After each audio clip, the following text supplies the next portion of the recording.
I think we can move to our set of next 30 witnesses and start going through that evidence. Oh, and sorry, let me circle back. I'm looking at my notes from yesterday. Mr. Harvey, you wanted to raise something about item number 74 with Dennis. We were going to look at the CAD reports also, so we can do both of those things before we get to the next grouping of witnesses. That's correct, Judge, and we were waiting to see the court's order. The court's order dealt with essentially the admission of lyrics. Our challenge to, it's number 26, Dennis, item number 74, right? Did the state find that order? We did. Okay. Your Honor, we sent that order last night to court and all parties. Judge Glanfield's ruling on the lyrics. Okay. I didn't see it in my email this morning, but maybe it's there now. But would it be a fair characterization to say that it's the admission of the lyrics, and the court ruled on the admission of the lyrics? This is a video, and it is a video essentially with one of our co-defendants as the primary singer. And I believe it has Mr. Nichols in the background. So my challenge is not to the admission of the lyrics, Okay. but to the admission of the video. And I think the video should be admitted against, with all due respect, Mr. Jackson, but not admitted against Mr. Nichols. It's Mr. Jackson's video, and Mr. Nichols is in the background. And that would be like saying, if Gladys Knight and the Pips were singing, it would be admitting the actions of the Pips against Gladys Knight and that midnight train to Georgia. Not that I remember Who's that who song. here? Jackson is Gladys and Nichols are the Pips. The Pips, yes. Mr. Nichols is a Pip. Okay. Well, I mean, I guess I don't know, let me look at the video, but I would think that both Mr. Nichols and the Pips are in the background voluntarily. Before you look at the video, can I just make an observation and a comment? My client's artistic expression, I want to put this in context. My client was arrested in 2005. The state has, not until 2022, I guess, got around to trying this case. Mr. Stillwell was rapping, and he dared to say in his rap song, "I beat a murder rap, paid my lawyer $30 for that," because a reasonable person would believe that he had been arrested for murder and beat it because he had been released and no one had tried him. I have no idea how this has become some sort of admission saying I beat a murder rap, because he was arrested for murder and he did beat it. I have no idea the relevance of this. He's just stating I've been arrested for murder, which is clearly true. And he beat it because he was out on bond. So I have no idea why this is admissible against anyone. I have no idea why it's relevant. I agree with Mr. Harvey that the fact that Mr. Nichols is in the background shouldn't come in either, but I don't believe that this should come in against my client. I think that this whole ruling is out of left field, respectfully, and that's our stance on it. I just wanted to provide that context before you viewed the video, because that's what it is. It's years after he had been arrested for murder. When's the video from? I don't 2019, we believe. 2019. So it's 4 years the state says 2019. I'm not certain, but according to the state, it's 4 years after he'd been arrested. He had been released, and no one had tried him on the murder, which he's innocent of. And he was merely stating, I beat a murder rap. So I don't know why any of this is coming in, but I appreciate Mr. Harvey's point that nothing came out of his client's mouth either. Yeah, it's not an assertion under 801 D2E. So I don't see it coming in with regard to Mr. Nichols. And I adopt everything that Mr. Shart just said as well. Is, Interest either, Your Honor. It's not against any interest. It's not anything that's inculpatory. talk into the mic because they can't hear you back there. Good morning, Judge. Good morning. I'm not sure that it's against any interest. It's not anything that's inculpatory. I think that might just be a statement by a party opponent. All Your right, Honor. but my client made no assertion. No, I'm talking about as to Mr. Jackson himself. Your Honor, I would point the court's attention as well in response to Mr. Nichols' assertion to page 8 and 9 of the order. Okay, I still don't have the order in front of me, so Send it to Your Honor, I would rescind it. It was sent at 4:47 okay. yesterday. I will rescind it right now.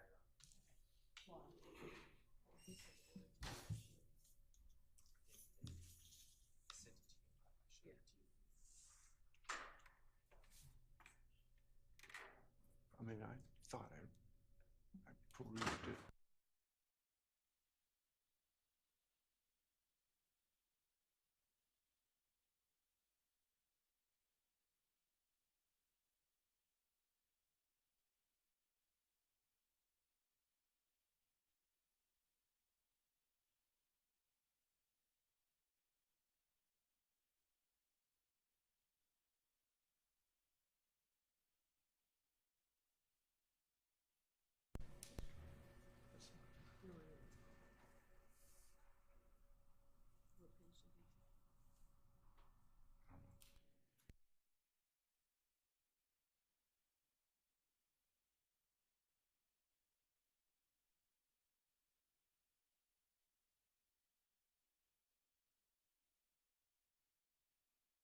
the court.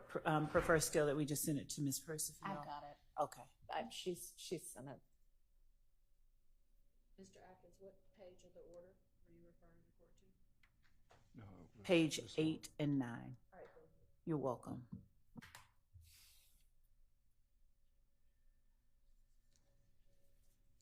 I'm not challenging the lyrics. The subsection G.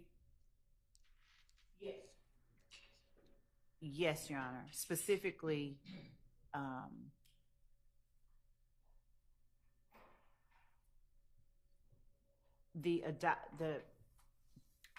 the court finds that contrary. Yeah. Oh, yes, I I'm can sorry. read it. Okay.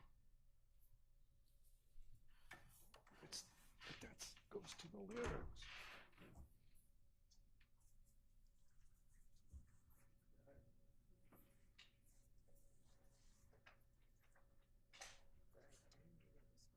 Yeah, that's irrelevant.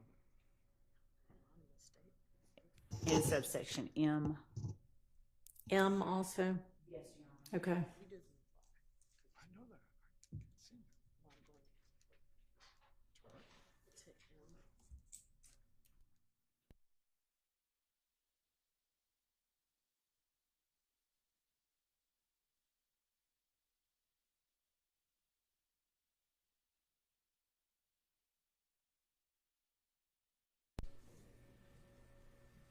It starts on page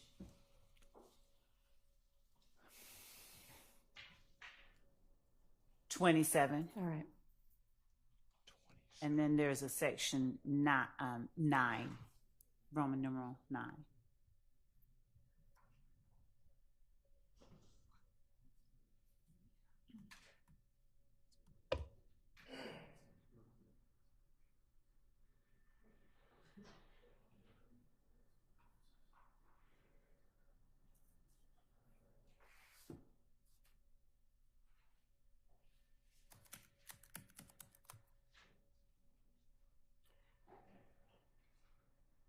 And finally, the rulings on page 41 as against Mr. Nichols.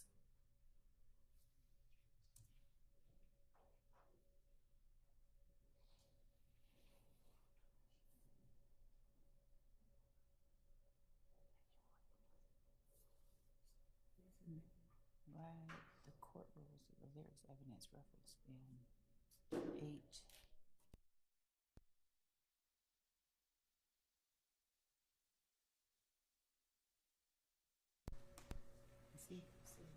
The murder case that Mr. Stillwell Jackson was arrested on and then not tried on or whatever happened, is that asserted in this indictment as an overt act? It's count 2. And it's one of the overt acts. Oh, okay. So it's the Thomas murder. Yes. Okay.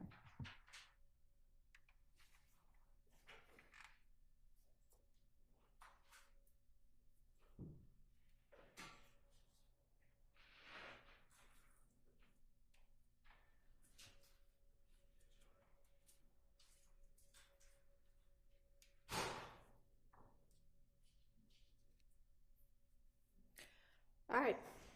I'm familiarized myself with those parts of that ruling now. If you want me to watch the video, I will.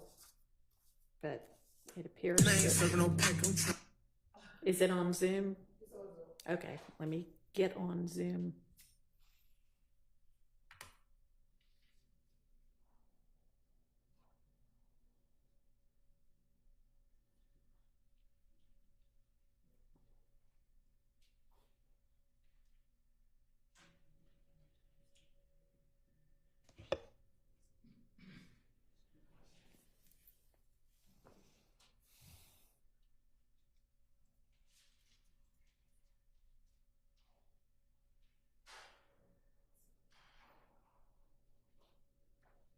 All right, go ahead.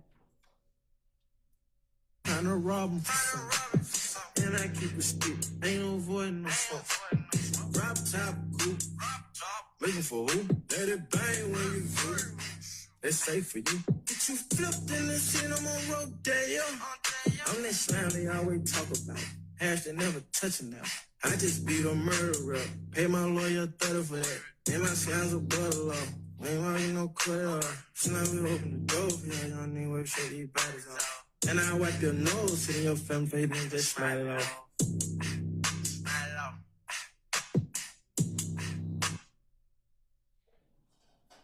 All right, I don't see any reason to revisit the ruling.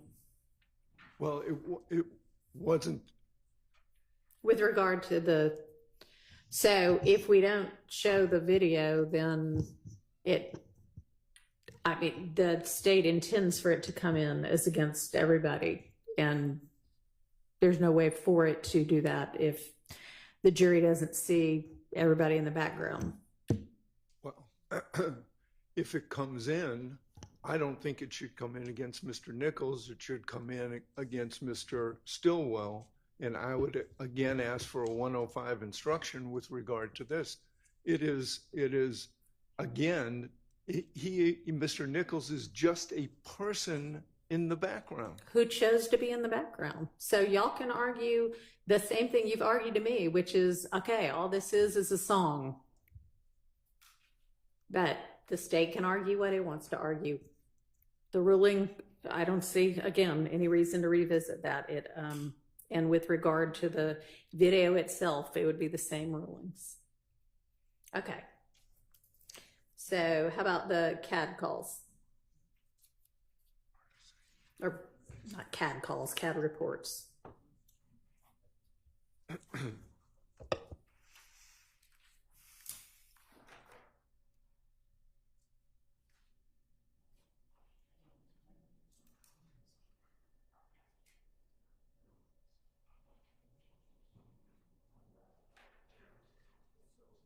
So I think we found these in,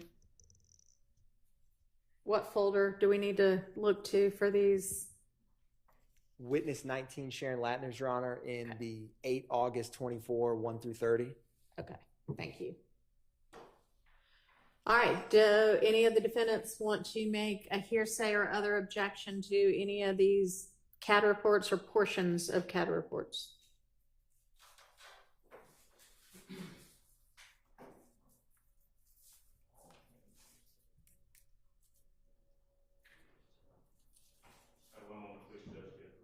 Sure.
Yes.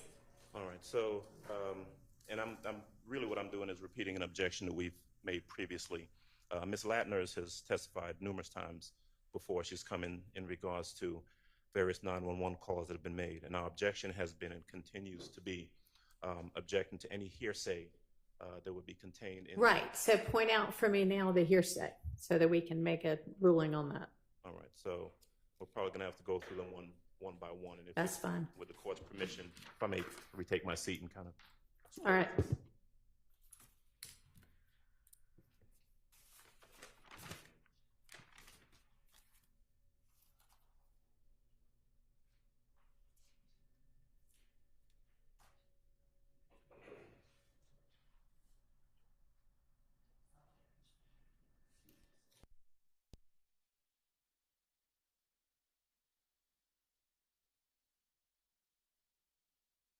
Under the Latner's file, the first CAD report, when you open it, it says page 4 of, 1JJ CAD report at the top.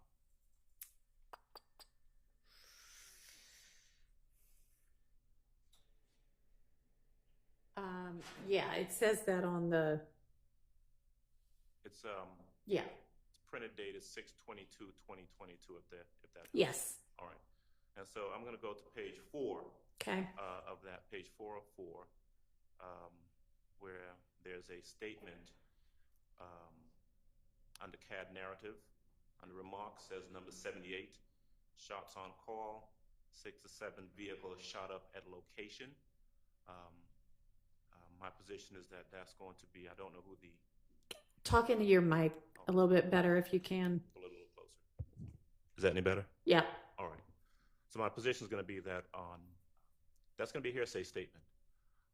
We don't know where that information comes from, the accuracy of that information, who it is that's speaking, and so we would object to that coming in and ask that be taken out from that particular CAD report. So, Your Honor, this is 1J is a self-initiated. It's an officer-initiated. There's not a 911 call for this specific 1JJ. There is for 1JJA. And so this is received at the top on page 1. It's received at 2:20:41, so 2:20 in the morning. Mm-hmm. And 2517 Donald Lee Hollowell is Club Crucial.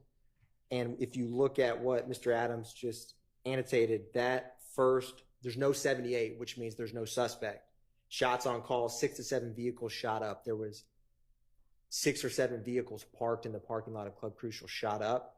And that time hack is 2:20:41. So when the officer initiated this CAD, the state views this specific one as essentially a present sense impression of the officer who's trying to get help. He's literally there. This is all from radio traffic, and the computer aided dispatch CAD gets generated. So he is in real time stating there's 6 or 7 vehicles that are shot up and to get officers to come. So the state feels that that hearsay exception to this is appropriate.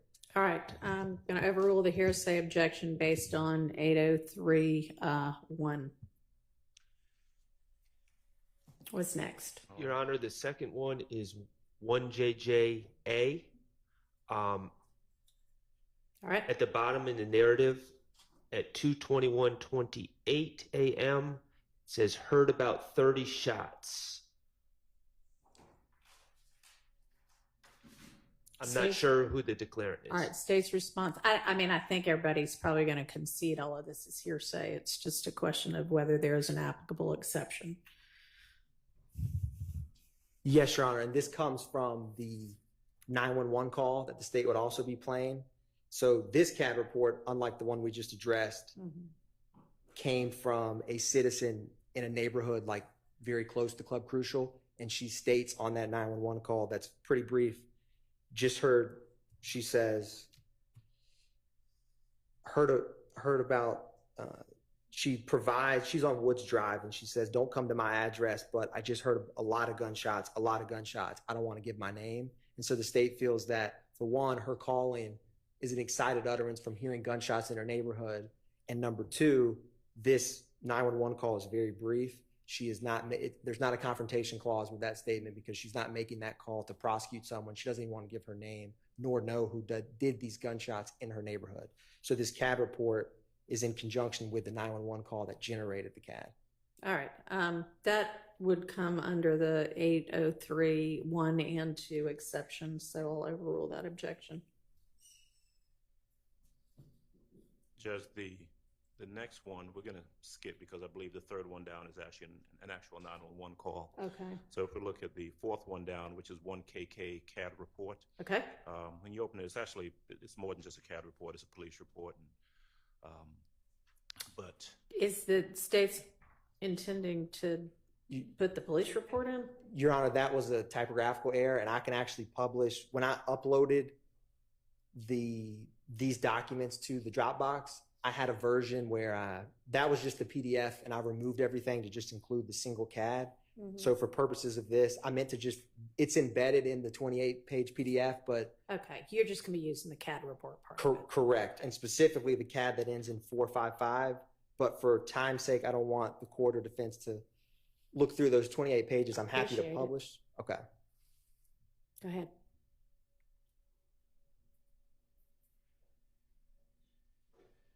I'm going to join the Zoom right now. Okay.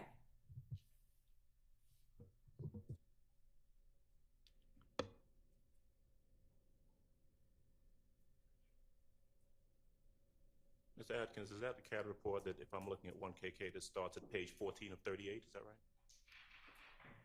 I don't have the original PDF I got this from, but the CAD ends in 455, and it's a single page CAD report, if that helps.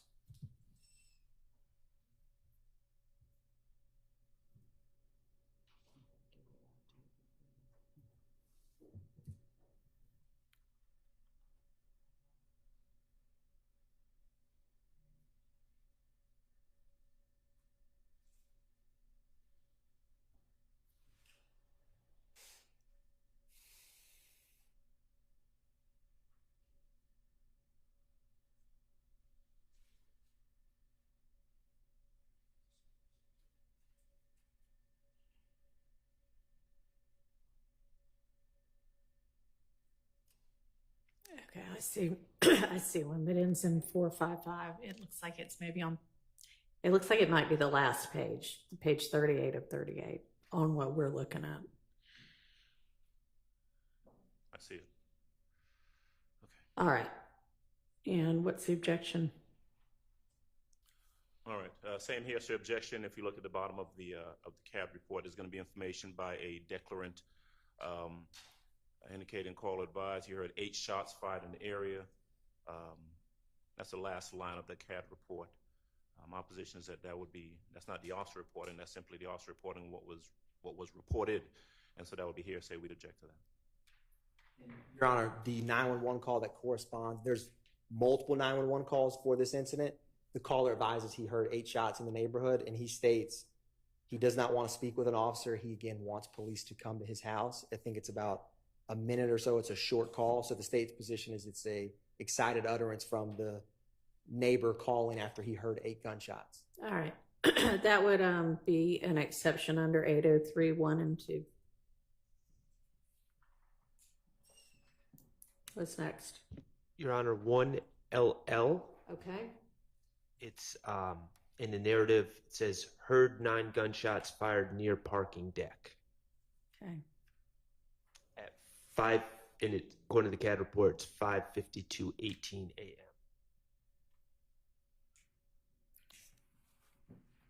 State's response. Your Honor, that's so we've skipped for a second because there's other CAD and 911s for. So I'm switching to 1LL. Give me 1 second. 587.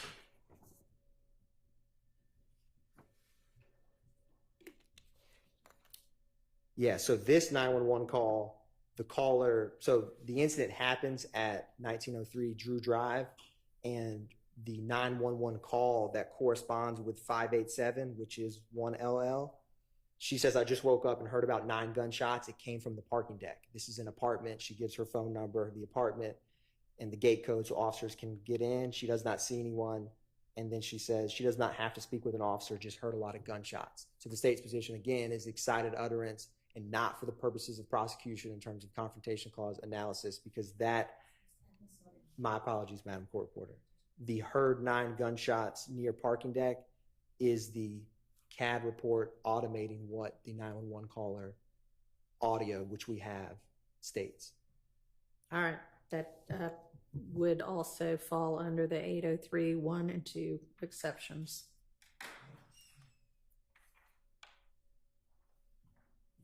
What's next?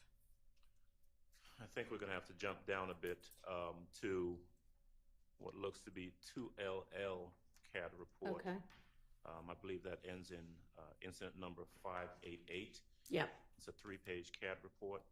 On page 2 of 3, there is at 4/28/2015, 5:52, there's an annotation that the caller advised she heard banging on her window.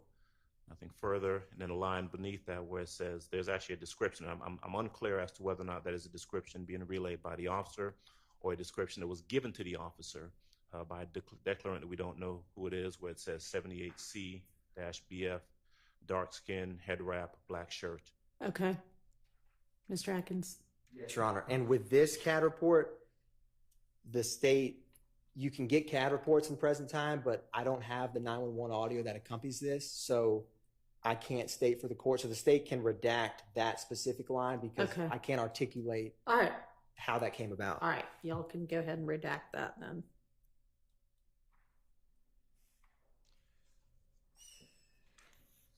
What's next? 3KK, 4/28/2015 at 4:05 a.m. There's a note, do not see CLR. I believe that might be caller. Yeah. Caller heard multiple gunshots in the area.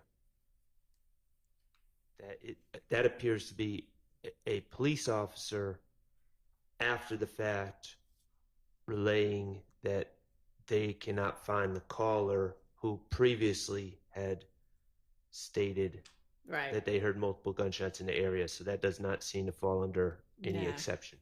I agree. And Your Honor, to be clear, are we talking about 3KK? Yes, sir. 3KK, yeah. So this actually is a 911 call, and the caller advised they heard, we have that audio. The caller advised heard 8 shots fired in the area, they say someone is firing off AKs in the neighborhood. So Yes, Your Honor. this is a 1-page report, right? And we're down at the bottom under the narrative, the 3rd line at 4:05:20. Do not see CLR. CLR heard multiple gunshots in the area. Can you address that?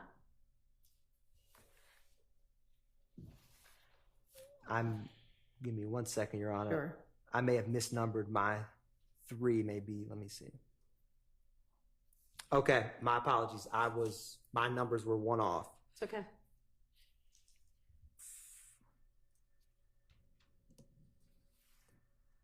There is a 911 call for this. It's very hard to hear. The person's just, I can play it. It's only like a minute. But essentially, that 911 call that accompanies this, and it says source E911 call. He's saying that he hears shots. It's hard to make out the totality of what he states because he's just not speaking into the cell phone very clearly. But my understanding is that comes from his call. All right, why don't we just listen to it? Yes, Your Honor.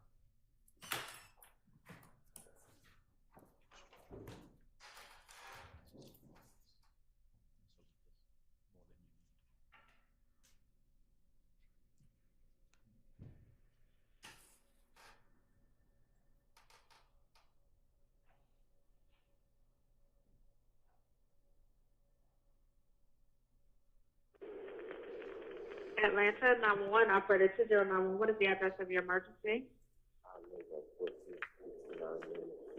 Okay, do you need the police, fire, ambulance service? You need the police? Yes, it seemed like there's a time. Okay, can you try to speak a little louder? We have a bad connection. I can barely hear you. Can you hear me now? It's a little bit better. Okay, I'm saying it seems like there's some type of time not for things going on in my neighborhood. Okay, and you said you're at 1469 Mims Street. Do you want to meet with the police when they come out? No, I just send them out. Okay, how many shots did you hear? It was like a whole round. Okay, all right. We'll send the police out to check the area. Do you want to leave your name and number? Okay, Mr. Moore, verify the phone number you're calling from.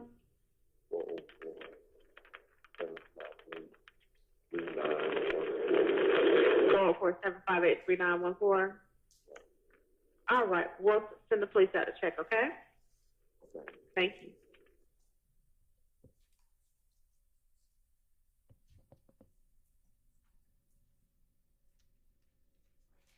All right, so the caller heard multiple gunshots seems to be something that the caller reports on the call, but do not see caller.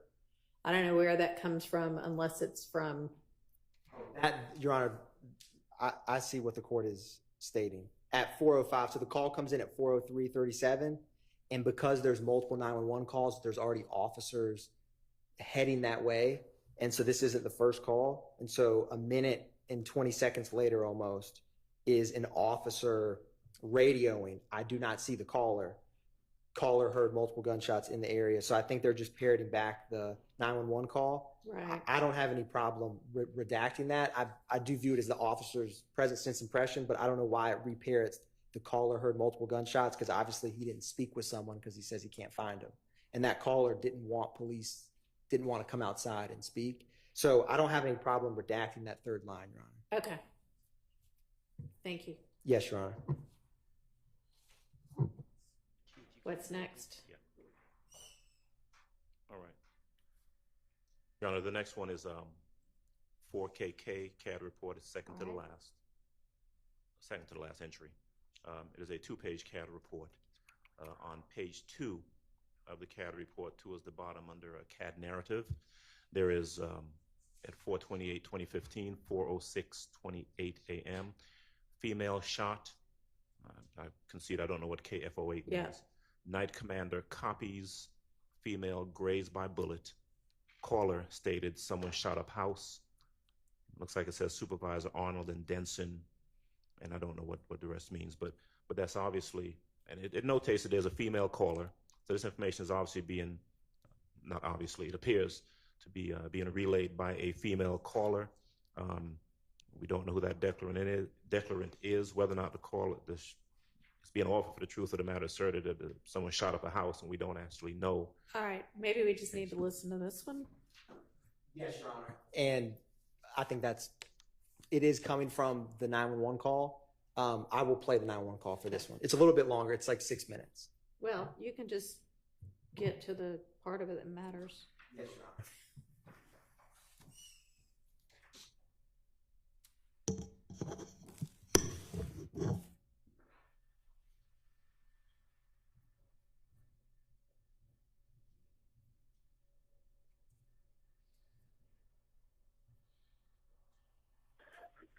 Atlanta 911, operator 6587. What is the address of your emergency? Someone just turned a shot on my house and my auntie got shot. Okay. Okay, what's the address? 1428 1428 Adair Avenue. Adair? 30314. Is this in a house or an apartment? You said what, ma'am? Is this a house or an apartment? A house. Okay, that's Adair Avenue Northeast? Southeast? I thought it's Southeast. Okay. 1428 Adair Avenue, Atlanta, Georgia, 30314. Okay, it's not coming up Southeast. And Your Honor, around 2 minutes and 31 seconds, this gets to the female being grazed, so I'm going to jump to that. Okay.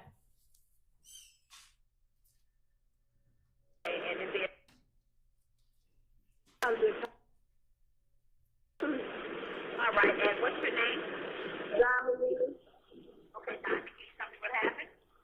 I was just, when I woke up to gunshot, somebody just told me they were shooting up the house. Okay, was anyone shot? Yes, ma'am. Okay. Are you with the patient right now?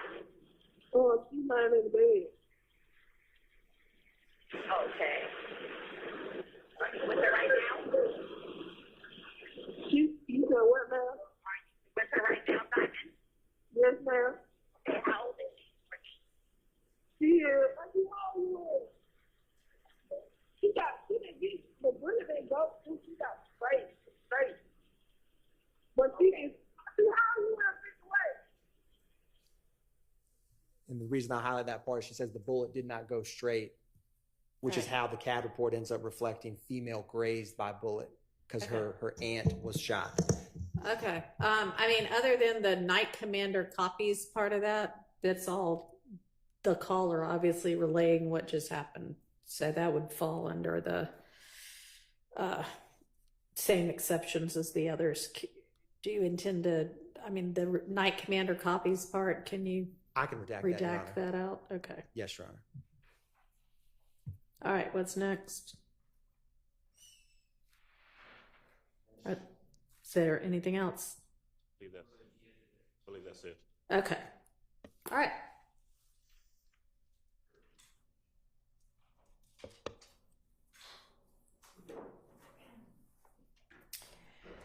The other thing I had written down from yesterday was Mr. Stillwell jail calls. If y'all are ready on that. If not, we'll just move on to the next. I'm ready, Your Honor, just thinking about the most logical way to address these issues. They're about 15-minute calls. The state has, to my knowledge, not given any clear direction on what they plan to play. So I think that maybe it makes more sense for them to propose what is admissible. Okay.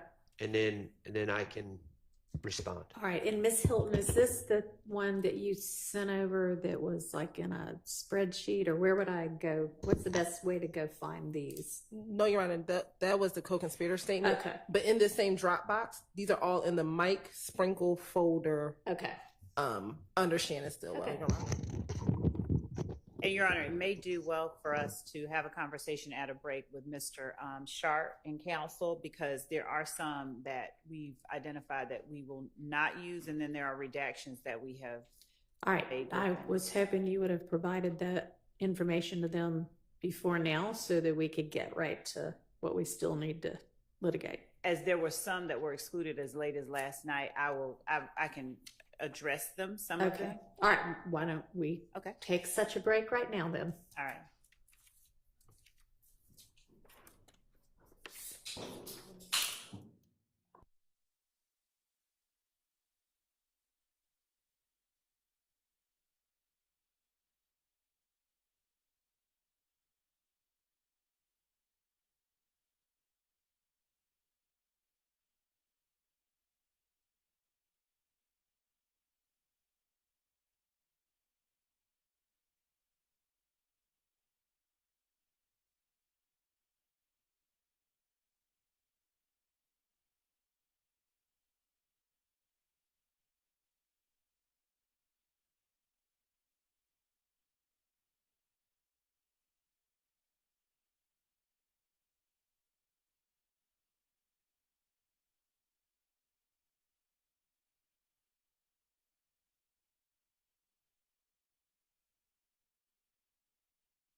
some things. We did not come to an agreement, but we've narrowed down the pool of calls as it relates to Mr. Stillwell and the information we've got to litigate. Okay. Before we get to that, actually, with regard to the CAD reports that we just went over, how many different incidents does that cover? Oh, how many? 10? Let's ask Mr. Adkins, since he seemed to be handling them. He was. Mr. Adkins, how many different incidents are covered in the CAD calls that we just reviewed? 3 incidents, Your Honor. Okay. How many different 911 calls do we need for each incident? So, Your Honor, Mm-hmm. there is, let me get my notes. These are all like, okay, go ahead. So for the Club Crucial shooting, which is going to be letters JJ, like the exhibits are going to have that when we introduce them, there's only one 911 call. Okay. So that one's easy. For Adele Drive, Mm-hmm. there is 4 CAD reports, 4 911 calls. Okay. The state wanted to introduce multiple of these. And why is that? So, Your Honor, a couple of these is, for example, and Adele Drive is a good example of this. APD gets multiple calls from different neighbors. Right. And so in the state's mind, there's some relevancy to kind of some initial chaos of when these, because some of police work or investigation of cases. And so in real time, when it's 2 a.m. and someone's house is shot up, sometimes they get 5 calls. Mm-hmm. And sometimes they're half a block over, 2 miles over, and it takes APD, as it would anyone, some time to figure Sure. out where it happened. So I think it's important for the jury and evidence to exist to show that process, real 911 calls and CAD reports associated with acts in the case that come in real time. They come in fast, and APD has to decipher and figure out what happened, which leads to investigations. So are we going to need to listen to 4 different 911 calls? I mean, it's easy enough to say, are these the 4 CAD reports? Yeah, they are. They're admitted. Your Honor, specifically with the 911, we will not have to listen to 4 911 calls. Okay. And so there is specifically for at least Adele Avenue, the 462 911 audio, that is the, 1428 is the victim's address, and that's Okay. that's the victim's, I believe, niece calling. All right. And so that a 911 call the state wants to play. Okay. And there was, of the 3 other calls, Mm-hmm. the 455 the state wanted to play because these CADs come in sequential order. Mm-hmm. And so the first 911 call that we have audio for and is in the case file is 0455. So the Okay. state wanted to play that because Okay. Ms. Latner's kind of explains how they associate cases together Okay. when they get multiple Okay. calls. And so I will not play the audio associated with 460 or the audio of 456. which Okay. is- You can just say there were 2 other ones. Here are the CAD reports. Yes, okay. Your Honor. Super. And for Drew Drive, we have 1 911 call, 2 CAD reports. So 0587 has a 911 audio, and 0588, which is the one right after it, is just a CAD report. Okay. All right. Thank you. Yes, Your Honor. Okay. Now, Miss Love to the Miss Love or Miss Hilton. I don't know who's going It was to me. Okay. So that says to Mr. Stillwell's calls. Yes. We just narrowed down the area that we were going to be intending to introduce. And of the bucket of calls that are in the folder for Mr. Sprinkle under defendant Stillwell, we've identified for the defense the October 31st call, 2015 at 12:26 p.m. from 1 minute and 10 seconds to 2 minutes and 5 seconds.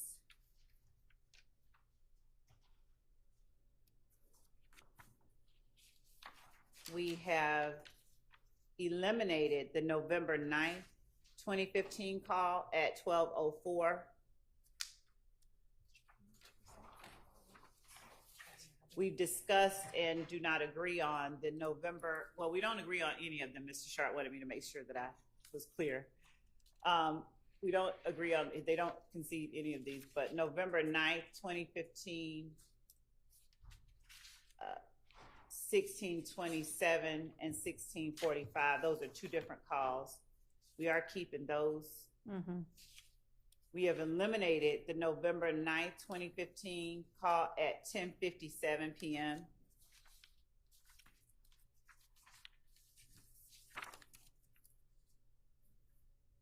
The November 10th, 2015 call at 16:41. We are introducing the portion starting at 1 minute and 50 seconds to 2 minutes and 30 seconds. And then the portion at 5 minutes and 51 seconds to about 6 minutes. Okay. Then the November 13th, 2015 at 16:58 call. We are introducing the portion from 12 minutes and 40 seconds till the end, which I believe is about 15 minutes. The November 18th, 2015 call at 17:30. We're introducing the portion from 10 minutes and 45 seconds till 11 minutes and 21 seconds.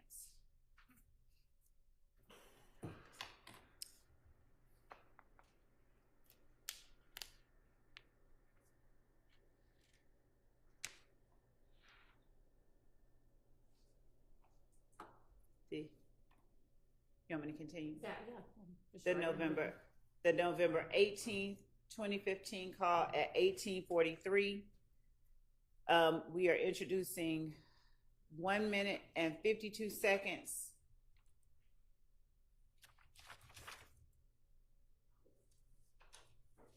till about 4 minutes and 35 seconds.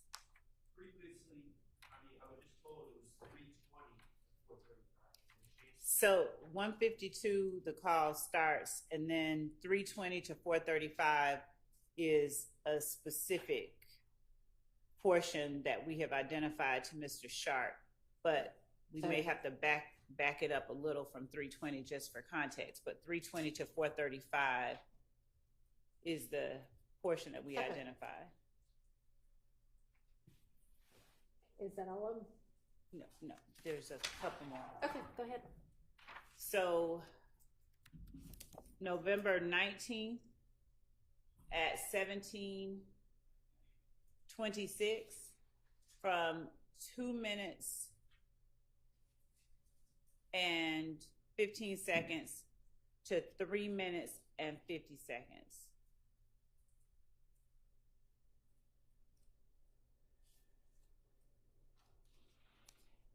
November 19th at 19:35.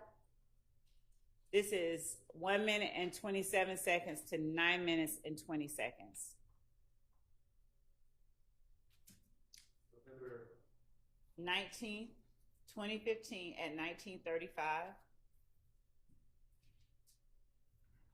is 1 minute and 27 seconds to 9 minutes and 20 seconds. Okay, give me just a second.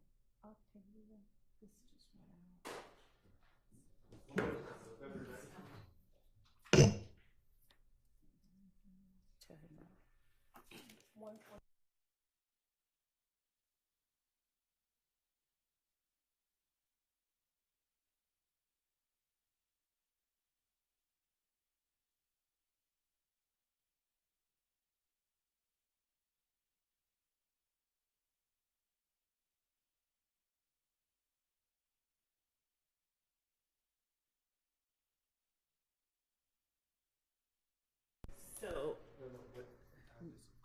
Okay, I'm going to repeat for Mr. Sharp.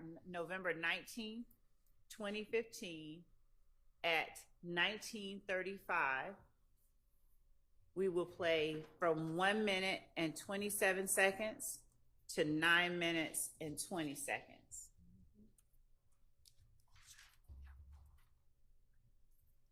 Then, for the call dated November 23rd, 2015 at 16:08 p.m., the state will play from 8 minutes and 50 seconds until the end of the call at about 15 or 16 minutes. 16 minutes, actually. So it's about 7 minutes. 8 minutes, 7 minutes.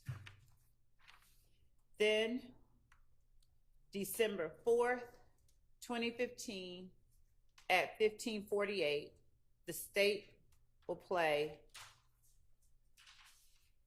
11:57 to 13:15.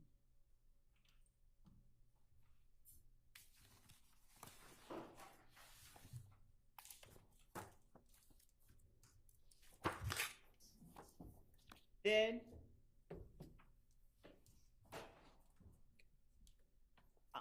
on December 4th, 2017 at 17:31, the state will play 8:10 to 8:30 approximately.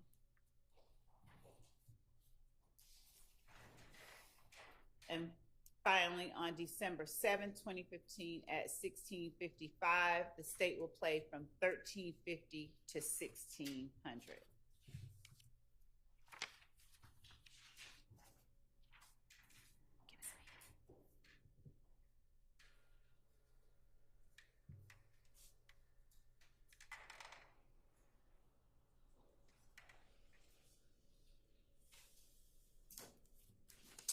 Okay, so do we want to just start with the first one and I'll hear what the objection is, or hear the tape and then hear what the objection is? Maybe hear the objection and the tape. So, Your Honor, I think that's a good way to do it. Maybe hear the tape and then the objection. Okay. The reality is, I've listened to all these calls, but I'm not going to be in an agreement with the state, so we're going to have to litigate it. So there's not really any sense in further negotiations, Sure. Respectfully. I mean, we at least have the portion that they intend to play now. Yes. Okay. All right, so if you want to just start with the October 31st one and play that portion that you intend to play, and if I need to hear, well, I assume if you intend to play it, it'll give the jury enough context also. Is there like a general objection on all of these, or is it going to be different depending upon? Well, I will note that several of these calls involve people threatening Mr. Stillwell and him reaching out for help to stay alive because the system has placed him in a cage with people who are potentially trying to kill him. I find something rather perverse about the system putting him in a cage in a situation where he needs to reach out to help to survive and avoid having a shank plunged into him, and then us using that against him. So that is my general objection to some of these quote-unquote gang-related statements. I think we all know about the danger risks and the deaths and stabbings that have occurred at 901 Rice Street. So he's really in a no-win situation there.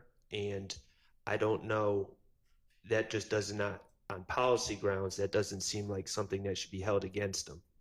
He didn't ask to be put in that situation.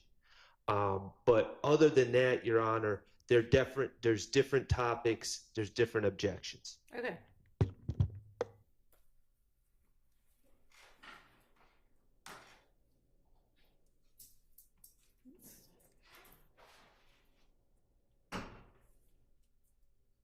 Give me just a second.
All right, so we're going to listen to the October 31st portion that's at issue.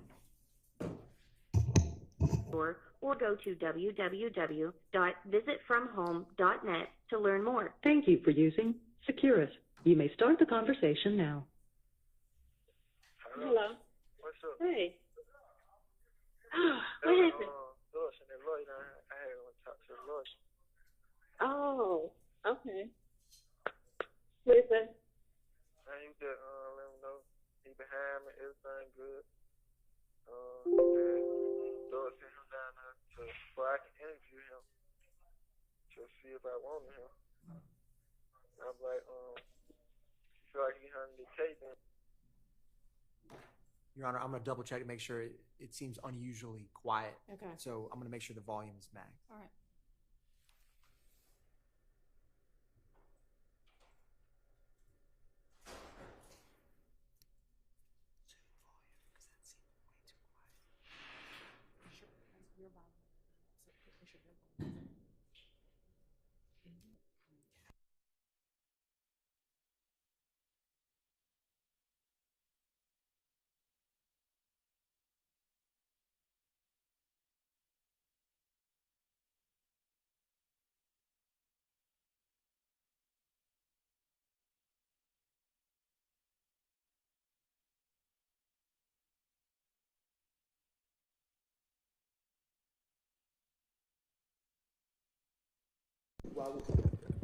While we have a minute of downtime, I'm getting dispatches from colleagues that are not here. Okay. We wanted to make sure that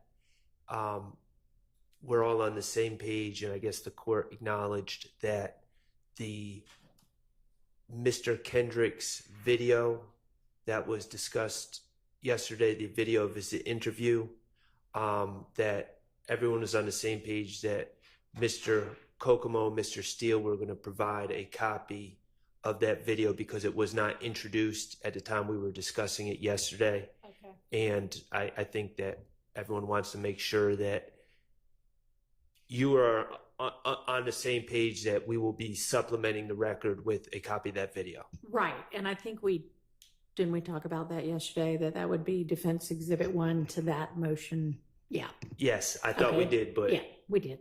Okay. So it's admitted, and the court reporter will await receipt of it. Yes, All thank right. you. Thank you.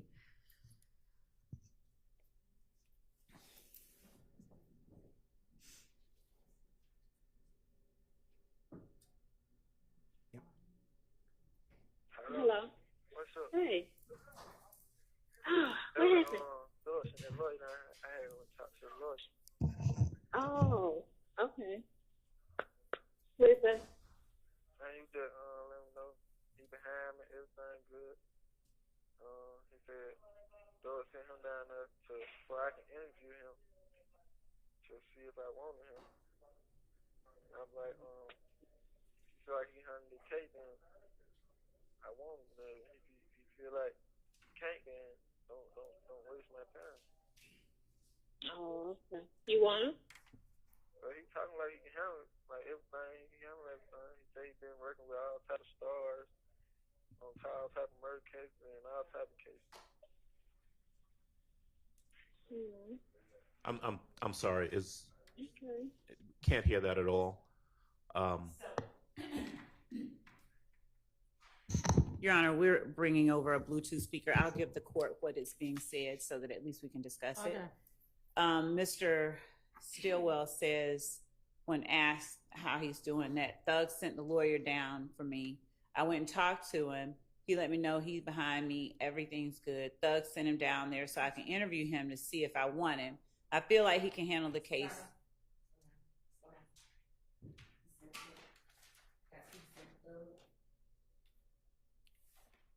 Okay. I'll start over.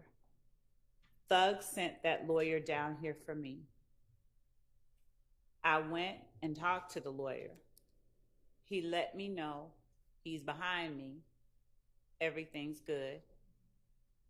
Thug sent him down there so I can interview him to see if I want him.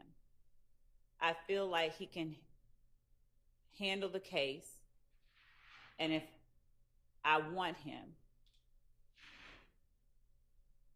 If I feel like he can't, then don't waste my time. He's talking like he can handle it. He's been working all types of stars and murder cases. All right, said the extent of it. Okay. I agree with the state's rendition of what that says. All right. My objection is relevance and 403 specifically confusion of the issues. So, to my knowledge, well, first of all, let me just say this. Mm-hmm. Factually, I think the state would acknowledge this. I did not represent Mr. Stillwell in 2015. I did not meet Mr. Stillwell in 2015. I am not the lawyer that represented that. I beat murder cases all the time and have represented all sorts of stars.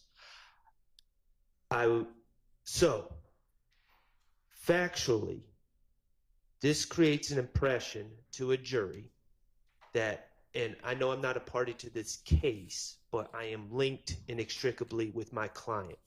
This creates an impression to the jury.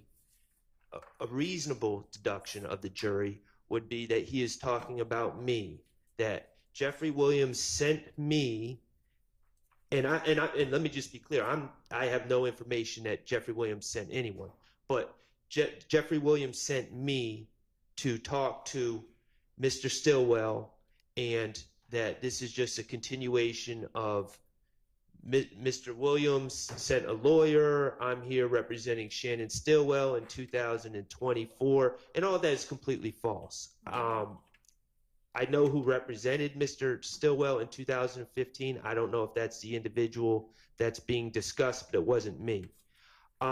Furthermore, I don't know of any information or any evidence that Mr. Williams ever hired a lawyer on behalf of Mr. Stillwell or had any role in that. I don't believe that to be true, but the state has not provided any information. So this is misleading. It's confusing the issue. It creates the impression that Jeffery Williams sent me, current counsel, and I'm continuing to work on behalf of Mr. Williams representing Mr. Stillwell.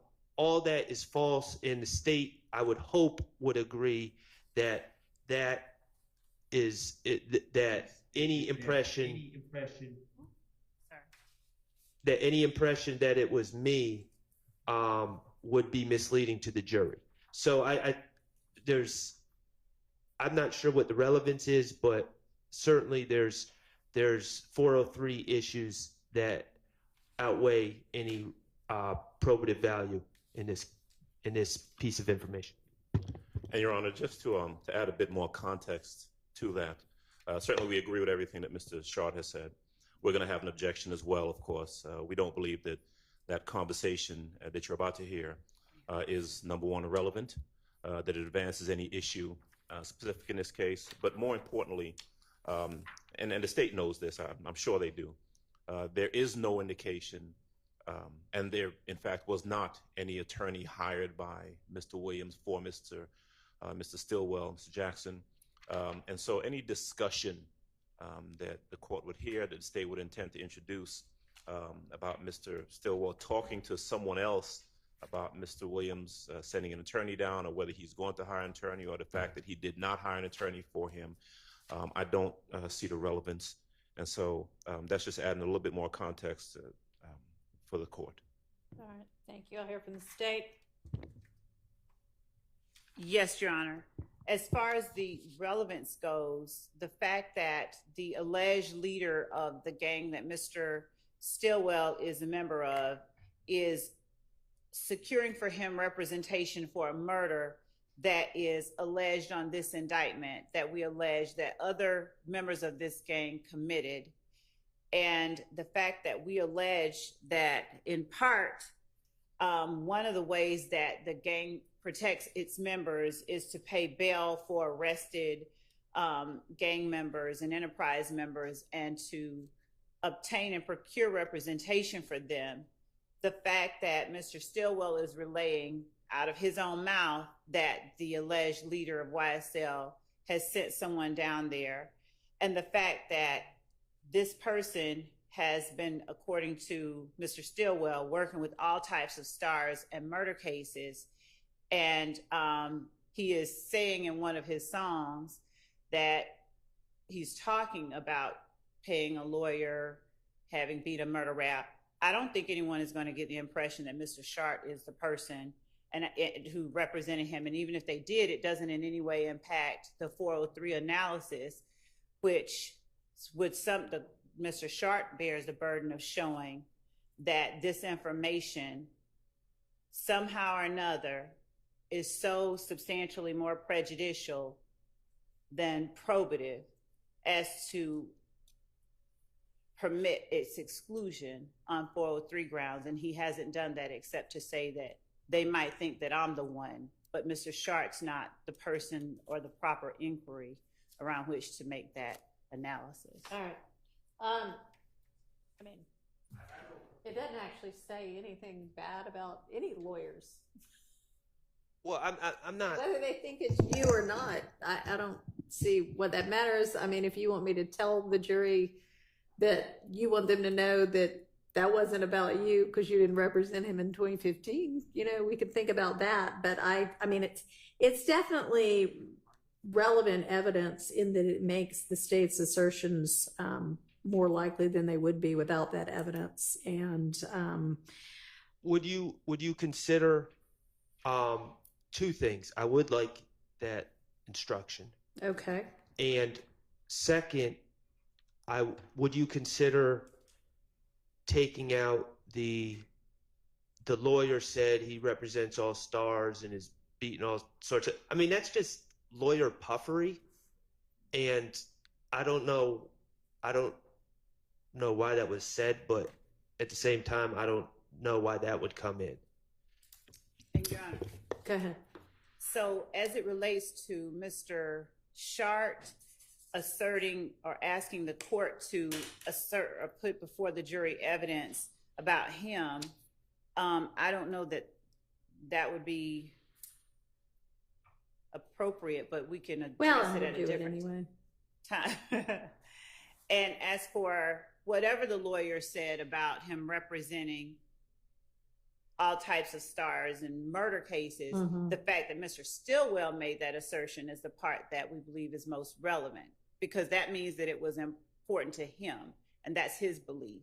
He's telling this person that he's saying he can handle it. You know, he's been working all types of stars and murder cases.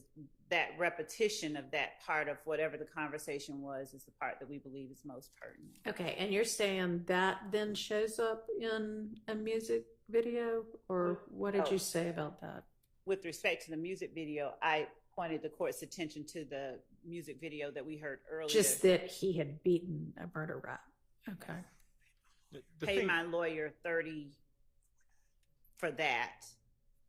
To beat a murder, I just beat a murder rap. Paid my lawyer $30 for that. Okay. Your Honor, Me and my slime's above the law. I'm sorry. The problem is that there's nothing to indicate that there's any connection between that particular lyric that we saw in that video and this conversation that Mr. Stillwell is having with his significant other about an attorney coming to see him. And the important part to, pardon my seat, the important part, I think, to add into the analysis is that, Mr. Williams does not hire an attorney for Mr. Stillwell. And so there's been an association that's been shown already between Mr. Stillwell and Mr. Williams. And the fact of Mr. Stillwell having a conversation with his significant other, his girlfriend, about whether or not a friend of his or an associate of his is going to assist him in getting an attorney doesn't prove anything. I know they can argue whatever they want to argue, but there's got to be something to indicate that that's a reasonable argument, that they're discussing this, or Mr. Stillwell is having this discussion in the context of the quote-unquote gang leader getting him an attorney as part of this overarching and ongoing conspiracy, and there's no evidence to indicate that. And then so for that reason, I would say that, again, I don't believe it's relevant at all. I think it does confuse the issue. Okay. I'd ask that you've got I to hear it. understand the objection. It is admitted. I will give the instruction that it wasn't Mr. Shard if you want to come up with something like that. And otherwise it comes in. What's the next one? To address my concerns about the idea that the jury would think that the lawyer in question is representing Mr. Stillwell currently, I'm probably going to include Mr. Botts in that too. It was neither Mr. Shard or Mr. Botts. Okay. I would also ask that in that instruction that it be added that it was not Mr. Steele who represented or who came down, quote unquote, to talk to Mr. How Stillwell. about it wasn't any of the, was it? I don't know who it was. Judge, I would. Mr. Steele. No. Or myself.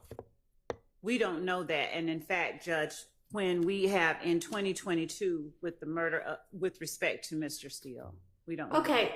Who entered an appearance, if anyone, on Mr. Stillwell's behalf in the 2015 case? A gentleman by the name of Michael Bixson. Anybody else? No.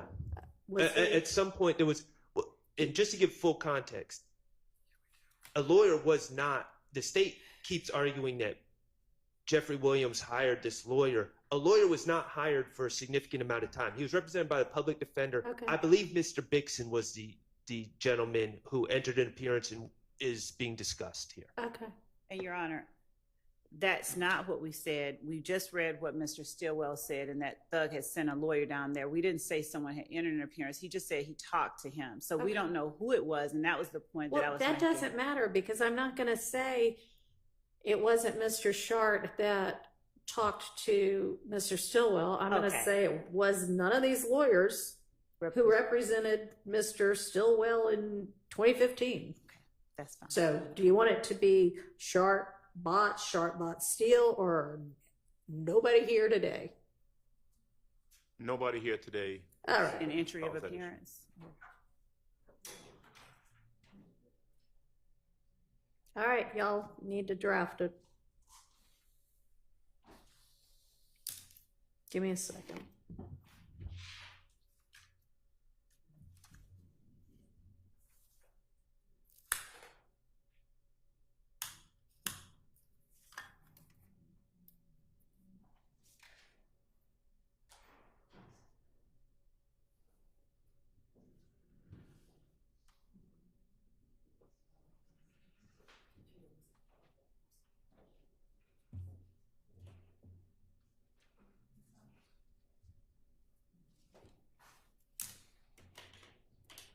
All right.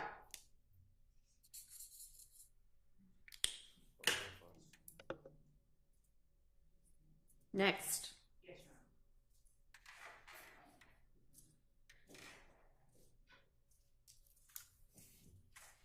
Judge, I'm going to try and play it through a Bluetooth speaker rather than play it through the...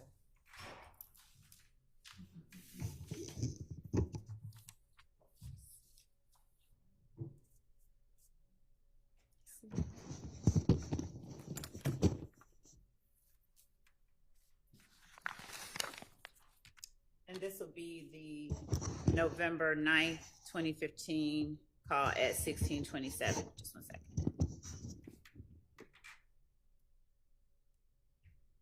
What time are we playing? I didn't give a, it's the call, the whole call. Whole thing.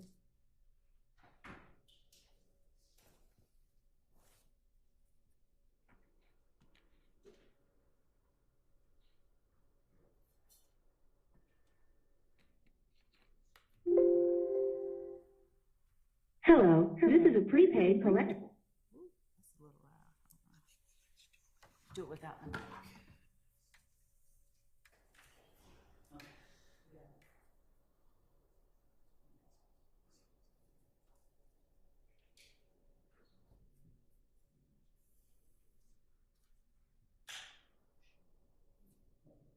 I'm going to start where the cost.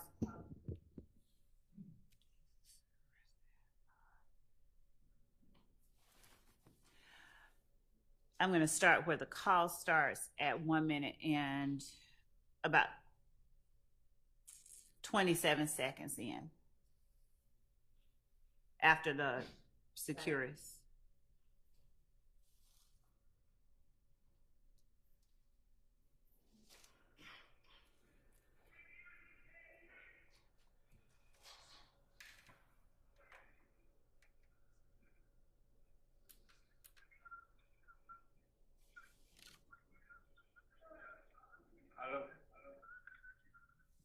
What's up, bro? Hey, man, what's going on, man? It's fine. Someone with something like that. Lots of echo now. It is. Maybe it is better going through the microphone. I'm going to try one more time because we had a microphone on. If it does do that, we'll play it. Okay.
Honestly,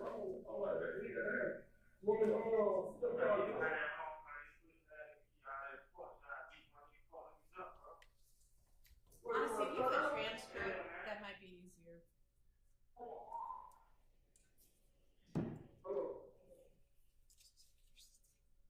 I mean, it was better once you moved that away, but.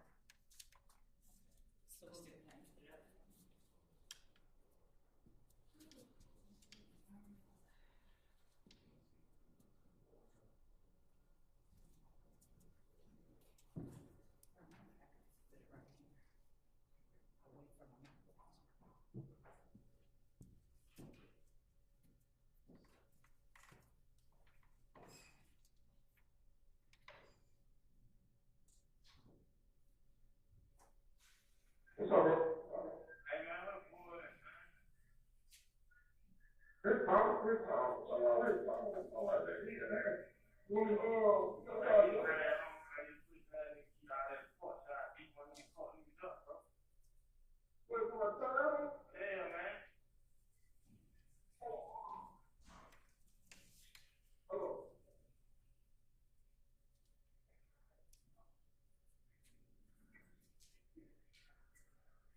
Judge, is the court able to hear that? Because I'll just play it through Zoom if not. Not really. I mean, I can hear it.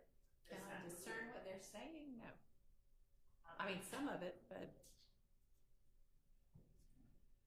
I'm being encouraged to play it through Zoom. Okay. Try the Zoom. Do you have a transcript of it? So you Not could one that's really that accurate. Okay.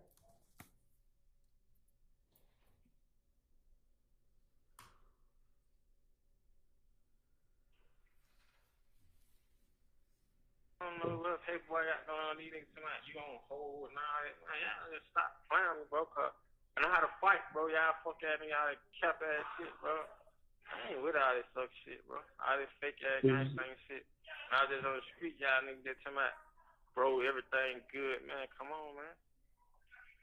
You need some hold. Hello. And Judge, I'll point to the right of the screen where the court sees the lines indicating talk. Mm-hmm. That's the transcript that's coming up. Okay. It's sort of closed captioning. It's not the best, but that's what I was talking about.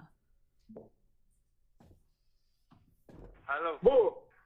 Junior, he on the phone, Junior. Hey, boo. What's up, little man? What up? Man, what's up, man? You fuck ass nigga telling all this suck ass shit, bro. You shine, nigga, bro. For real, huh? I don't know what paperboy had going on out there, out there like he kicking like he's there with a lower or fifth or whatever he's doing. Man, Who said that? Paperboy, these niggas trying, they don't know nothing about paperboy, man. Who are they? They trying, they shine. What's their name? Who they big bro? He's my hit big bro, Montana.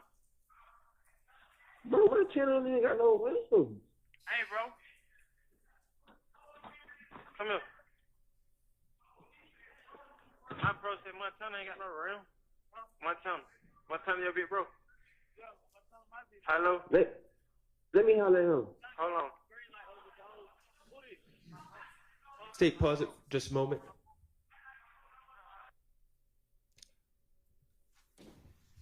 I think this is important to note. At this point, a jail phone is being passed to a third individual, so we're about to hear a conversation between two individuals. Neither one of them are my client. Okay.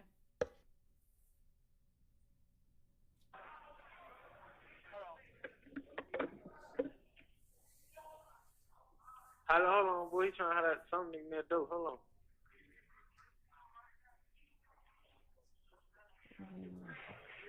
He ain't got no run, no flow or nothing. What you Bro, say, that my nigga son don't ain't got got no shit, flow? bro. A green light and a green floor light. is different, man. Hey, I said here. Bro. Hey, yo. Hey, yo. I'm here, bro. Bull. He scared to get on the phone? I don't know, man. He talking through the door to another nigga, man. These niggas monkey, bro. Tell the nigga get on the phone. Man, these niggas monkey, bro. I beat one of these fuck niggas up, bro. I ain't playing, bro. All that lame shit. Come holler at my bro, man. Hold on. Hey, yo, homie. Yo. Rise and shine. I shine, you shine, we shine. Hey, who your big fool, bro? Yo, my big fool A1, dog. A1? Yeah, that's the big bro over Georgia, my nigga, behind the G-Wall, 5. Listen, son. You talking about behind G-Wall? A1 is behind. Yeah, A1 behind the G-Wall.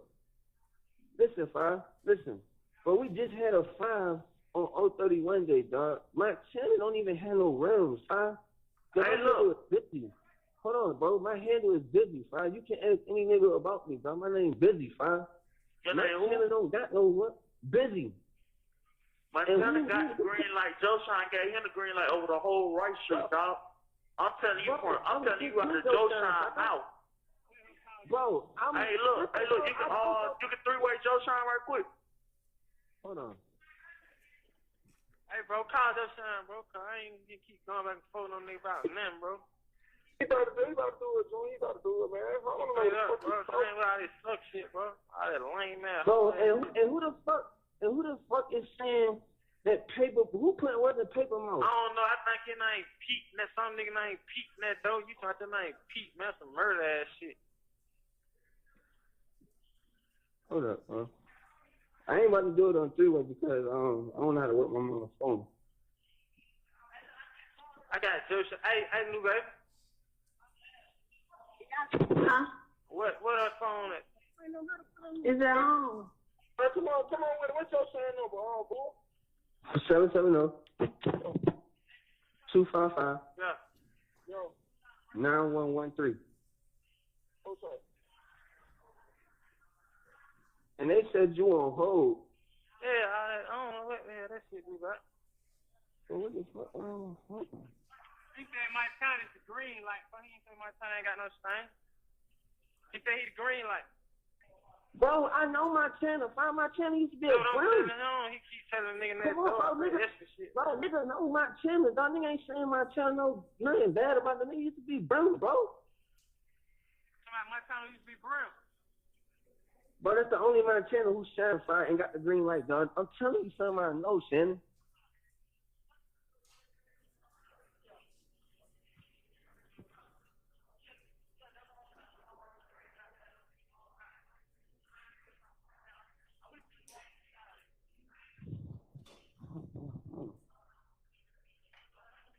Hey, boy, he ain't picking up. He ain't picking up. Where the other man? Where the straight now? Hold on.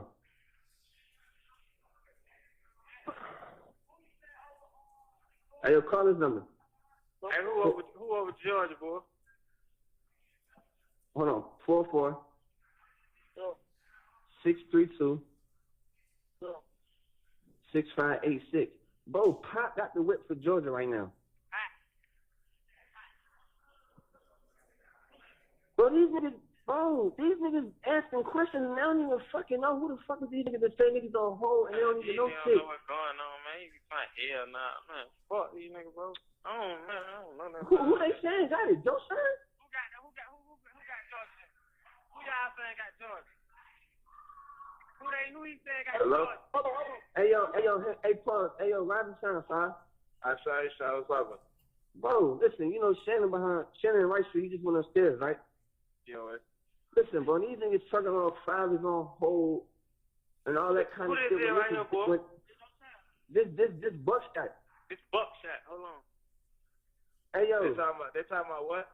They saying that there's 5 is on hold and all this my channel shit. Bro, tell these niggas my channel don't even got no fucking room. My channel don't got no fucking rims, nigga. That nigga's a slap, nigga. That's what the fuck I just told these little niggas. These little niggas don't even know shit. What the fuck? What he say? He got the same. Hey, he said his Bro. name. He said his name Finesso and another bro named Pete. Bro, and then on top of that, these niggas want to tell me that Pop not running the whip. Pop pushing the whip, nigga. That's what I'm telling him. He said Pop. Georgia. Pop, man. Pop. Yeah, he know Pop pushing. Bro, Pop just running the whip, G. That's what got the rims right now, G. This shit going on. Hold on, like that, bro. Yo. Hey, yo, Yo. Hey, yo. Yo. Who is saying that Shannon is on hold? Huh? Who's saying Shannon on hold? My the green light over here, Lil Pete. Look, Cause look, let me tell you what the situation going on right now. Joe Shine gave him the green light over on 6th floor. Goddamn, Montana got the green light over the whole right street, right? Goddamn, the hood we pushing is living proof or no proof, right? Y'all say the high is hot. No, Pop. The high is not Pop, bro. The high is Doug, bro. Doug Ski, bro.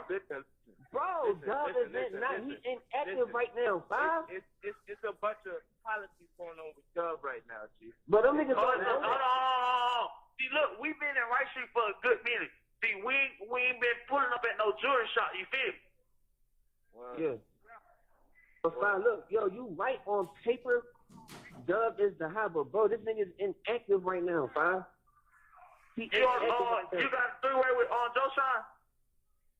Bro, call this nigga Joe Fine, so they just so fixed on this nigga Joe. I'm bar Joe right now.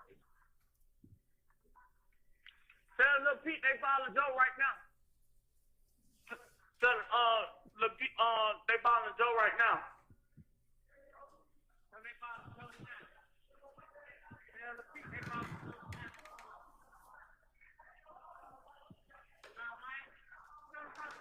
Hello? Yo. But what you saying though, let me put me on straight what's going on. Hold on, who you be? Unless I be that started slim finesse on banging that original ice, I said G-Shine one have one whole double OGs, all I know banging for G-Shine, what we do, living proof or no proof. Hey yo, what pop fool? Hey Fine, hey Joe Shine, listen Fine. Alright, did you get a nigga Montana the fucking green light over Right Street? Montana, yeah. Alright. Okay, who the fuck is Pete? Pete? Yeah. Petey? But look, really, I really don't give a fuck who these niggas is. Bro, these niggas talking about Shannon's on hold and all that shit. These little niggas on the phone now, dog. Get these niggas right. Nah, they tripping. Leave me in. Hey, Joe Shine. Yo, Joe Shine. Listen. Yo, Shannon is not on pause. It's not on pause, bro. Shannon is down low. Fifth hurt, bro. Shine. Hey, look, down low. 10%, bro. He's hurt. Down low. Hey, look, we just listen, bro. Y'all matter of fact, bro. Listen, bro. Just listen, bro. I'm gonna tell you everything you need to know. Y'all niggas listen, bro. Shannon is not a dub. He's not on pause, bro. He's Shine, bro. He's official hurt, bro. He's in the lineup, bro. He's in tune, bro. So y'all are to embrace him, bro, and stand behind him as so, bro. All right, down low. I'm gonna put Pete Drake on that right now. Tell Montana. Y'all listen. Tell Montana I said this. Don't like tell Montana downstairs. They bomb me up to the 6th floor.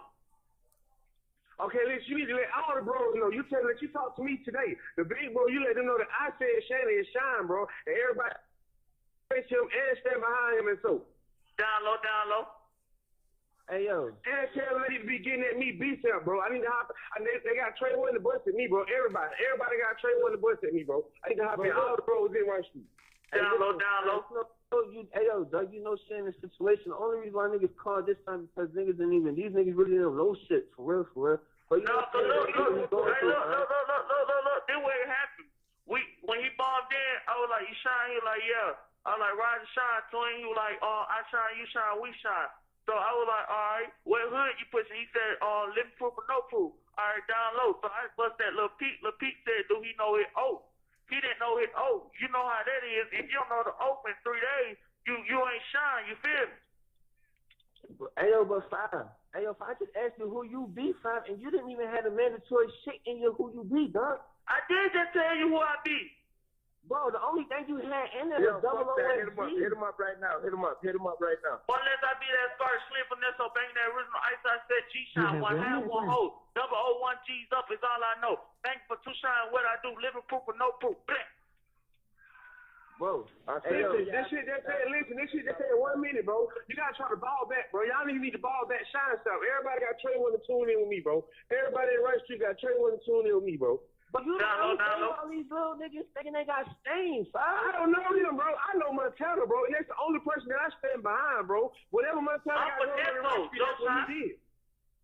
Oh yeah, they good bread. All them come from Montana, bro. They good bread. I agree like the Montana to do that, bro. They great bread. With everything else, bro, they just need to tune in with me, bro. Y'all, bro. Everybody in Rice Street got Trey one to tune in with me. Hey, yo, part of my soul, who the heck is that's on the line that's in Rice Street right now? Here's your little dude. Old Trey, fine. Yeah, we gotta get him the ball back.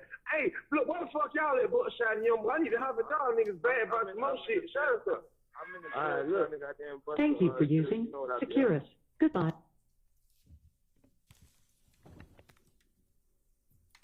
Okay. So, just before I get started with the facts, I do not accept Miss Love's assertion that I bear the burden of proving that prejudice substantially outweighs probative value. I believe that they bear the burden that it doesn't. They're the proponent of the evidence.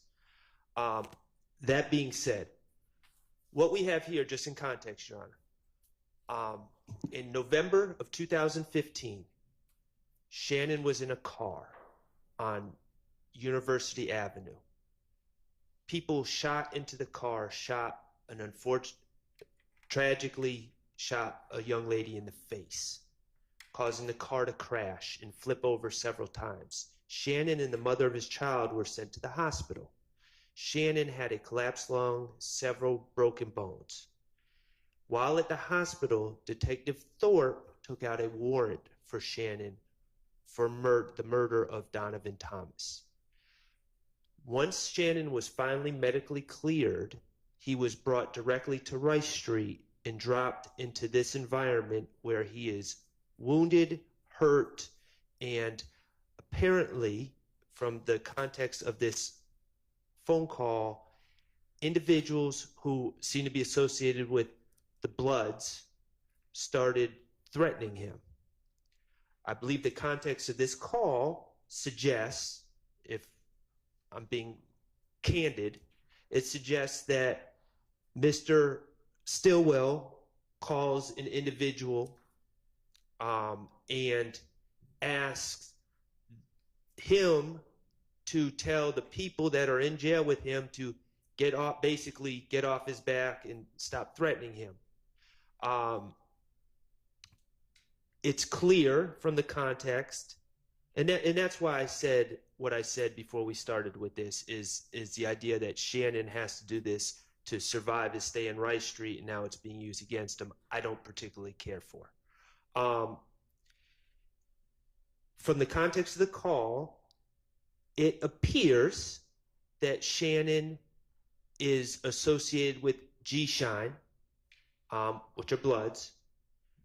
It appears that this individual he called for help communicating that he should not be attacked is associated as well. And then an individual by the name of Busy, who is locked up and apparently has been coming at Shannon, takes the phone and talks to the individual that Shannon called. They have an argument over blood politics. Shannon, there's no indication, has any part in that argument. I don't know where Shannon is at that time, but they have an argument over blood politics, over who runs this, who runs that. One individual thinks a gentleman by the name of Montana is calling the shots. The other individual is saying Montana doesn't have the authority to call the shots. But either way, the message is sent. Shannon is hurt. Shannon is injured. Don't mess with Shannon. If this were a case about the G-Shine Bloods, my argument would be more difficult to make. This is a case allegedly about YSL and the alleged gang, criminal street gang, YSL. Now, the state believes that they have this unbeatable argument, which they've brought out dozens of times already, and I'm sure they will again. Well, this is a hybrid gang, so therefore everything's relevant. No, it needs to be specific. They're saying that YSL is an entity, is a criminal street gang, and they're moving together to for a common purpose. This has nothing to do with YSL. This is internal blood politics, internal G-Shine politics, and quite frankly, my client just trying to survive in 901 Rice Street. Additionally, Your Honor, there's another concern that I have, and I would assume Mr. Adams has too. There's an individual, they're talking about who runs things. There's, and one individual thinks Montana runs things. And then there's talk, again, when Mr. Stillwell is not on the phone at all, that a gentleman, and what I believe is said, is Dub. A jury hearing that could quite possibly misinterpret that as Thug.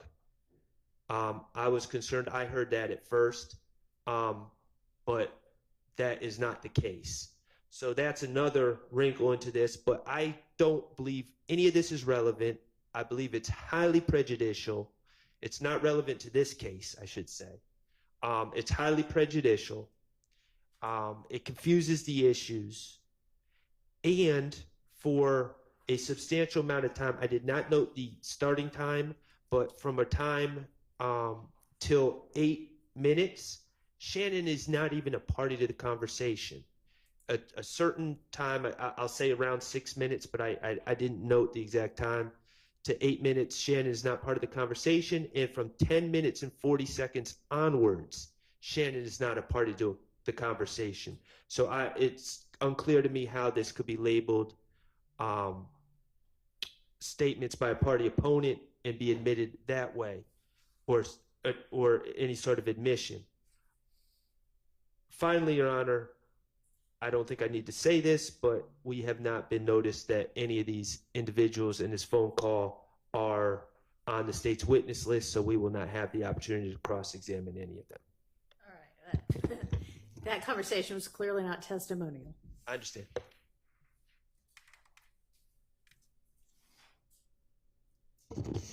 Your Honor, with the court's permission, I'll address the issue of burden in a moment, but I'd like to just start out by talking about the relevance. Mr. Shart's assertion regarding the fact that this case is against YSL is, and therefore any calls that defendant Stillwell makes to have someone verify his blood gang credentials are therefore not relevant, is belied by the part of the indictment wherein the state asserts YSL claims affiliation with the National Blood Gang, and that some associates also claim the blood subset gangs, Sex, Money, Murder, and 30 Deep.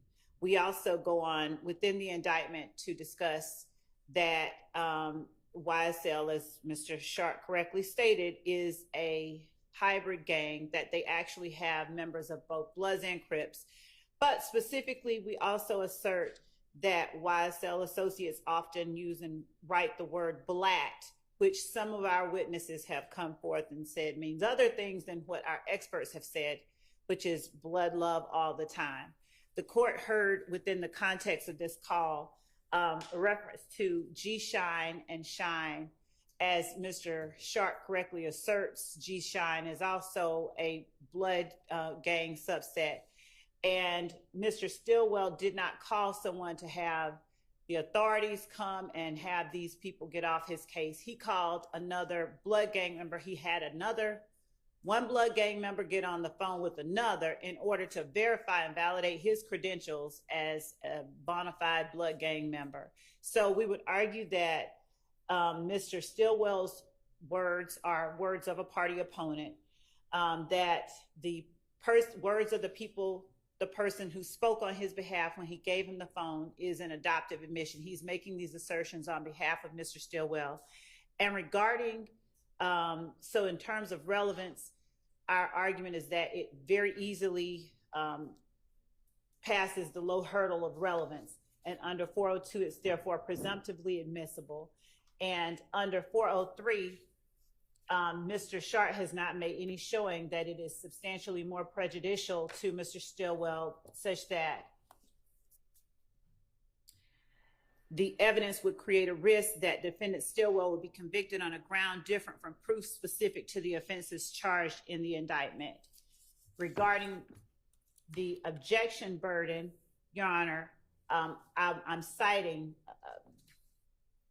a line from Carlson on Evidence 8th edition that, echoing federal authority, Georgia cases have placed the burden of demonstrating a violation of Rule 403 on the objecting party. But the case that I'll cite is State versus McPherson, 341 Georgia App, 871. And the pen site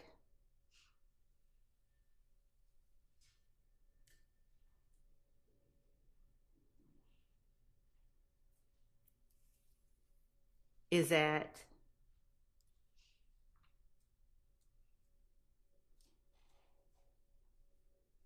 A74.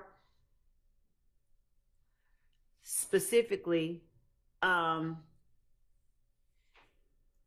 in discussing or analyzing whether or not there is a 403 reason to exclude the evidence, the court says that it finds no basis in the record to support the extraordinary remedy of excluding this evidence as unduly prejudicial, particularly given the strong statutory presumption of admissibility.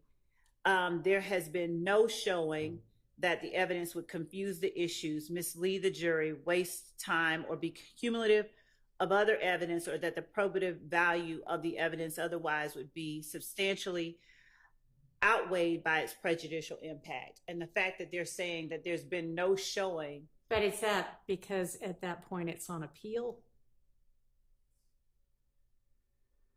When the court says... Are you talking about at the trial court level somebody didn't show, or here on appeal? Because that's I different. see what the court said. Okay. Yeah. I think it's... If the court would give me a moment to analyze that aspect of that case.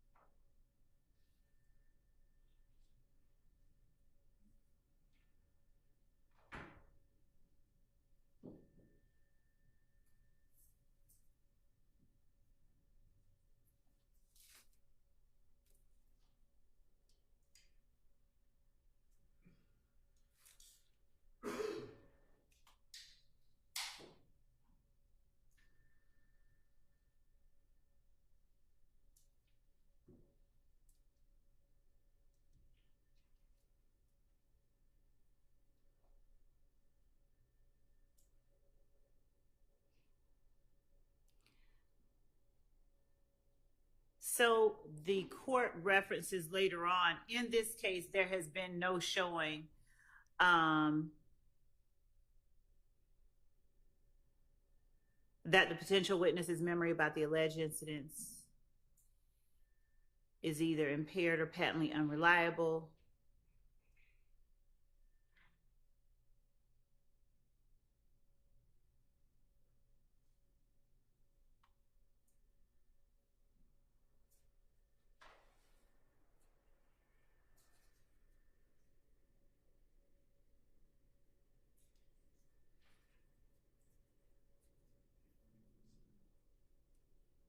Just one.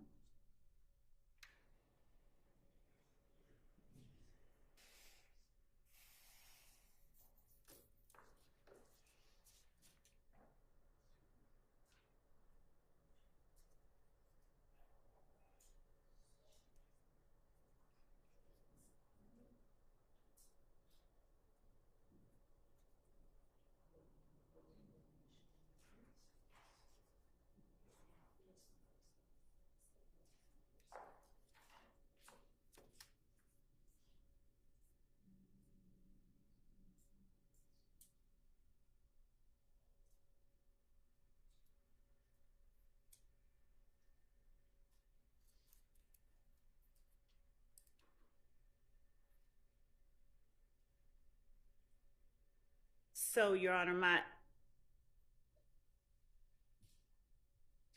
my reading of the case is that in this particular case, in the record that they're looking at, the record below, that there was no showing in that record, that the evidence would confuse the issues, mislead the jury, waste time, or be cumulative of other evidence, or that it would be substantially outweighed by its prejudicial impact. All right, well, be that as it may, 403 is a balancing test for the court to apply. So, Ms. Love, are you done? So, I might have a little bit more, but if I may cede the floor to Mr. Sharp for a moment and come back. Okay. All right. Okay. Two things. The state thinks it's relevant that Mr. Stillwell called someone else for help because he didn't call the authorities. He's in jail surrounded by the authorities, put there by the authorities. I don't know who he's supposed to call. He's around law enforcement. He's not being protected. As far as adoptive admissions, there are 2 phones.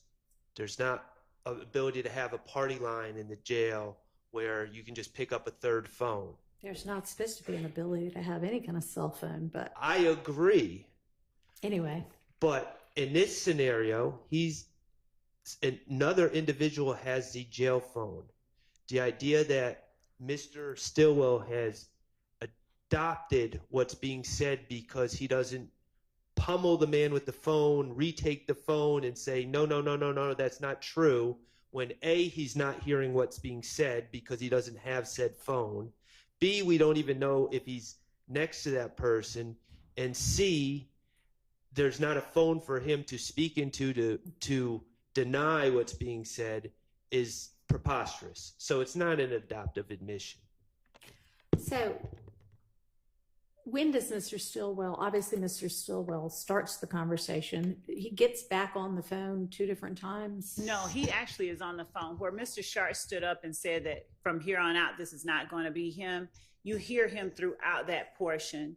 You hear Mr. Stillwell throughout that portion talking on the phone at various times. There is a point at which the talker on the person to whom he gives the phone says he went upstairs, but then you hear the person to whom he gave the phone to speak on his behalf continue to assert his credentials, and his being the person now talking, his own credentials to speak on behalf of Mr. Stillwell and to assert his validity as a blood gang member throughout the call. So it's at various points, and I could go back and, obviously I could sort of demarcate those specific times where you hear Mr. Stillwell's voice, but there is not a point at which you stop hearing his voice 3 minutes in, and now it's only these 2 people calling or talking. And it's certainly not a point at which you expect Mr. Stillwell to pummel this man because he's making these assertions, when Mr. Stillwell placed the phone in the man's hand precisely to make those assertions. It's almost like he's an agent for Mr. Stillwell at the time. Somebody speaking on his behalf.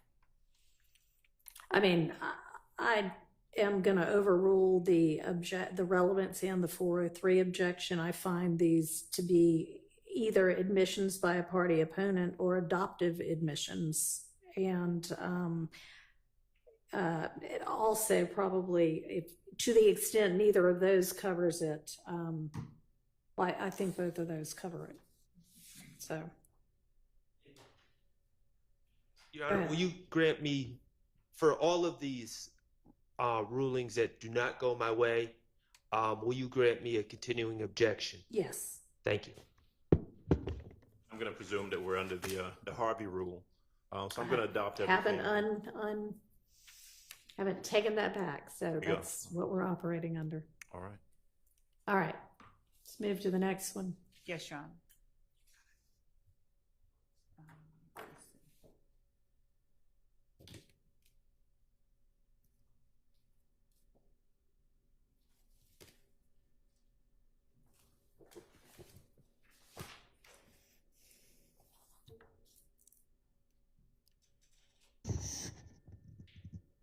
The next one is going to be November 9th, 2015 at 16:45.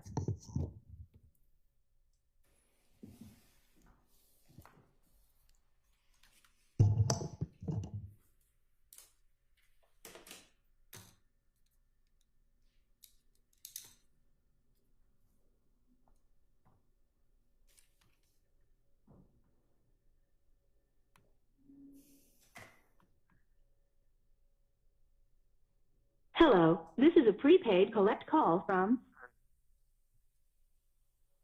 an inmate at Fulton County Jail. This call is subject to recording and monitoring. You may start the conversation now.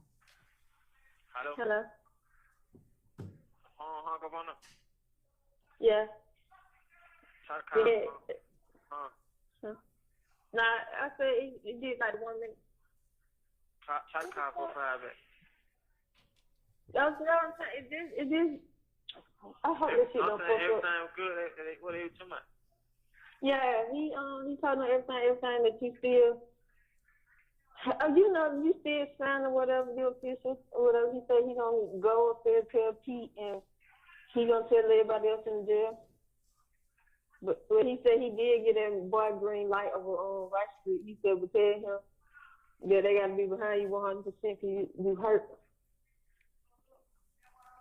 I'm trying to see if that, what's it? I was trying to see if that bull call 678-908. I remember when people texted me from that number when his phone broke.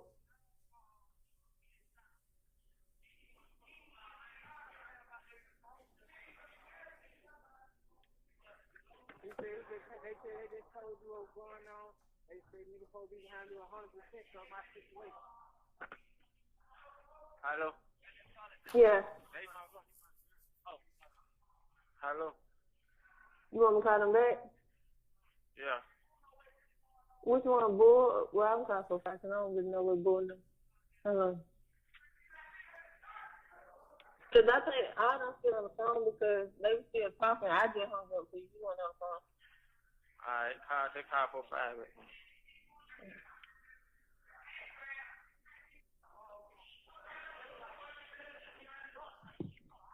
Joe. Yeah, but Joe.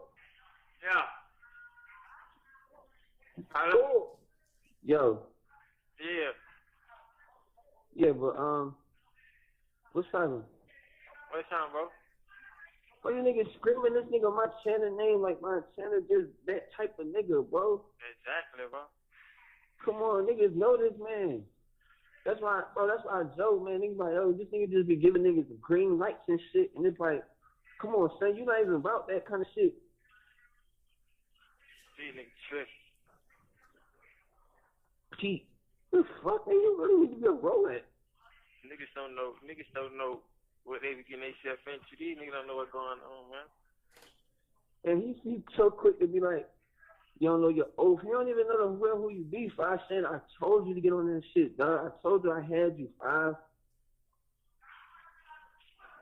I told you I had you. Like, niggas ain't saying niggas jinx you to go back to jail, but bro, the life niggas is living, it's a chance, 5. And I told you niggas was cleaning shit up, dog. That shit gonna be way, bro, God forgive, dog. Forbid, bro, that shit gonna be way worse behind the G-Wall, son. I'm telling you. Hey, Dread on the phone. Yo. Yo, what's good? Hey, you hear me? Yeah. I don't know how niggas gonna get it to you because they fucking that crazy shit, the mail situation. But bro, you got to know that shit, bro. That's the first thing niggas gonna ask you. That's the first thing, especially if niggas don't know you. You just so happen to fall into a dorm, niggas really don't. You know what I mean? Yeah. Bro, you got to know that shit, bro. But still though, them niggas don't even know shit. They just, they been in the dorm, so they got a little establishment going on. And they ain't even around no real right niggas. That's how they keep screaming, Joe Shine, Joe Shine, Joe Shine. Man, this nigga Joe Shine is all the way on the fucking east side, man. Niggas, I was just with this nigga. The only people this nigga Joe got like right up under him is like his brother Bart and some other nigga. All these other niggas, dog, these niggas don't even be real right. Me and Joe got into it at least 2-3 times since I've been out. Yeah. So what the real nigga doing now? Talking to the other nigga too, though. What's their handles? What's their handles? My nigga name Vanessa. Vanessa. Where they from? I don't know where these much ass niggas from, man. These niggas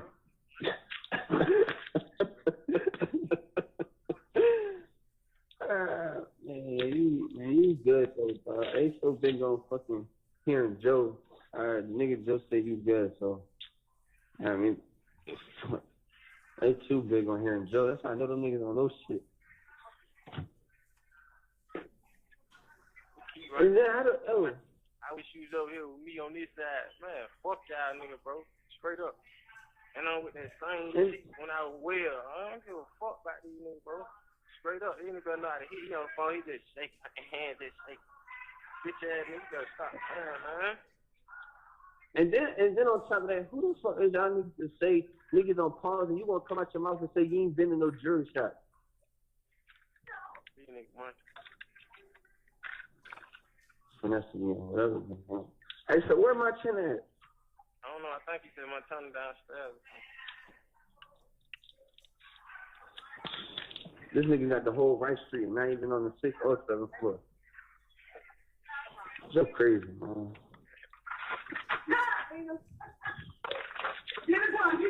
Hey, yo. Hey. What's man, up? look, man, I love y'all, bro. What's that you, baby? Yeah, I love you too, dog. Alright. Love you, Joey. Love you too, bro. Love you, bro. Alright, love you, bro. I'm calling out tomorrow. Alright. Hello? Yeah. Yeah. Y'all crazy. These niggas monkey, bro. I'm just thinking about how it works. I don't know. Oh my god. We gotta get this shit straight before the situation gets situationized. Throw it in third degree. So stupid.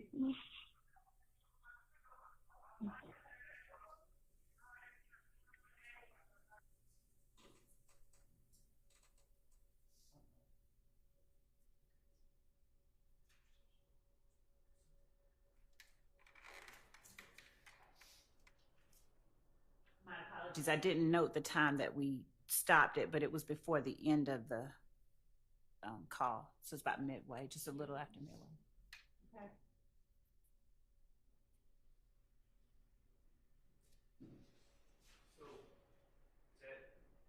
I think that's all day. I'm sorry. Yes, that's it.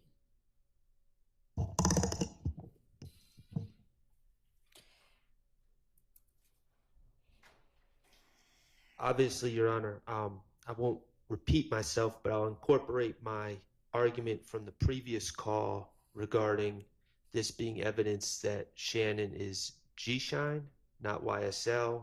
YSL has nothing to do with this call. And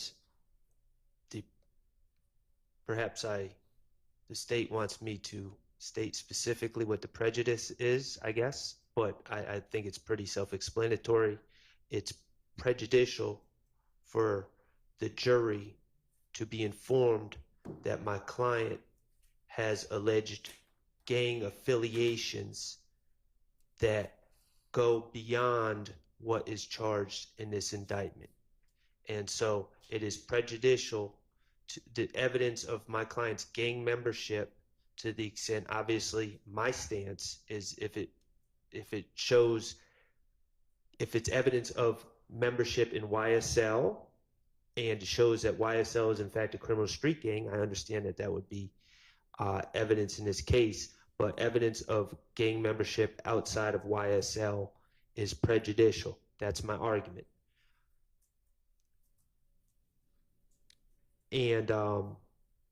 And really, Your Honor, this call is just a recap of what had transpired 18 minutes beforehand in the previous call. So I'm interested in you addressing, is there anything additional in this call that's not covered in the other one?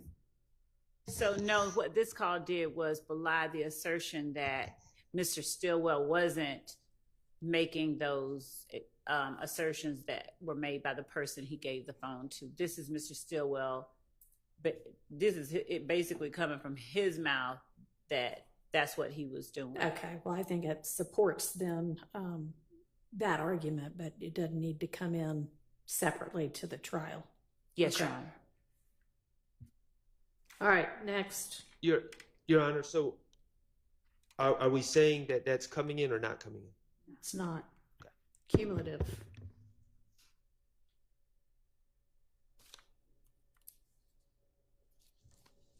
The next one is a short one. It's November 10th, 2015 at 16:41.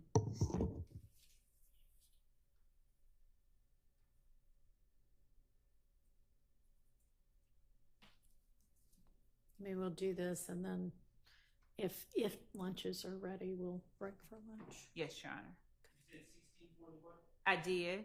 November 10th at 16:41.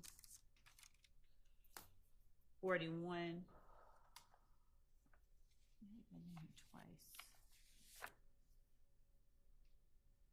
Okay, it's the same one.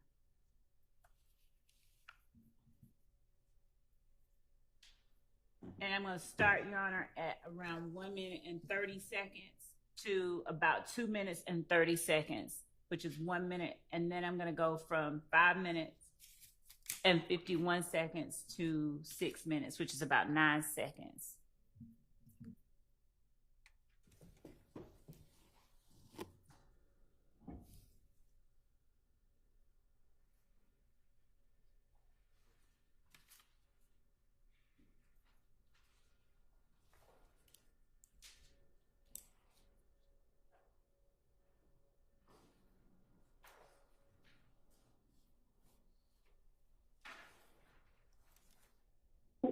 Man, Zoo in the same dorm. Yeah, when you told those two? Who? When I told those two. Damn, man. You told me, yeah. I'm talking to my man off the phone, man, so I gotta put some money on that book right quick. How much? I don't need nothing but a 20, so I'm trying to make the little store right quick. I know she I got it. You got it, but you can't put it on. You at work, nigga. Yeah. Who needs to do it? Tell somebody to do it. I can't let my man. I don't know who do this shit. That's what I'm trying to see. I think you can call. I think you can do it online. Call 113 real quick. You still got number? Nah, I got a new phone. I ain't got nobody's number. I'm getting out What it is? 678. Hold on. I'm going to fast forward, Your Honor, to 5 minutes and 51 seconds.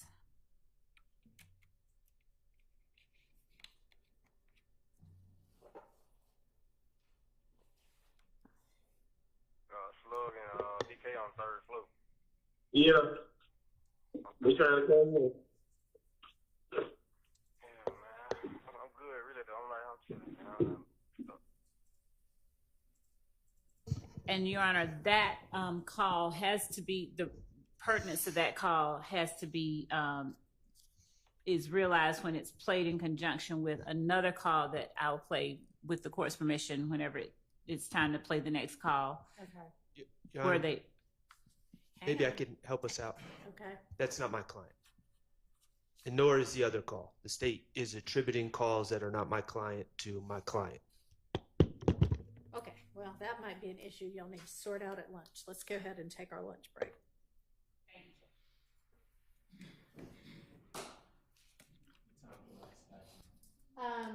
Let's do 1:15.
nigga envy me anyway, man.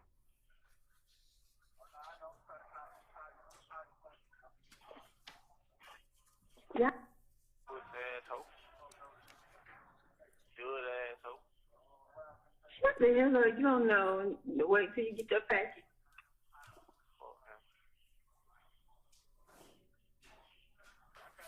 That fuck nigga envy me anyway, man.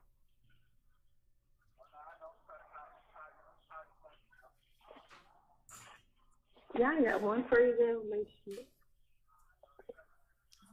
Fuck nigga envy me. You hate this thing I had. Y'all be back rocking with all over. Crazy fuck. I don't know that bitch. I really gotta shoot myself in the face. Y'all go back right. I don't wanna fuck that nigga, man.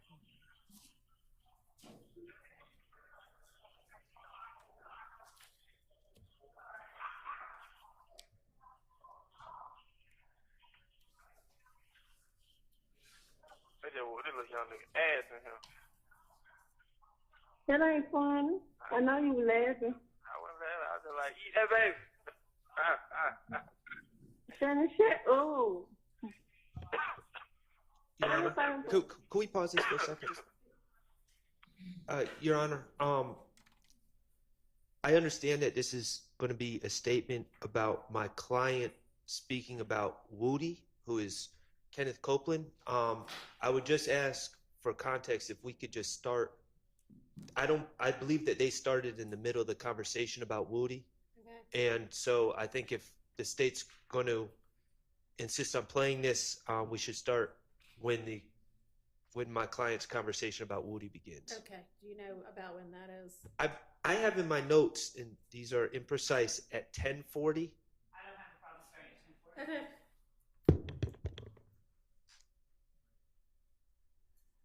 Today, that's I did to you. 10 days.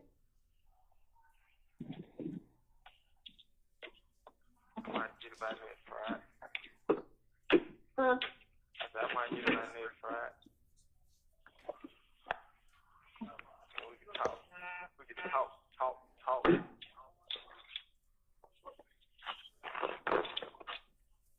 Drew came back with him yet? I guess so. Cause she a lot of pictures and said I asked for a selfie. He sent his waist and below to her. She like, I asked for a selfie, but I guess this would do. With a heart.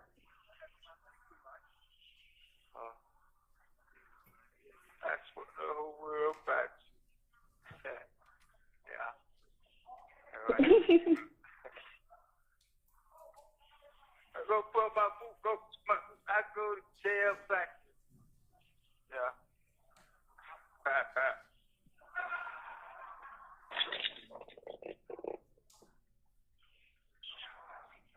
You know what? You know what? I told you, I had wrote Treasure like, oh, we didn't know he had the same charge because Lloyd said he didn't. Yeah. They said I'm gonna fix back. Lil Woody on the phone. He said, what did he say? I don't know. He said you told Trez they dropped the charges on him. He want to know what was said. I said, I never said they dropped the charges on him. I said, I didn't know they had the same charges. I guess that what Trez was talking about. Okay, thank you. But she. They trying to sit up, push that out for a nigga slap. I don't think she gets much love with her out. Stupid ass bitch. You and your pussy ass baby daddy got in there fuck ass. Y'all both y'all on that lane, suck ass little boy ass shit. Pussy ass hoe. Good ass hoe. What the hell? You don't know. Wait till you get your package.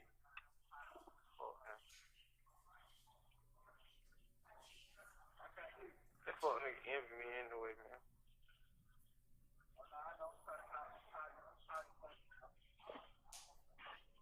Yeah, I got one crazy relationship.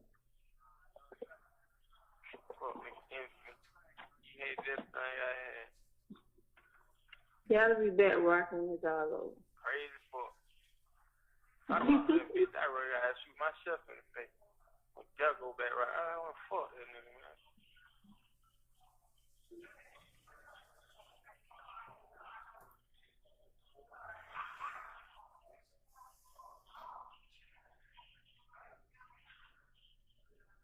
They just this little young nigga ass in him. That ain't funny. I know you were laughing. I wasn't laughing. I was just like, eat that baby. Shannon, shit. Oh. Let me find him. I hear blood and he ain't real right. He what? He ain't real right, for his blood. He what? He ain't real right. What? Shit, do you know your own? It be different shit. Like, nigga push up on different niggas. And the wrong way. Nigga pushed up on me the right way. Nigga pushed up on him the wrong way. Like, hey, bro, you got to go and do this. Man, we finna goddamn gonna get at you, man. And that's what they did. They pushed up on me like, shit, bro, you know, they saying, man, listen, man, do you want to talk to these people because you stressing these big hoes, but you ain't on the phone with these folks. I got these folks, man, you want to talk to these folks. Yeah, bro. Now these niggas be goddamn. I be asking, I like, bro, you got no Ferrari, bro, but you ain't here panhandling, bro. Y'all niggas just big. Shut up. But hey, man, that's y'all did. Y'all choice. Y'all business.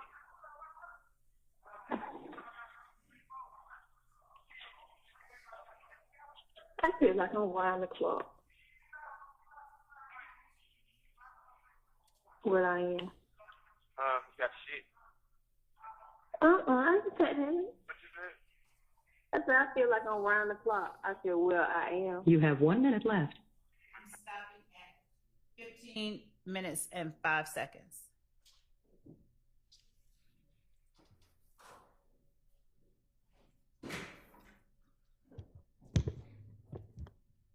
Okay. Your Honor, from 11:25 to 13:30, there is discussion about Woody, Kenneth Copeland, lying on my client and having my client falsely accused of these charges. That is one aspect of what was just played.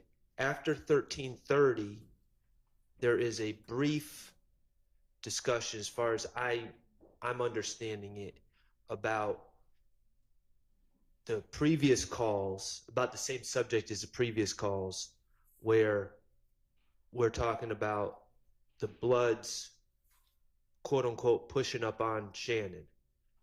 Very brief discussion. And then we get into stuff that, quite honestly, I'm not tracking or following, but I don't believe it has any relevance to this case. To the extent that 11:25 to 13:30,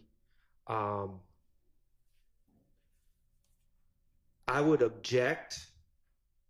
For the record, I don't think it paints my client in the best light, but if I'm forced to deal with that, I'll deal with it.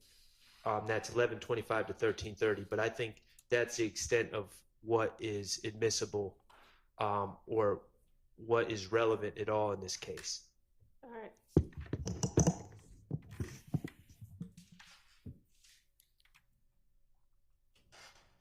So, given that Mr. Sharp concedes that Mr. Stillwell's commentary about Kenneth Copeland and Kenneth Copeland telling on him and his expressed feelings about Kenneth Copeland are relevant, our position is that that portion, I agree, is relevant because it is talking about his feelings and his knowledge of a witness in this case.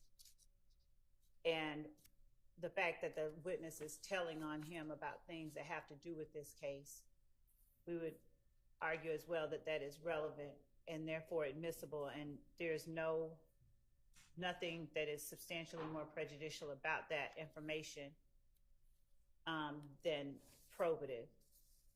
The portion after that where after Mr. Stillwell is asserting that people envy him and he starts talking about the guy that just got beaten up in the jail.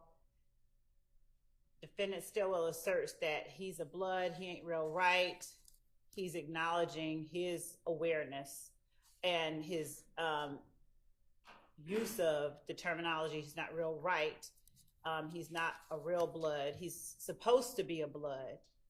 And I believe that the female asks him, does he know his oath? If that's not what he's saying, that's what I heard, and that would make that relevant to us. Mr. Stillwell then starts talking about, I believe, the way that law enforcement spoke to him, or how he was approached about talking, and how law enforcement, how other people were approached about talking about the facts of their case. And that colloquy is relevant. He's particularly as well for what he's not saying, as well as for the fact that he's aware that he is being asked to talk about things and how he's dealing with that. So our position is that it's not substantially more probative. There's nothing in that span of the call that is substantially more prejudicial than probative. Okay. Honestly, that was the way I took that last part about getting pushed up on the right way or the wrong way. My impression was he was talking about law enforcement as well, wanting to have him say whatever he was going to say about the case. So I think that would be relevant. And I mean, if you can shed more light on it, go ahead. But that appears to be the topic of it. I mean, the only thing I can do is ask everyone to listen to it again. I mean, we might just have a difference of opinion, but when I've listened to these calls, I'm of the belief that, I mean, all this has been discussed in the previous calls, but he's talking about people pushing up on him, which... In the jail. In the jail. Is that what you think yes, it means? Yes, I mean, that's what I believe it to be. And so... I understand that Your Honor has already ruled one call in. I think at this point it's becoming cumulative. I didn't hear the thing about the oath, but to the extent that the young lady is talking about Shannon needs to know his oath, which I didn't hear, but to the extent that that was said, I mean, that was said in the previous call.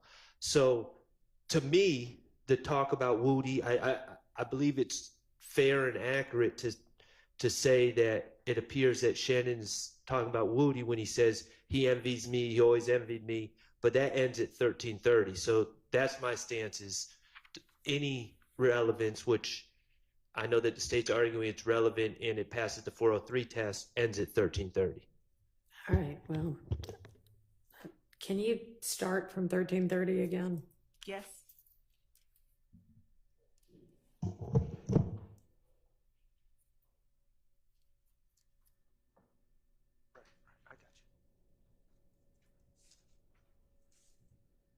I know you were laughing. I was laughing. I was like, eat that baby. Shannon, shut up. Let me find one. He a blood and he ain't real right. He what? He ain't real right, for his blood. He what? He ain't real right. What? Shit, you know your own? It be different shit, like nigga push up on different niggas and the wrong way. Nigga pushed up on me the right way. They pushed up on him the wrong way. Like, hey, bro, you got to go and do this line. We're finna goddamn gonna get at you, man. And that's what they did. They pushed up on me like, shit, bro. You know, they saying, man, listen, man, do you want to talk to these people because you stressing these big hoes, but you ain't on the phone with these folks. I got these folks, man. You want to talk to these folks? Yeah, bro. Now these niggas be goddamn. I be asking them, I like, bro, you got no Ferrari, bro, but you ain't help panhandling, bro. That nigga had to big. Shut up. But hey, man, All right. that's how it is. Whether it's about how people are treating him and other people in the jail, or law enforcement. Certainly the part about certain people being bloods but not being real right. But I think that's all relevant and not excludable under 403. So I'm going to allow this over objection. Thank you, Honor. The next call is November 18th, 2015 at 17:30, timestamp 10:45 to 11:21.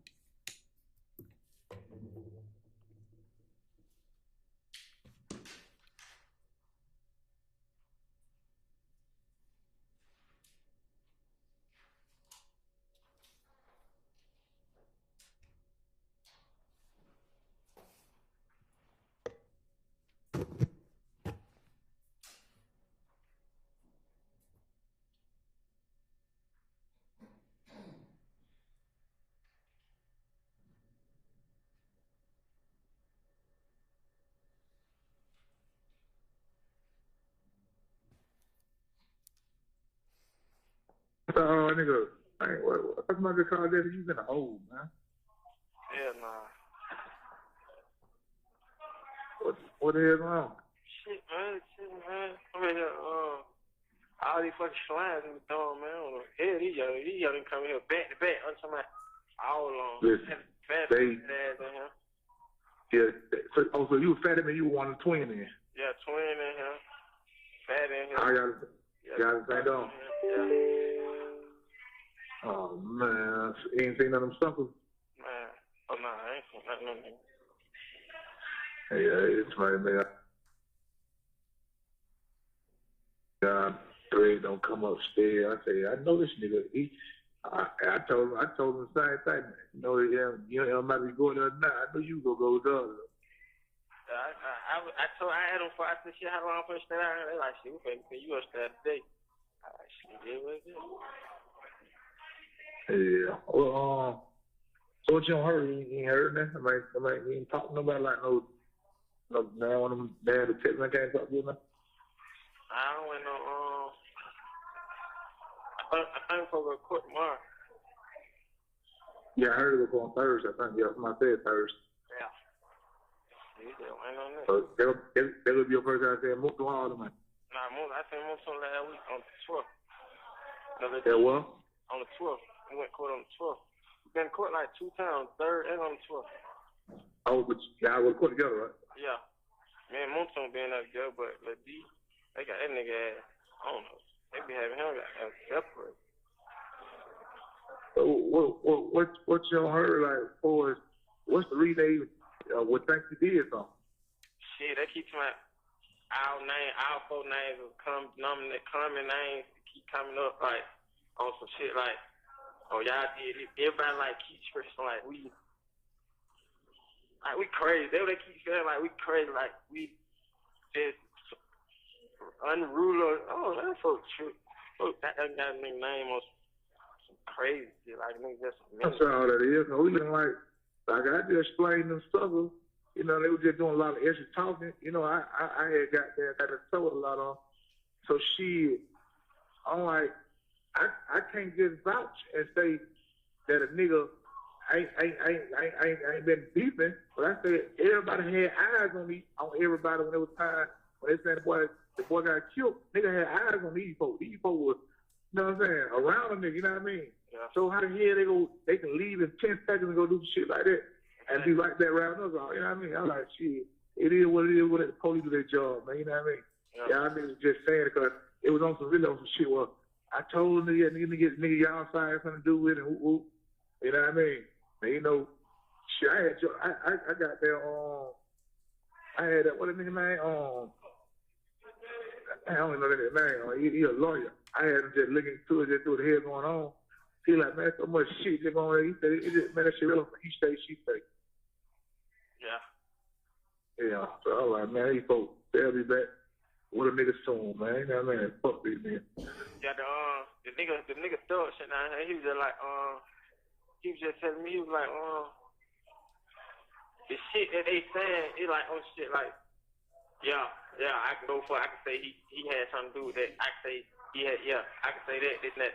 You feel me? But he said, motherfucker not saying, I seen home do this. You feel me? So they can't say that anyway because, come on, bro, look at his name, they said.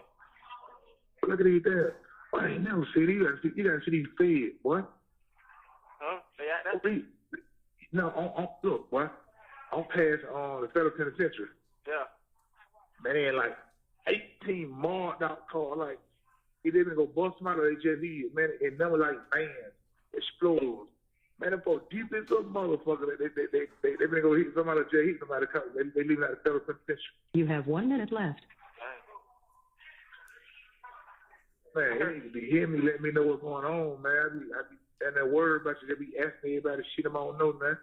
Yeah, I be chatting. New baby tell me she be talking shit. I just be like, man, I be so down, bro. I be like, man, I don't want to talk no. I just be. I know, but you know, down, like I told a nigga, man, it's a process. Man, y'all coming home, man, y'all ain't did shit. That shit dead, man. And the niggas just so long. I said, man, you should have seen the date that they hit all y'all with it.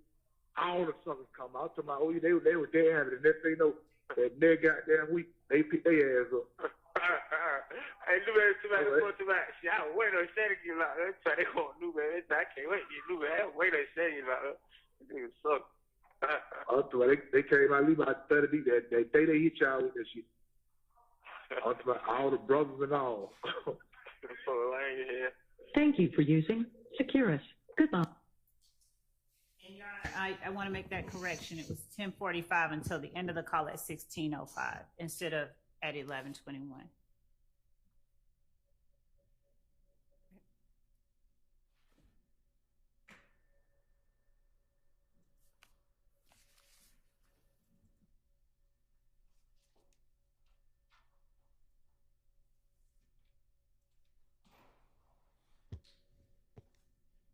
They're talking about the case. I guess it's relevant. Okay.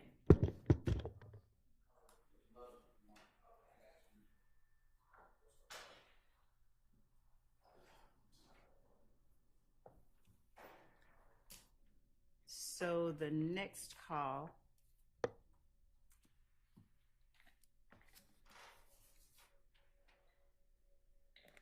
that we're going to play is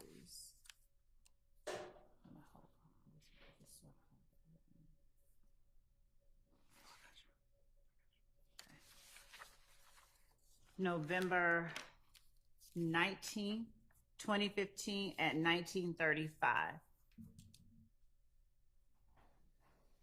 And this one will be played from 1 minute and 27 seconds to 9 minutes and 20 seconds.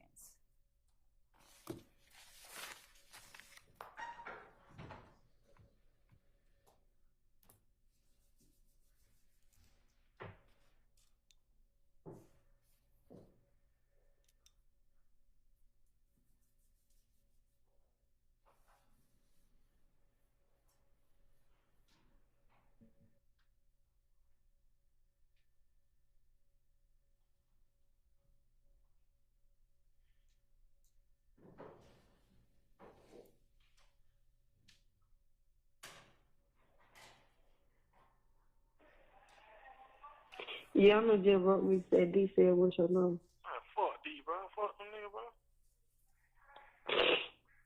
Oh, just like that, bro. Fuck you. Straight up, huh? All that fake friend shit, bro. Fuck you, folks.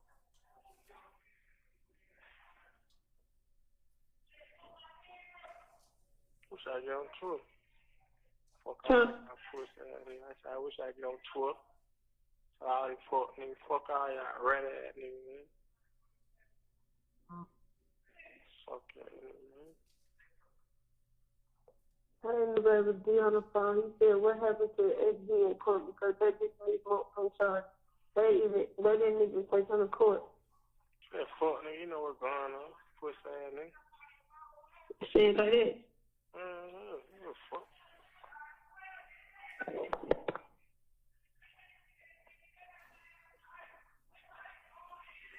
Let's see.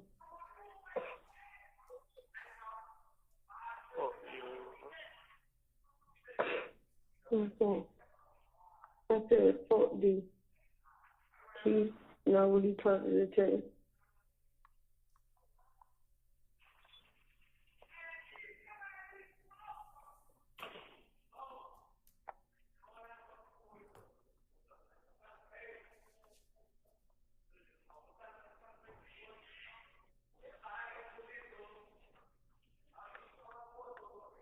I just said it.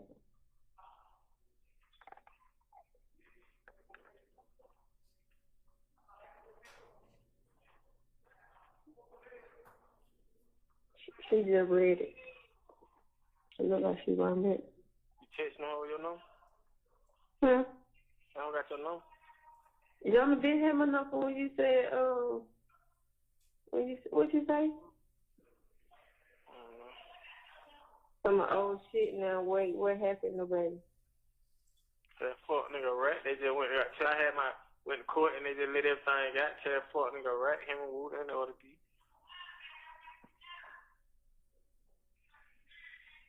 I don't keep going with folks. That fuck nigga know what's going on.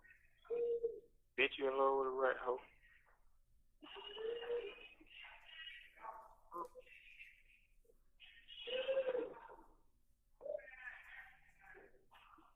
Everything that came out today.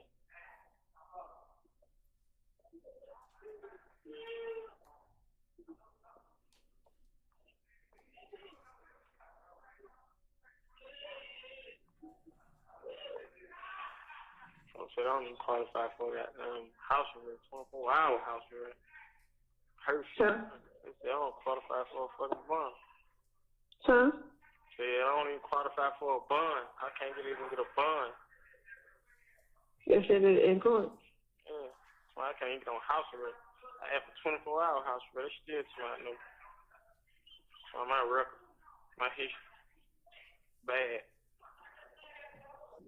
Your Honor, just so that I can ease the court's likely concern about this portion from about 450 on, we're not going to include any part about his bond and house arrest.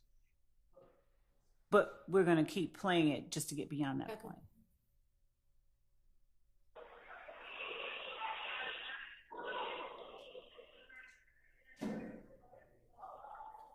So you don't know nothing about another court that name. That's going to be up to you when you get a lawyer. Get on the 18th. December 18th. Okay. Should be another time. Get some money. That fuck nigga, boy, I want to slap that fuck nigga boy in court, right? Yeah, keep. These in court with you? Nah, I'm somebody down. Fake ass private attorney ass nigga, man. Fake ass lawyer, man. I want to slap that fuck nigga, bro. I want some lawyers that get out there eating them folks' ass up. I'm just like, bro, why the hell you ain't doing that, bro? Cause the shit they bring up, bro, that shit was just weak as fuck, bro. I'm some like. Unless there is an objection, we'd also take out the part about the way that he wants to do his lawyer. But you know, we don't mind playing it. But I wasn't going to play that part. But it doesn't matter to us either way. Is there going to be objection if they redact that part? No objection. All right. Thank you. Like, eating their ass up. Well, do not leave her in here. This is not the time right now. Everybody get out. Everybody get out. Mom, can you get out too?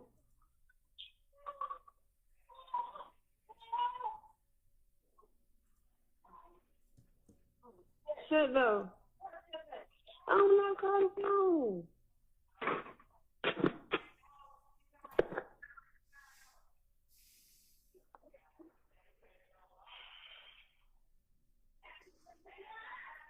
You know what I'm saying? See, that's why I don't pick up my damn phone. People keep telling me that, just shut and keep your head up. Here, a real one, for real.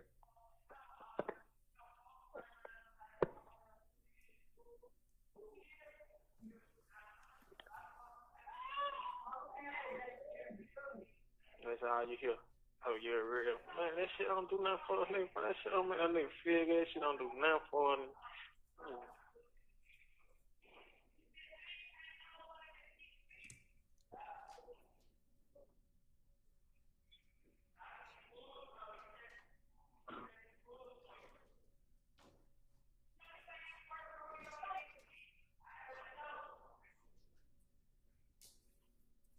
I really get out this house.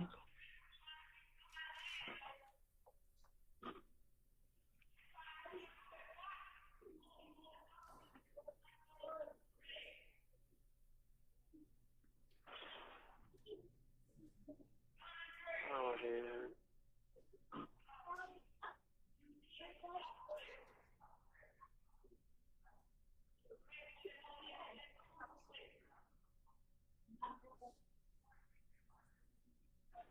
Folk done brought up Duwop name, Nud name, Yak name.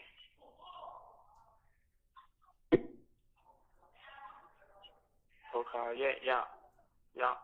Get that shit on nigga too. Yop. Folk say Yop, Nud, Duwop.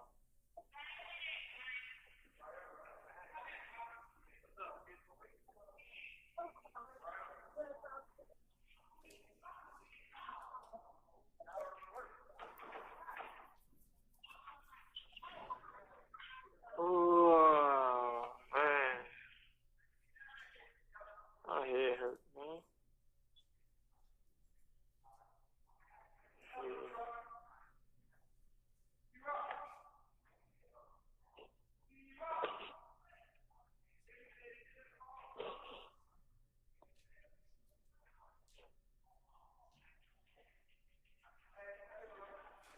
You out like that, baby.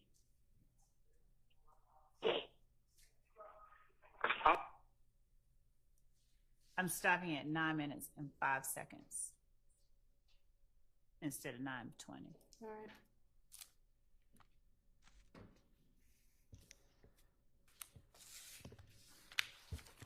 So, Your Honor, from what I hear, Mr. Stillwell is calling someone who lied on him a rat, and that's something I will deal with. I don't have any problem with that. All right.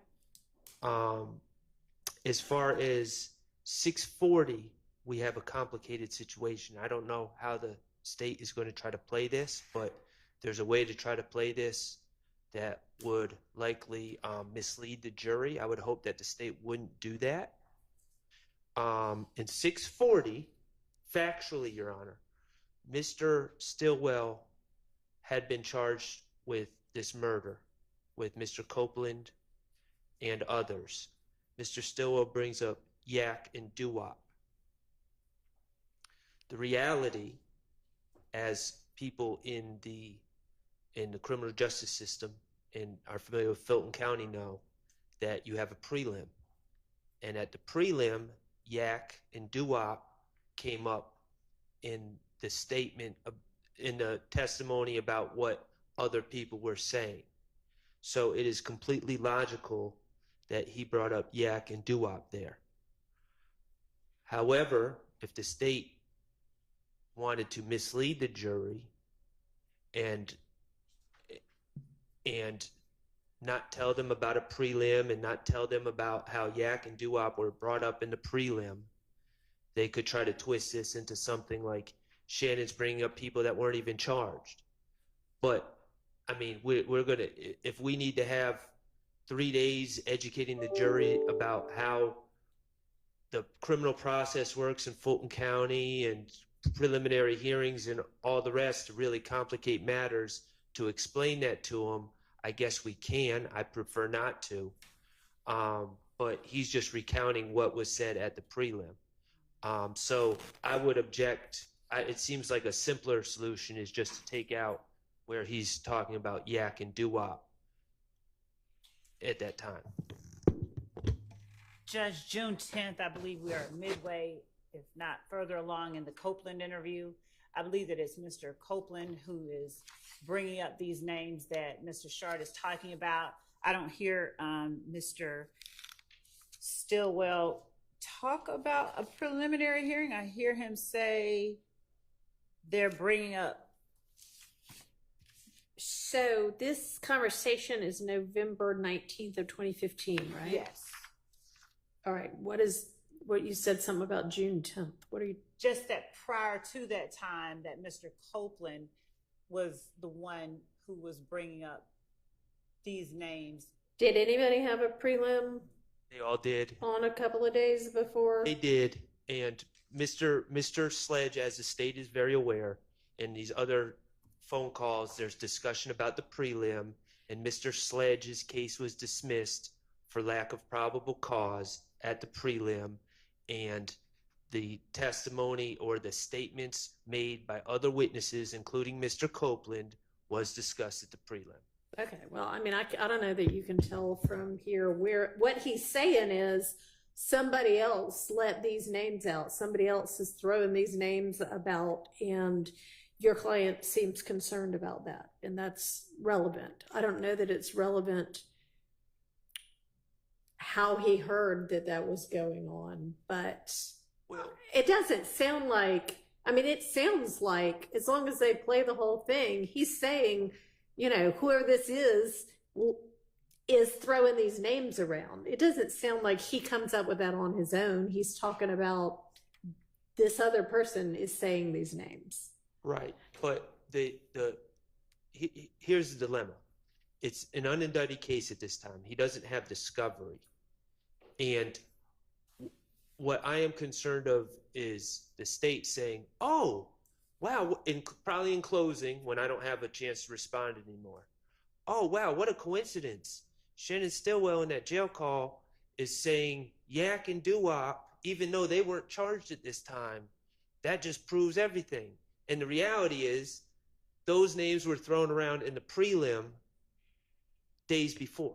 All right, well, they may have been thrown around in the prelim. They may have been thrown around in interviews. Apparently, it's a whole lot of gossip that goes through the jail. But the state needs to make sure that they don't We couldn't do that. mislead the jury during the evidence or in closing with something that you know it ought to be true. We agree with that. Okay. All right, so it doesn't sound like there's an objection. It just sounds like there's some caution about how this might be used. And I'm telling the state right now, you better not use it in a way you know is not supported. We agree and understand. Okay.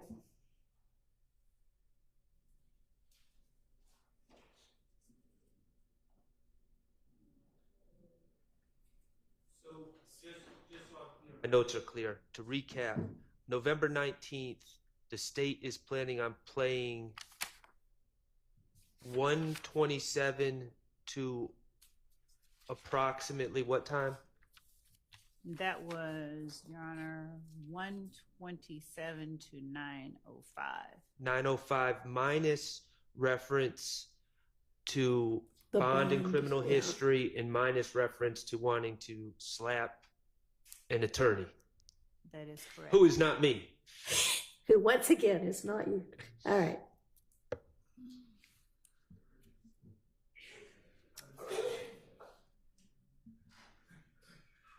The next call we'll play is November 23rd, 2015 at 16:08 p.m.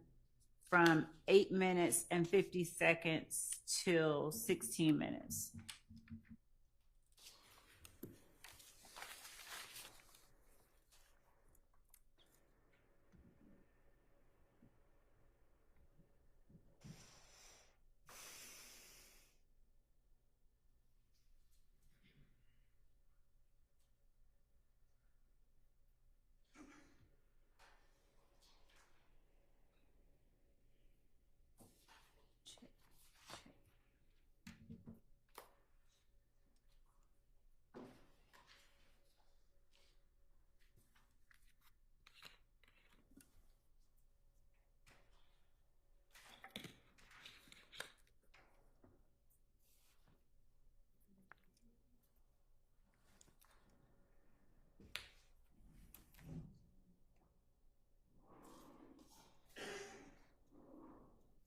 What your book look like? You straight? Shit, I'm gonna have $6 on them.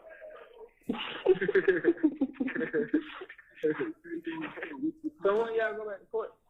On the 18th. And what they say, a hearing? Nah, I just did the preliminary hearing. So ain't nobody get no bond? Nah, they tried multiple charge, cause multiple had a lawyer. They said the same thing about both of them, you feel me? They tried multiple charge. They did only thing different was the little nigga name, D from Cleveland. He told me, I told him I did it. So they was, yeah, he said that's the only different thing. Then he just wrote one from somebody, man, oh God, bro, I ain't say that, bro. I go to court before no police lying on me, did that, third. Well, Okay, Moulton got the lawyer. yeah, Moulton got all his shit, they missed. So if you would have had a lawyer, you would have got your own dismiss. Hell yeah. How much shit? How much? What he paid on? I called my man. Huh? I called my man and see what's going on. You ain't got nobody else who you think give you nothing on lawyer. Shit, I ain't called. But Kim just telling me got down to cop on my knees, son, and shit. Who? Kim. I ain't calling it, though. Who? Kente. Kente? Yeah.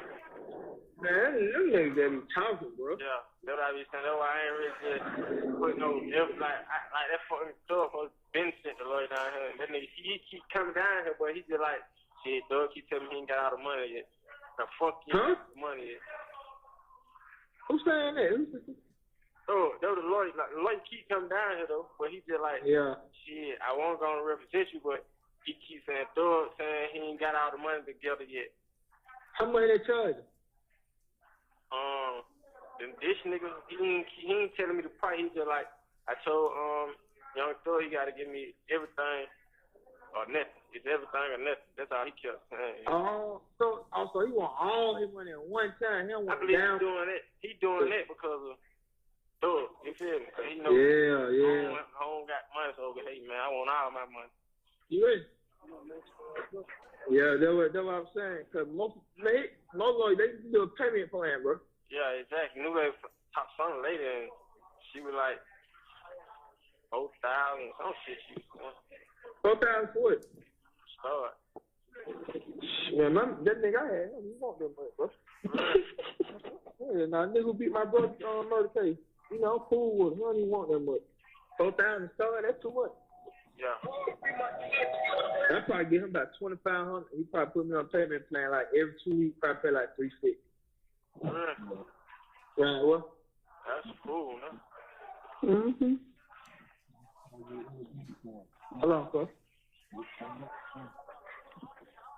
Yo, shit. Well, so what you got out of here? What you got now? What you got now? Most of they got now, they got all them aggravated assault shit that they had.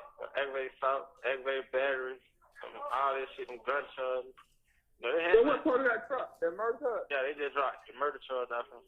Man, that ain't shit. That's base talk. Just like that. Yeah. That's how he got like, they got like 9 charges apiece. That's what they'll try to do, bro. Drop that murder and stack some on the aggravated assault. Cause they're like 20 years. Get what the lawyer said to me though. He was like, what? Man, listen. He was like, if everything go bad, he was like, you'll be looking at 20 and Mr. Schliz will be looking at life without parole. I said, God damn. Who will? Moonstone, he was saying Moonstone will be looking at life without parole. I said, God damn, why the hell you gonna do that? He like, shit, that man record is fucked up. Then the other choice he's facing. I said, good God. That's what I'm saying. Them aggravated assault charges and all that shit. That's it.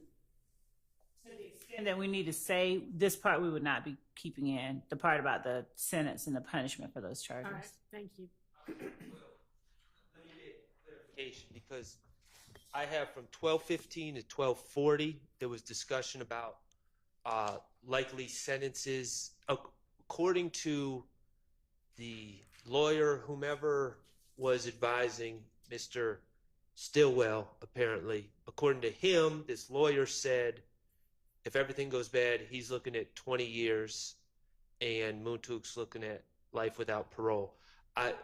When you say we're not getting into the sentencing, we're including what Mr. Stillwell is facing, correct? All of the sentencing for all of the charges, this portion that mentions sentencing, we would redact. Okay.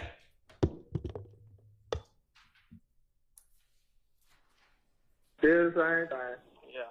The murder, they just make niggas say, woof, these ain't got this. They got to fight that red stuff. You know, that shit, they be better though, like that murder, you facing the murder charge and them all that shit better because them folks telling on them, like, the nigga mama, she like telling them folks like, yeah, they did it.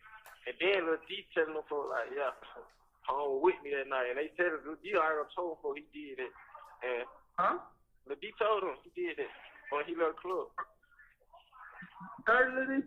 Yeah, he told him he did it, and he told them that Monson was with him when he left the club. So they like, shit, he with you, then he had to do that too. I don't even want to talk about that. Yeah. Alright.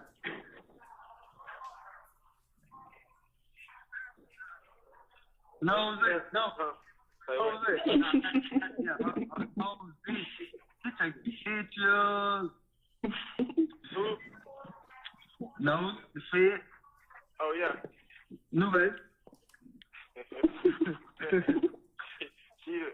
I told you a proud investor. So we pull up. See, y'all talk.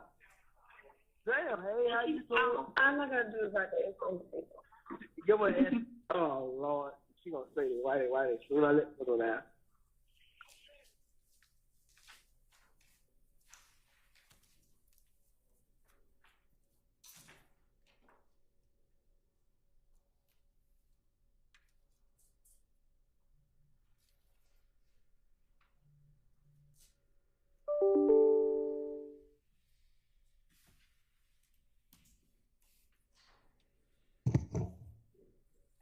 What you say? Y'all talk. Oh, we pulled up. She said, oh Lord. Cause she once told me give a new baby number. I'm like, I don't know that number. She said, that new baby, what you doing calling your phone? I'm like, I tell you. She checked. Look. She thought she checked.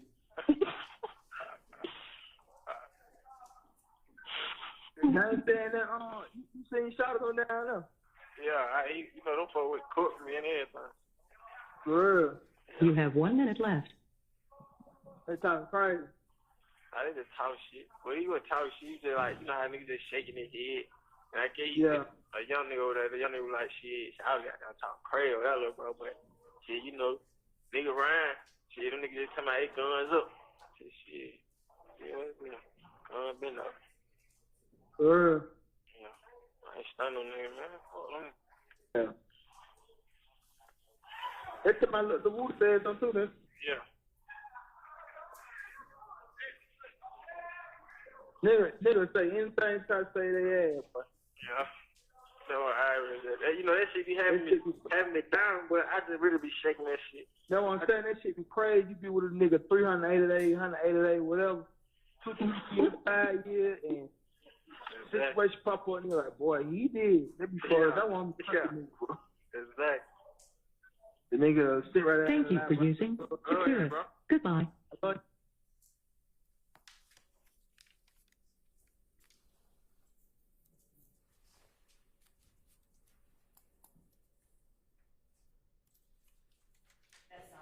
Call.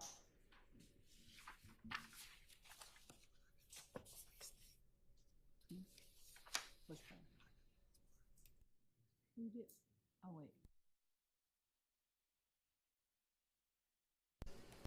On this call, there is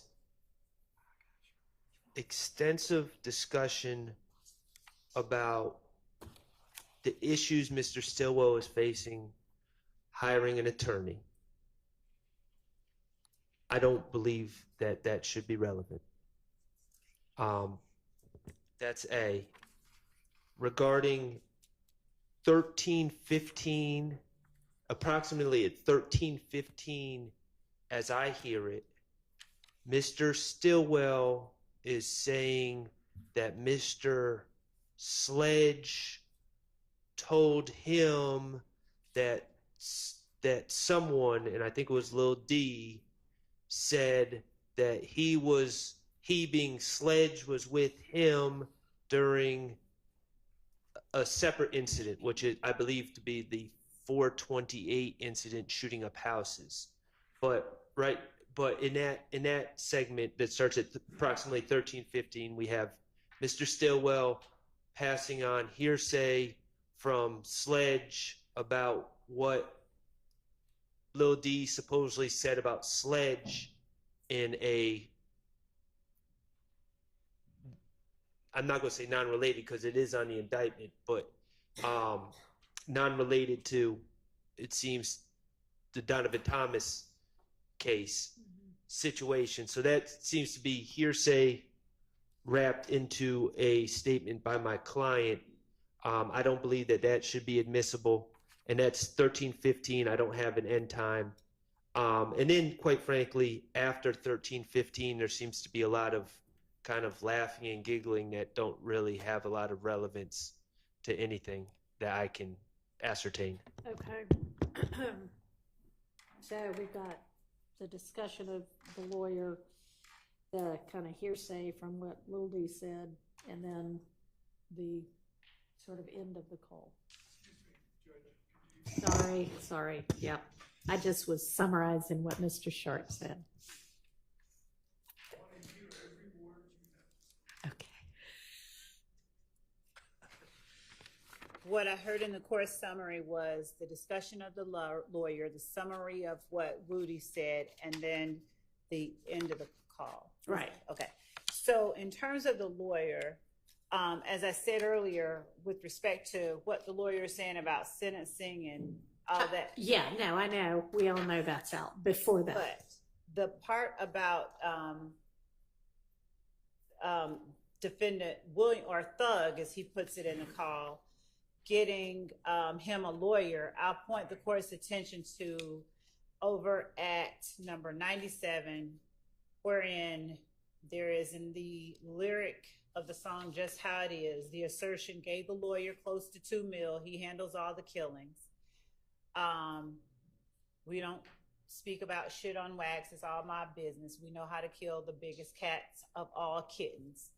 And so our assertion would be, considering that Mr. Stillwell is discussing a lawyer who has been sent down there to talk to him by defendant Williams, and that he wants all his money up front, that could be, their inference could be made by a jury reasonably assessing the evidence that this is part of the proof for that particular overt act. It's not just in a vacuum discussion or negotiation with the lawyer. It's who's providing him the lawyer, what it is the lawyer is asserting that he wants. Okay.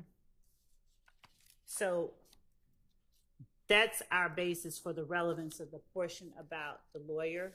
All right. I agree that's relevant, and I don't see a 403 issue with that. All right. What about the kind of hearsay reporting that Lil D says or kind of admits to have done it, and that Montauk was with him for one of these other? It goes to show the level of awareness within the jail by defendant Stillwell of what other people were saying, and the fact that Lil D swore to God the police lied on him. It would help explain. I don't know what, and I think he's actually talking about Garlington, but it was Quindarius Zachary was one of the people that told that he and Mr. Sledge committed the April the 28th shooting on Adele and Drew Drive. And to the extent that either one of YSL members, Shannon Stillwell himself or anyone else, confronted him about telling, the fact that he's asserting, I don't know what the police are talking about, they're lying. It speaks to this culture of you're not supposed to snitch, and the fact that they know that they're snitching. If they are changing stories, it would help the jury understand why stories get changed when witnesses take the stand, in particular the witnesses that we expect will be called, and frankly, one of the witnesses that's already on the stand now. All right. I don't believe that what Ms. Love is using to defend that portion is not in the portion that I'm seeking to omit. There's a discussion about Lil D told, and then he swore to Sledge that he didn't tell and the police are lying. Okay, that's not what I'm talking about. At 1315, there's a discussion about Sledge saying that Lil D told on the 4/28/15 shooting, told on Sledge. It seems to me that that's a co-conspirator statement. Sledge telling him, or if he's discussing that Antonio Sledge is bemoaning the fact that Lil D told, he's apprising him of the fact that someone's snitching on a member of YSL. Well, we just changed the verb. He was bemoaning, and now he's apprising. The bottom line is he was bemoaning, it sounds like to me. He was bemoaning the fact that Lil D told on him on something that Mr. Stillwell is not charged with. So I don't know how that's relevant. The fact that the information is getting passed along through members of the gang to other members of the gang is what we believe is the most relevant part of it. And it explains, it's defendant Stillwell's assertion, his asserted knowledge, and it explains people's behavior when they get in the courtroom and tell God's honest truth. Okay. Mr. Stillwell in these calls makes it clear that he's being transported to all his court dates with Mr. Sledge. That's not a mystery. The state puts him in the same bus, and apparently, I'm not denying that Mr. Sledge would have probably talked about things going on in his life to Mr. Stillwell, but this is a completely unrelated incident that Mr. Stillwell's not charged with. So, well, he sort of is based on the RICO count. I mean, I don't know that he knew he was going to get charged with RICO at the time, but let me just add this, just for the court's understanding where I'm coming from.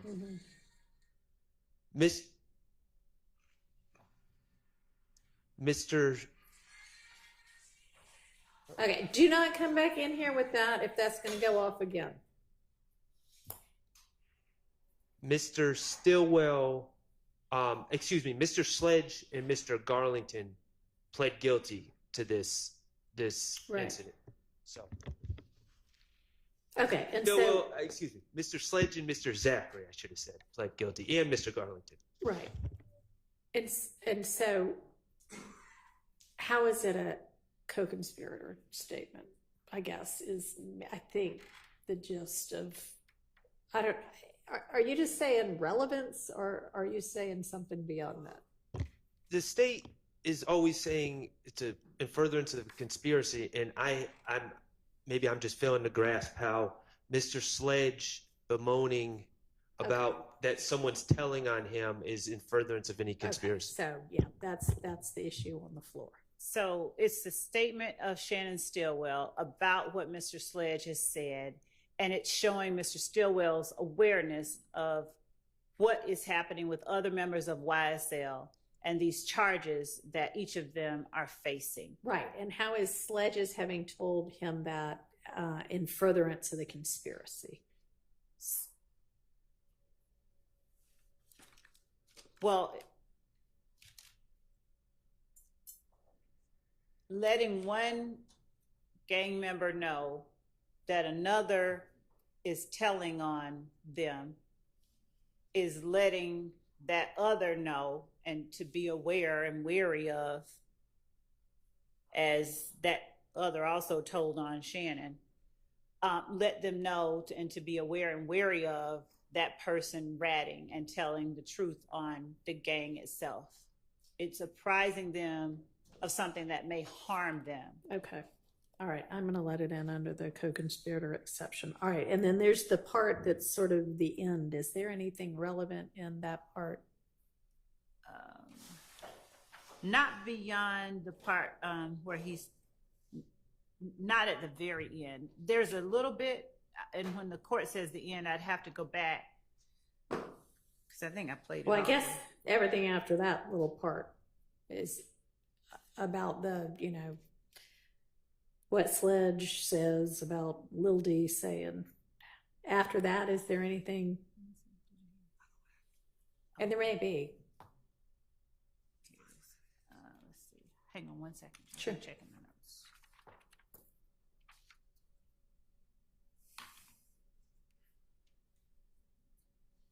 This is it right here. Oh, she's all after. That's before. I said just my recollection is there's not, but to be safe, I can just start at the about a minute before the end and replay it.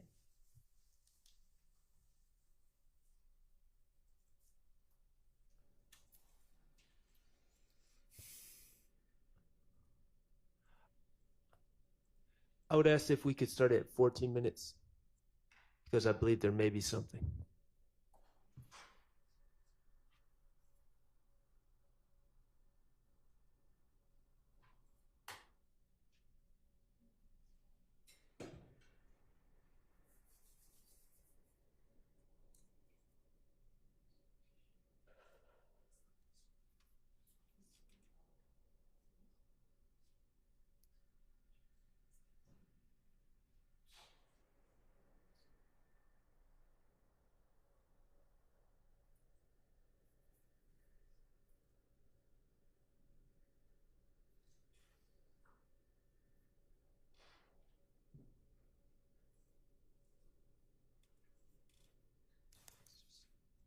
We're starting at 13:35.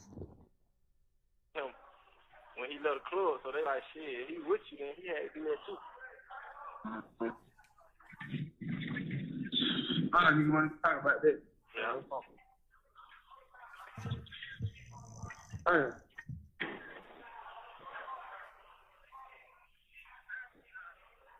No, no. Jose. Yeah, Jose. He takes pictures. Who? No, the Fed. Oh, yeah. New baby. I told you a private investor. So we pull up. See, y'all talk. Damn, hey, how you doing? I'm not gonna do it like that. Get what? Oh Lord, she gonna say it. Why they? Should I let her go down? What'd you say? Y'all talk. Oh, we pulled up. Oh Lord, she once told me it was new baby number. I'm like, I don't know that number. She said, that new baby. What you gonna call your phone? I'm like, Charlie? He checked it. Look. You thought she checked.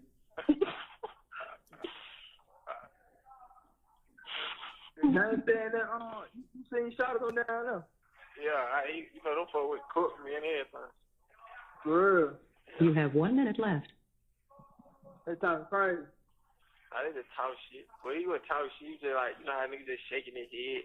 And I gave you a young nigga over there. The young nigga was like, shit, I was got talking crazy with that little bro. But shit, you know, nigga Ryan, shit, them niggas just talking about they guns up. Shit. Yeah, what's up? Guns been up. For real. Yeah. I ain't stunning no nigga, man. Fuck them. Yeah. That's my the Wu says something too, then. Yeah.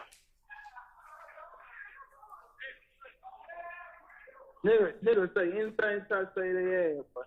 Yeah. So you know, that shit be having me down, but I just really be shaking that shit. That's what I'm saying. That shit be crazy. You be with a nigga 380 days, 180 days, whatever. 2 years, 5 years, and situation pop up and you're like, boy, he did. That be fun. That's what I'm talking about. Exactly. The nigga sit right there. Thank you for using Securus. Goodbye. Hello, this is a prepaid collect call. So to answer the court's question regarding the portion after that snippet, there's a minute of between 14 minutes and 15 seconds and 15 minutes and 15 seconds that we do not need to play. Starting at about 15:15 and going down, we think that that portion is necessary to play. It entails a couple of things. They're talking about Woody telling. They're talking about the little N saying guns up, and I'm saying guns stay up. We believe that that's a reference to Peter Rolak, sex, money, murder, Bloods. So for that portion, we believe it'll be relevant. I mean, those seem relevant. That other part in between, you can redact out. Yeah, I don't know what the state's talking about with the guns way up thing, but I would ask that the last minute be played. I'm sorry, you would or you would not? I would. Okay. Got it. I think they will. Right? Yes. Okay. That's what we were saying. From 15 minutes and 15 seconds Okay. to the end, Okay. we were playing that. All right. Let's move on to the next part. Or the next call. The next call is December 4th, 2015 at 15:48, starting at about 11:57, but we'll start at 11:30 to be safe to give context.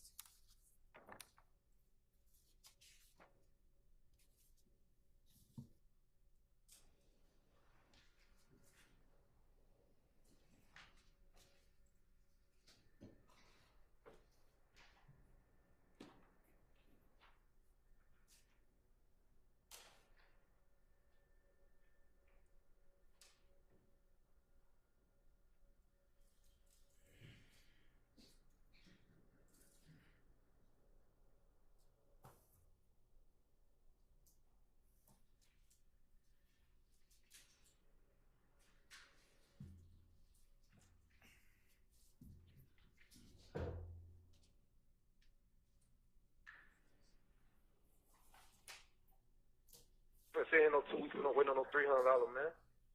That shit, wait, no fuck, man. And these folk off me 5 to 2 yesterday, man. You think I'm finna go? Hey, bro, no time. I ain't fun that, man. We would not be playing that part. What the fuck? Man, like, fuck out that jail, man. Then these niggas with their fuck shit yesterday at court. Nigga trying to dunk me, man. Fuck these niggas, man. So I said, fuck a YSL. I ain't finna go ahead and fight no fucking YSL. YSL won't even bond their ass. I want to fight for their ass, too. This is not my client. I swear I'm finna go in there and get beat Shell Carol ass, bro. Straight up, tell him through the gas bone, everything, bro. I'm like, nigga, what's up, then, nigga? Nigga, I don't give a fuck what you talking about, nigga. Is it ever going to be for this? No, it's not. In the beginning of the jail calls, it says who the call's from. These are from a gentleman named DJ. I don't know why the state believes it's my client.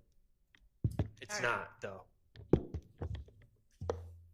We'll verify before we would speak to Mr. Sharp. So we'll pass on. We'll hold on this one. Okay. My stance isn't changing. It's verified. We understand his position. We'll look at it again, and if we feel differently, we'll bring it to the court's attention. But right now, we're not planning to play it until we look at it and reassess it.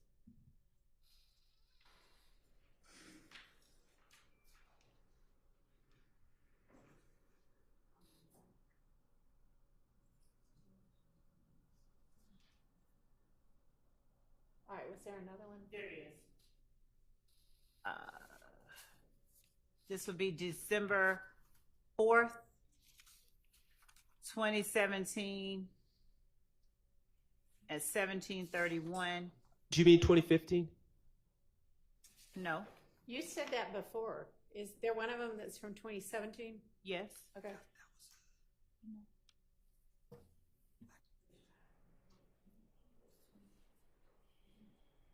I know. It's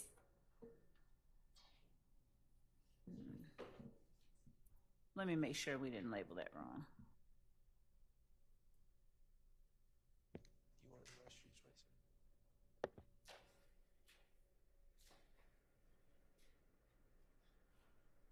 If it is 2017, it is definitely not my client on jail call. It would be kind of odd for it to be. It was a between typo. two other December It was a typo. 2015 polls.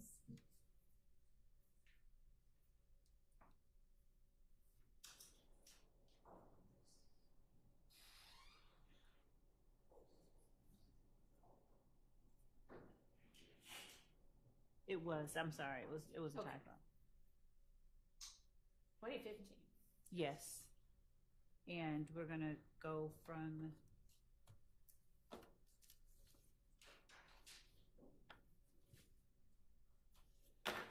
eight minutes and 10 seconds to 8 minutes and 30 seconds.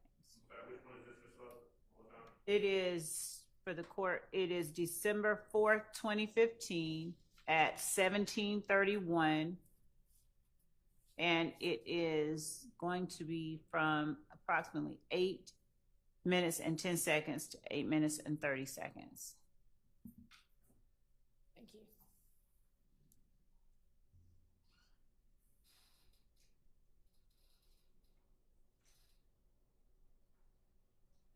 That shit on there.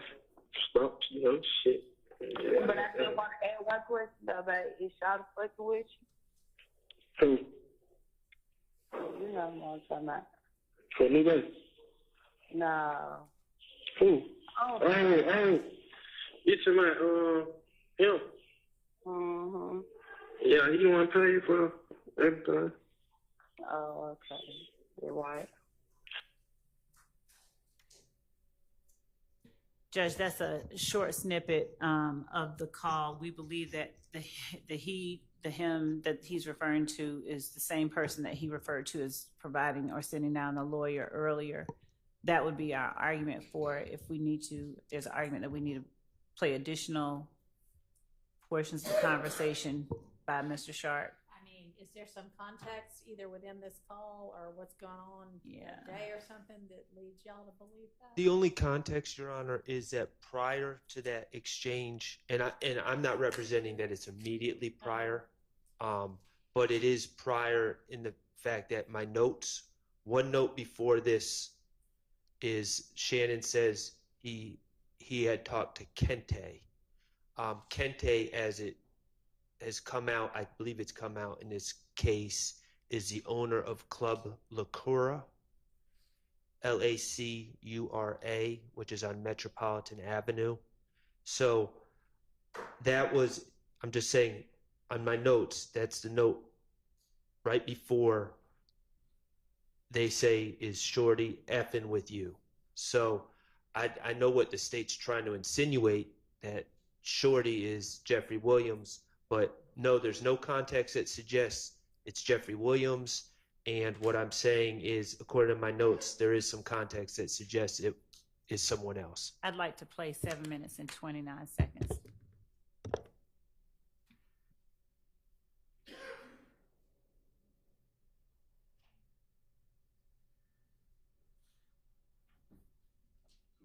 Hey, too much. Yeah. I love you, boy. Man, come on, man.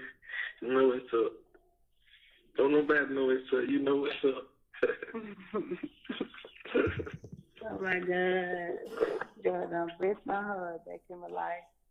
Yeah. Yeah. This shit gonna be over, real soon. Oh, you gotta come home. We gotta get on the real grind. We gotta get on the grind. That's how I've been telling him can't take everything. He like, man, what the hell? How the hell you get into that shit? Like, you know how this shit go, man. Stop, shit. Yeah, but I still want to add one question though, about is y'all fucking with you? Who? You know what I'm talking about. For me, guys? No. Who? Oh. Hey. You to my, him. Mm-hmm. Yeah, he want to pay for everything. Oh, okay. You're right. I was saying, you my bitch, my nigga. Man, I don't care nothing about no hoe. Yeah, Shawty, he doing all right, though. Yeah, I'm ready to do that girl. I ain't gonna never stop that. You know that's how we all told each other. I know, exactly. I love you, though, baby. I love you, too. Home. Huh? I want you home. What we got?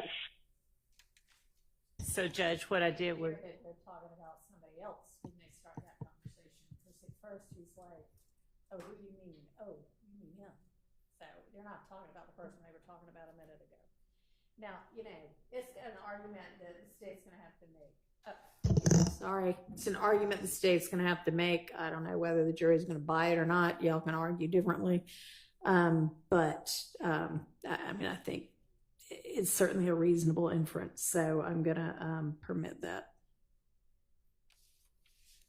Thank you. The next call, the last call that we have, outside of the ones that we have just said we're not going to do for now, All right. is the December 7th, 2015 call at 16:55 from 13:30 to 1600.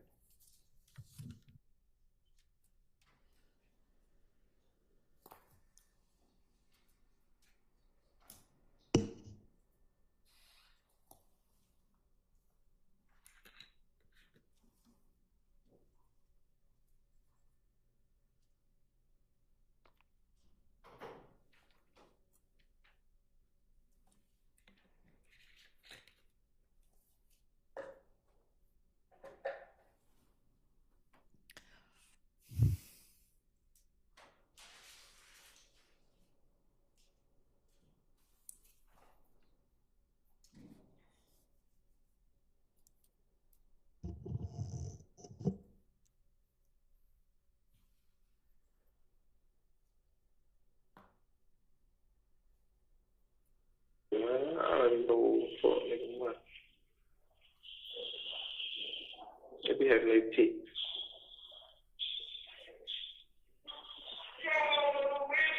I know that like shit.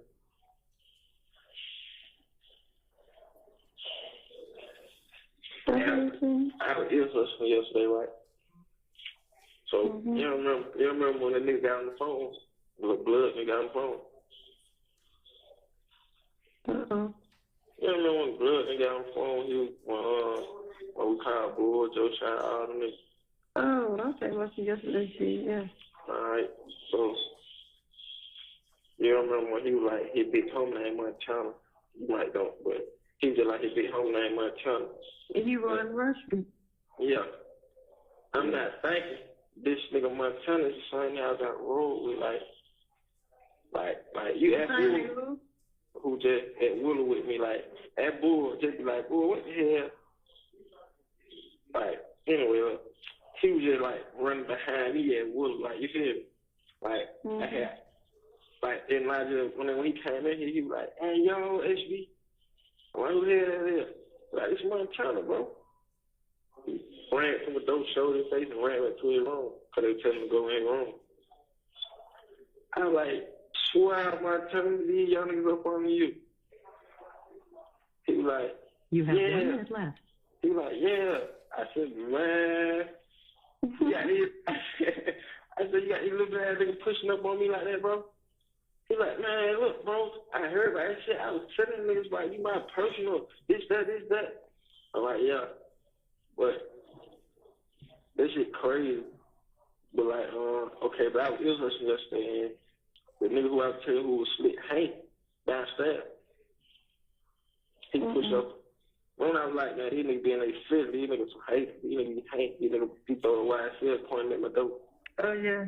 Alright, he walked over there to my town door, like, they know each other on the street. So I guess he was just talking. And I just heard my name. Now, I just heard LeBron. And I heard my town say, man, that's not personal, punk. Anything went home, I'm going to hate shit about it. So he like, yeah, I fuck with bro. He here real right nigga, but I be sick. Thank you for using Securus. Goodbye.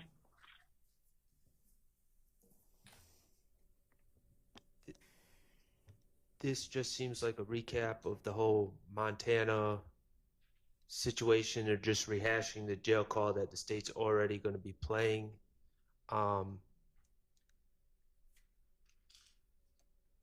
If Your Honor is going to allow this in over my relevance and cumulative objection, there is a point where Mr. Stillwell says something to the effect of, I knew him from when we were down the road.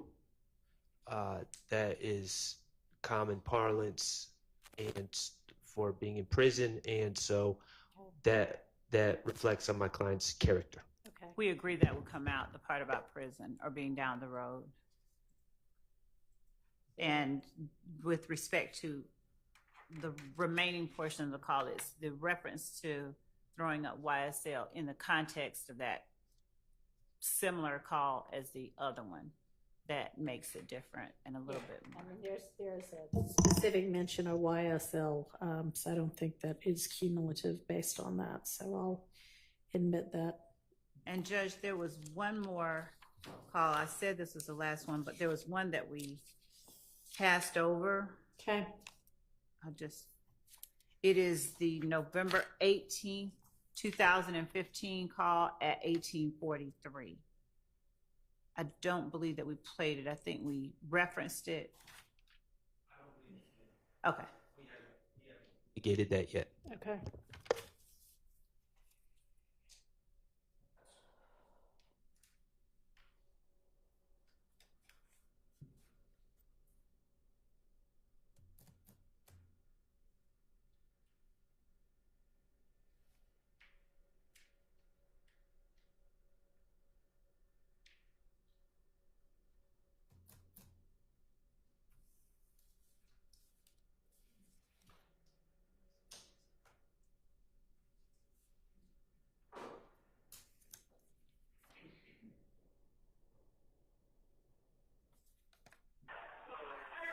He's so funny.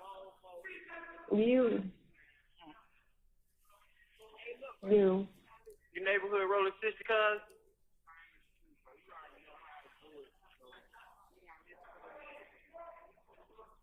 Ain't nothing.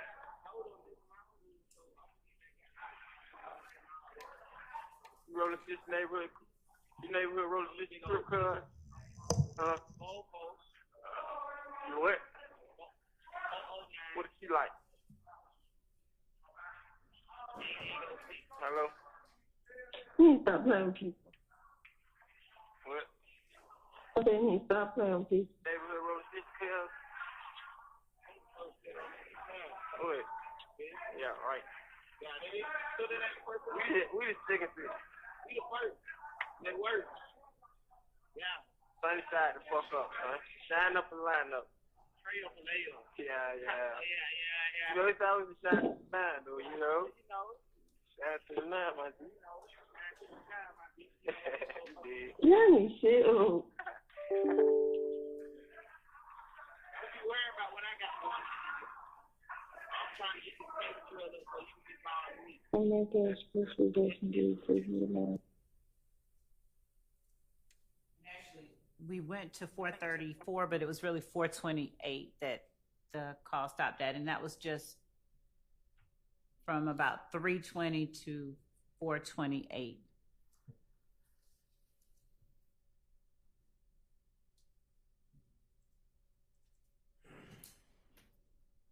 Is that the entirety for that call?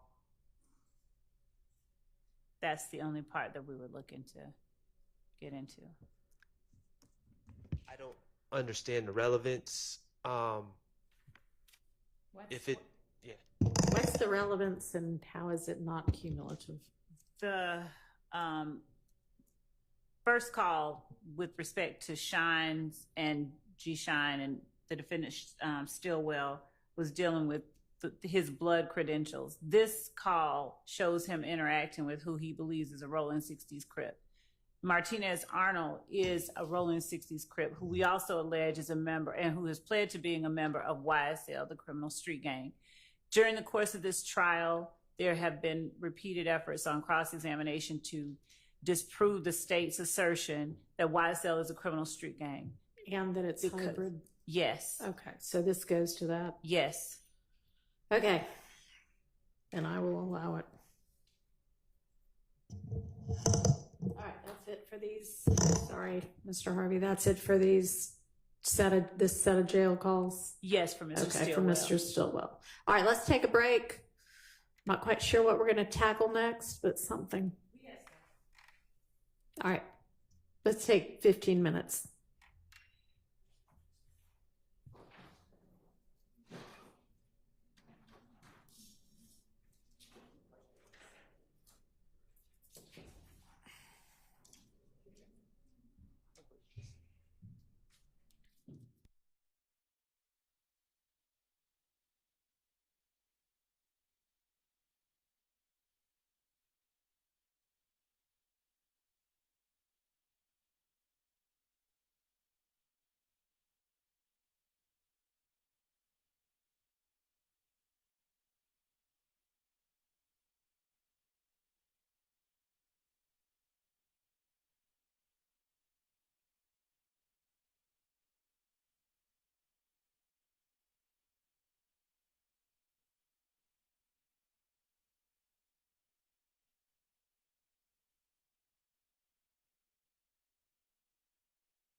several folders. We appear to have two for Mr. Arnold, Garlington, Kendrick's, other items, and then some, I don't know, pictures and things.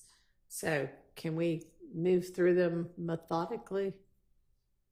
There's a recording in Mr. Arnold's. Is that what we've already gone over? Is there anything we need to take up that we haven't already dealt with on that? Okay. Not with that I believe. Okay. How about in Mr. Garlington's folder? Is that his statement?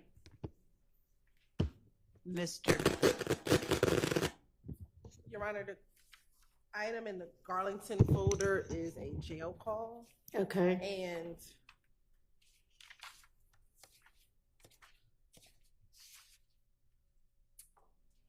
I should make sure. At this time, I don't believe that jail call will be able to come in. Okay, so state does not intend to use that. All right.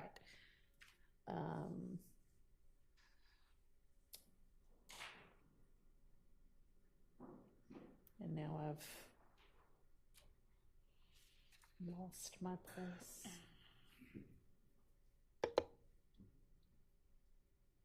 Well, what was next? Because I have no idea where I was just looking at has gone to on this computer. So I think the next folder, Your Honor, is the folder that says Diamante Kendricks. Okay. And there's 3 jail calls in that folder, Your Honor. Can you give me a minute, Your Honor, because the Wi-Fi is loading. Maybe that's what happened to me too. It just went poof.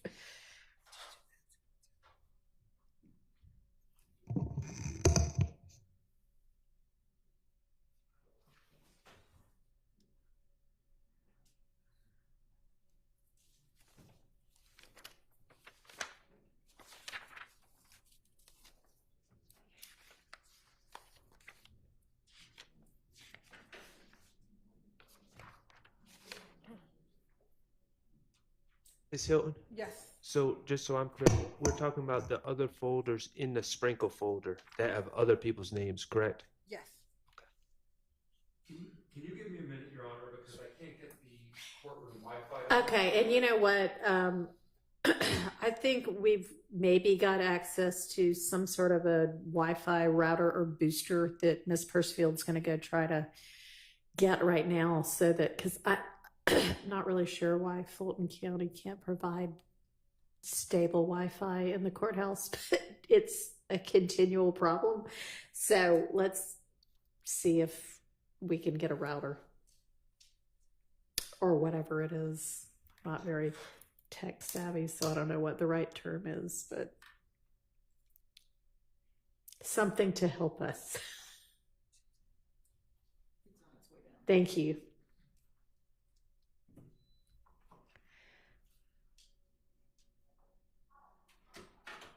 All right.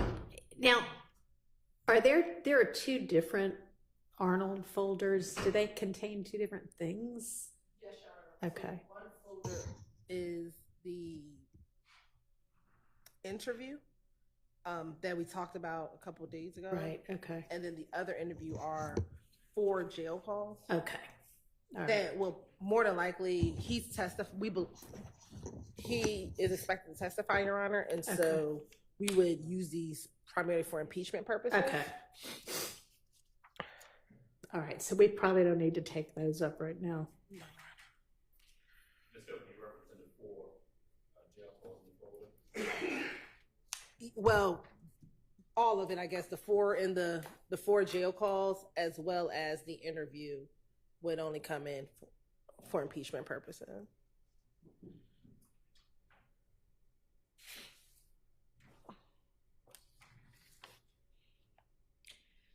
All right, what's in the other items folder?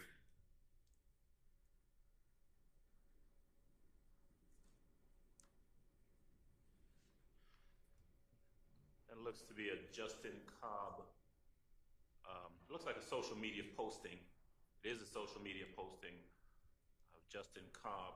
So I'm not sure if Your Honor you can't open it, I think. I could open that, or I can see a little thumbnail of that one.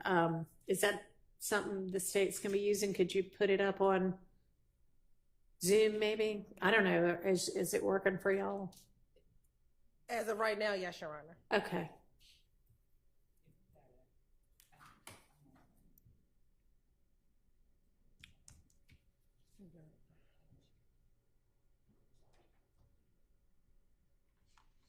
I'm not sure if you have access, Your Honor, to let me in the Zoom room. How is it like exclude people once Wi-Fi goes out or something? Or sometime at lunch, it'll kick me out at lunchtime. Don't know why. Okay.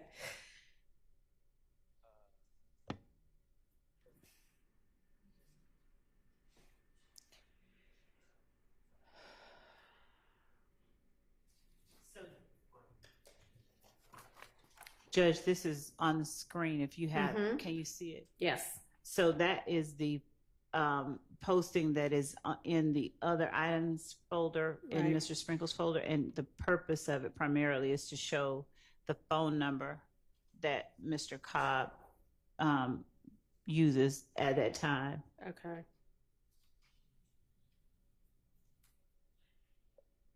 And any objection to that? So, and maybe I need a bit more clarification. I understand it's a posting ostensibly by Mr. I don't know if it's by Mr. Cobb or not, and if they're indicating that he is the one who is posting that phone number, and how that's, if there's information to verify that, separate and apart from this posting. We would be having the person who found the post and who can talk about what they saw in the post, in the social media pages that they were looking in, to provide a foundation for it, like we would any other social media posting. Whether the jury believed that we have that right would be a matter for, I guess, argument, but we believe that based on what we were able to find, that this is Mr. Cobb's phone number. I think Mike Sprinkle is the one that actually found that posting, and he's free _ doo-wop. And he's responding to @Stunna Bumpkin with his phone number. It's hearsay, Your Honor. How is that not hearsay? It's because that is being offered for the truth of that being his phone number. It's how we were able to. Are you offering it to establish that 678 number is the phone number that Justin Cobb / doo-wop was using at the time? Yes, and we would not need to put that particular picture up as long as the witness is testifying how, he came The about witness it. being Mr. Sprinkle? 88 Sprinkle. So he wouldn't just have that showing that it was his phone number. He would have other items of evidence to show that lead us to believe that it's his All phone right, number. what would those other items of evidence be? I believe that we got his records, his phone records, so who the other Well, then calls. That would be the way to show it then, through his phone records. Right. So when he's doing the deep dive into who did what and how we are able to find out who is where, he starts out trying to get phone numbers for people. And this is one of the ways that do we need to know that this is how he got it, or do we just need to know? Not necessarily. It's not one that at this time I think we would need to put up. It's just one that we had.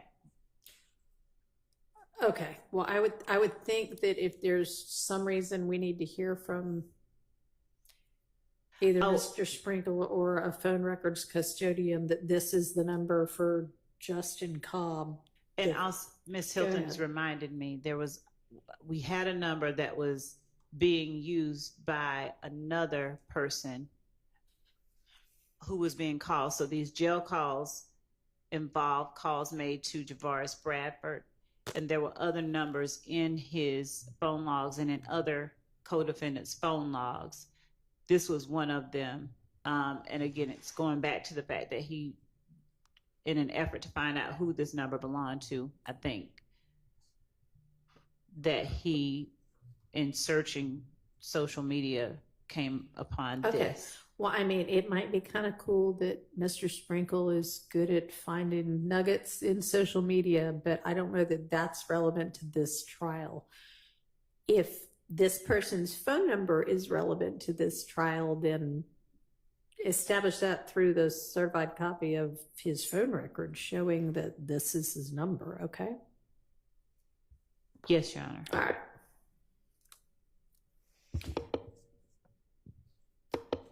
All right, Mr. Weinstein, were you able to do what you needed so that we can go over Mr. Kendrick's jail calls? Yeah, I'm just using my phone because I can't get on the Wi-Fi here and it's a little clunky, but okay. I'm almost there. Okay. Give me like 5 minutes. Okay, no problem. All right, how about the other, like, what look like maybe individual pieces of evidence? There's I don't know, the one that's labeled CKNQKS, whatever, that's a picture of somebody standing by a car.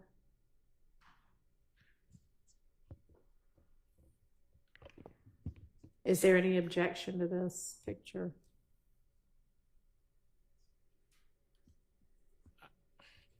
I think first we'd like to know from the state what it is they believe it purports to show, how it's relevant, and okay, we can respond. Your Honor, I believe this is a picture of Jeffery Bradford, who is one of the individuals that we've alleged had a part in, as a party to a crime in the murder of Donovan Thomas. And specifically, Your Honor, we believe he's the driver of the Bonneville vehicle initially while they were at the Texaco gas station. And this is a picture of Mr. Bradford in front of what we believe to be that same Bonneville. Okay. At a different time. At a different time. Okay, that seems relevant. All right, let's move on to the next. Color copy of Sprinkle report.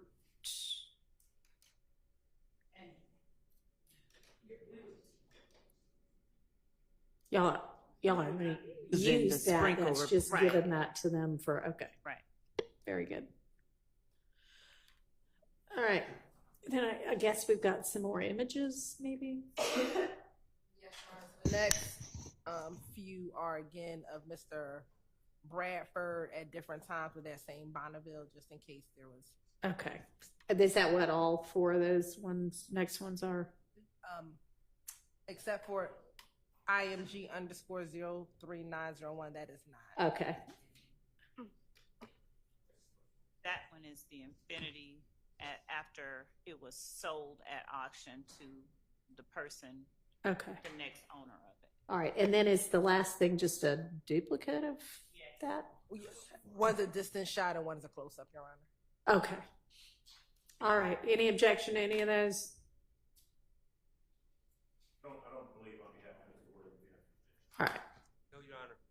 Okay. And of course, for the record, Your Honor, we would take off the comments off of. Thank you.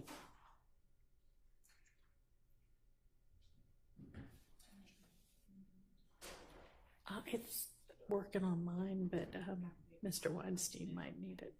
Okay. I think I'll just leave mine alone.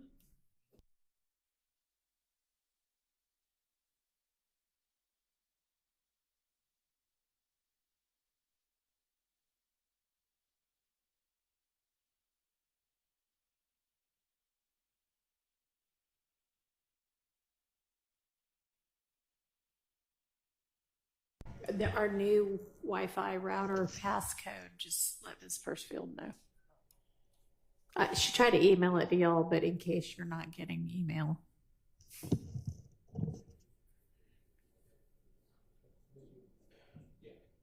Okay.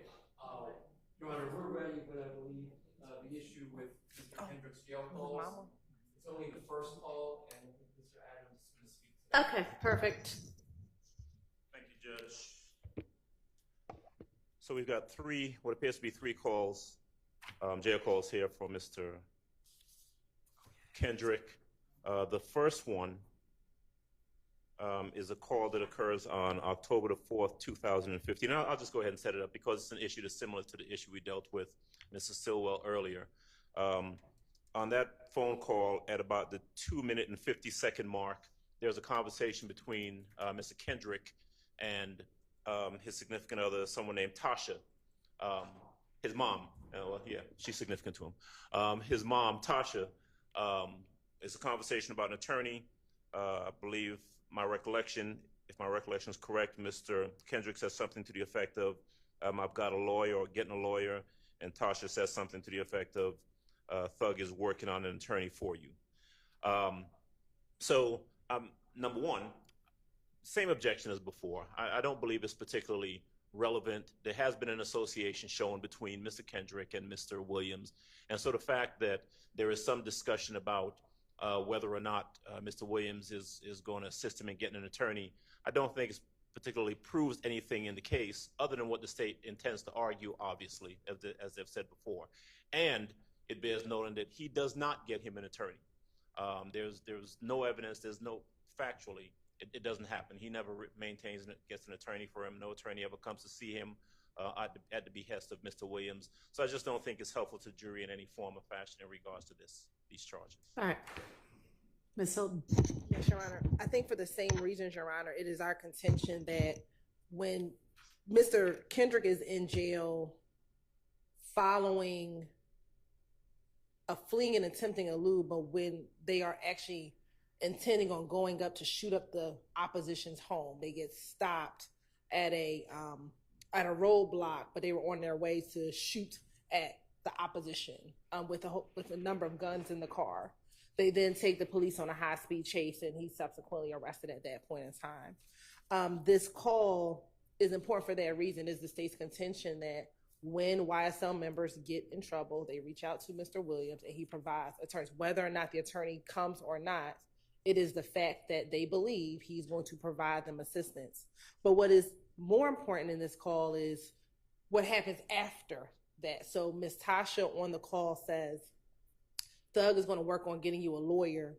And Mr. Kendrick says to his mother, don't say his name, say bro. And what we have found consistently throughout this case, and we'll believe the evidence will continue to show, is there is an effort to conceal his identity, conceal Mr. Williams and who he is. And so they never reference him as Thug, oftentimes on jail calls, but it's bro, slime, or different other terminologies. And so that is also what is important with this call, Your Honor. All right. Thank you. I'm going to admit it over objection. And obviously, if y'all want to cross-examine the right person or put somebody on the stand to say he never got him a lawyer, that's up to y'all. All right. So was that the only of the jail calls? Yes, Your Honor. Okay. Of those three. Yes. All right. Thank you. So then I think we've taken care of everything in the sprinkle folder at this point. Yes, I believe so, Your Honor. Great. Okay. So then I think that also means we've taken care of everything in that whole entire 1 through 30 witnesses. Yes. Let's pat ourselves on the back. All right. We can move next to, don't we have this same thing for 31 through 60? We can move to that, or we can move to the wiretaps, or if there's something more pressing, y'all tell me. But we're not going to waste this time we have without the jury getting stuff done. 31 through 60 would be more pressing before the wiretaps, Okay. Your Honor. All right, let's all find that one. And is that a different Dropbox link? Can you remind us what the email would be for that one? Yes, Your Honor. Thank you.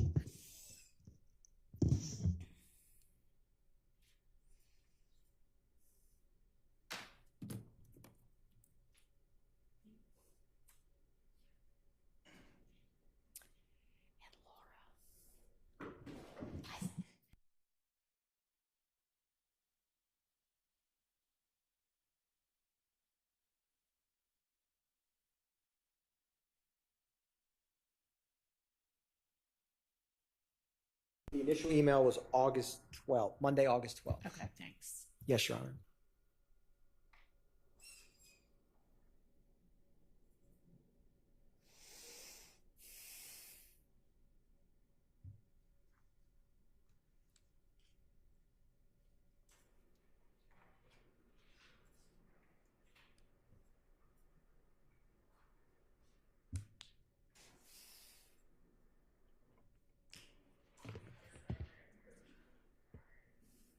Your Honor, for the box 31 through 60, Mr. Ryan has 31 through 35, and that's the one we're discussing with the state in the background. Okay. So we're still working on that. Okay, so 31 through 35 set aside for now. Okay. Working on that. All right, that's fine. Okay, thank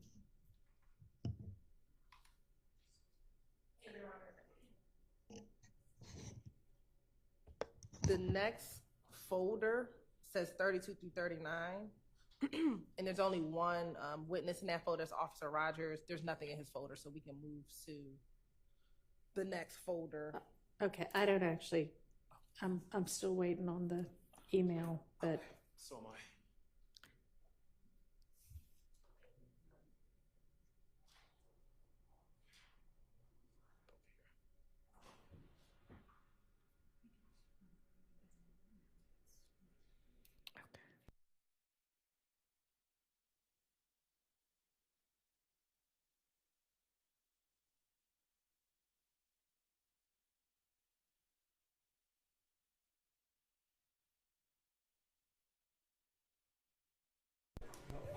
You got it. Okay. Thank you, Mr. Rice. well, I know it doesn't come directly to me, and Miss Persfield's downloading everything now, but that's fine.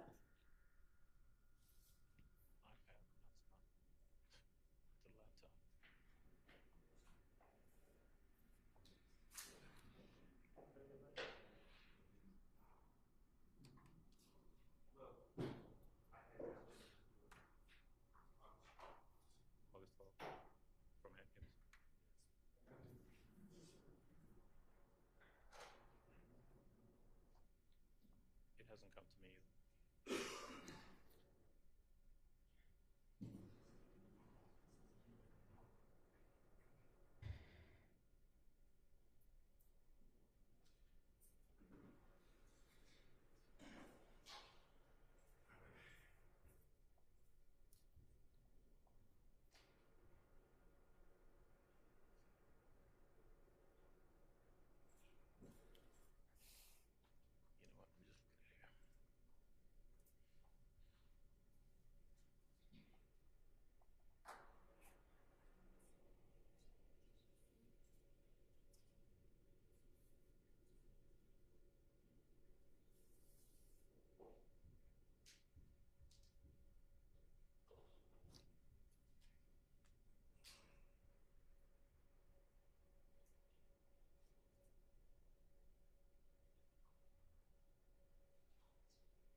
All right.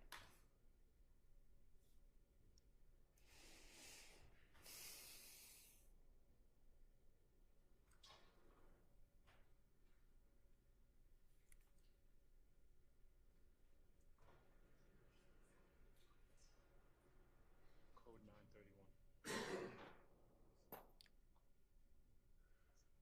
931. Okay, go ahead.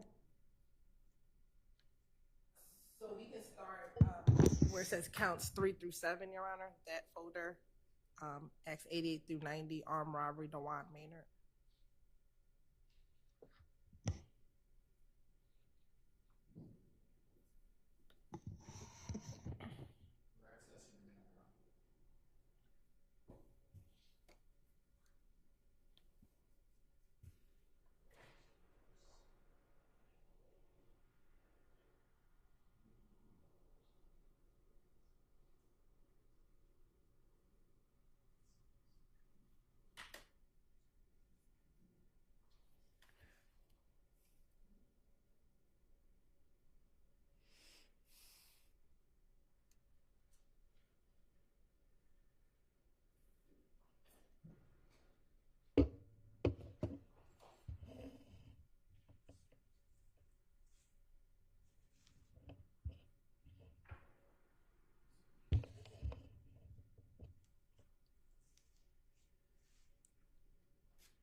Everybody ready?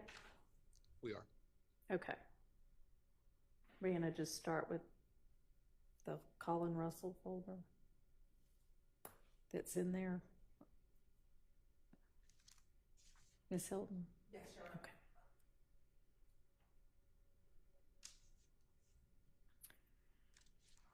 And are these videos or just images? There are videos. There's portion of the surveillance video from the night of the armed robbery. All right. And does anybody have objection to any of these 3 videos? Not for Mr. Huey, Your Honor, as it relates to these videos. I assume that it's going to, proper foundation will be laid to get them admitted. Anybody else? Nothing on behalf of Mr. Williams. All right. Nope. Okay.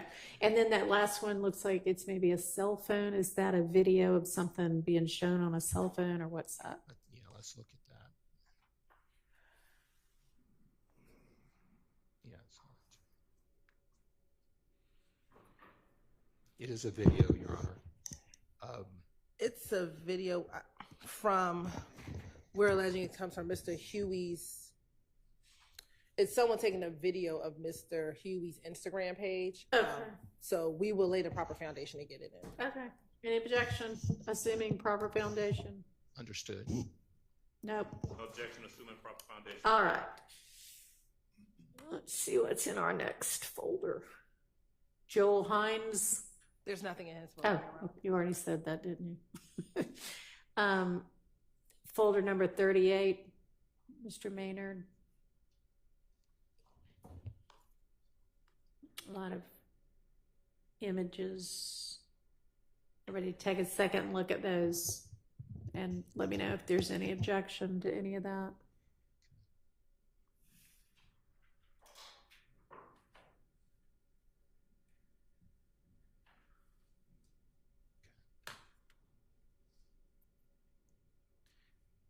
Your Honor, with respect to the second photograph on the first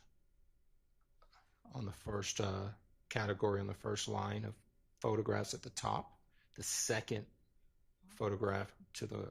It's like the hand and arm? Yes, Your Honor. Okay. I'm not sure. The Instagram says Hunchoke, Hunchokae.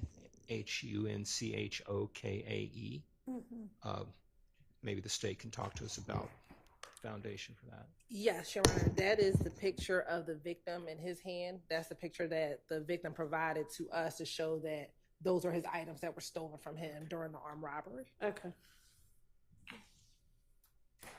With that information, any objection?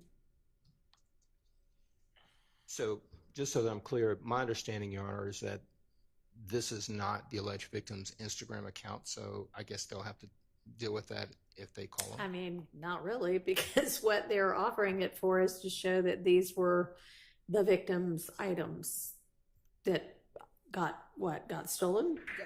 During So armed it robbery, doesn't really yes. matter where the picture came from if he can say that's my arm and that was my ring and my bracelet. We believe we have a different understanding of who the Okay. photograph that is, and we'll deal with that at trial. Oh, you think that's not his arm? That's- Is this victim going to testify? Yes. All right, well, we'll see what he testifies to.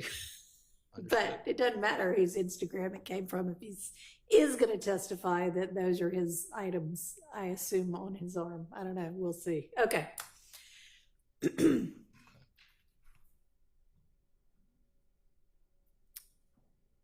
All right, any of the others?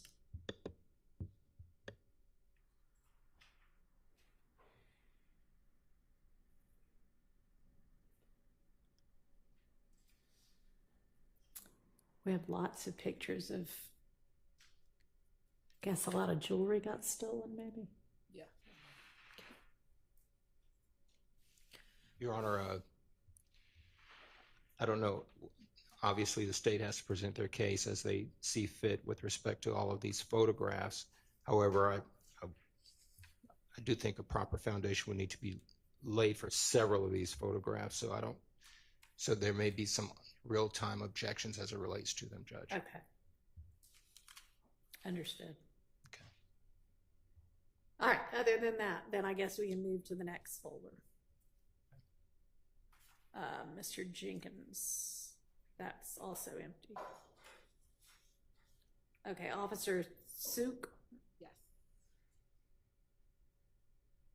So he's a crime scene check? He was the responding officer, Your Honor. Responding So officer. in order to cut down witnesses, we're going to bring in the crime All right. scene photos from him. All right.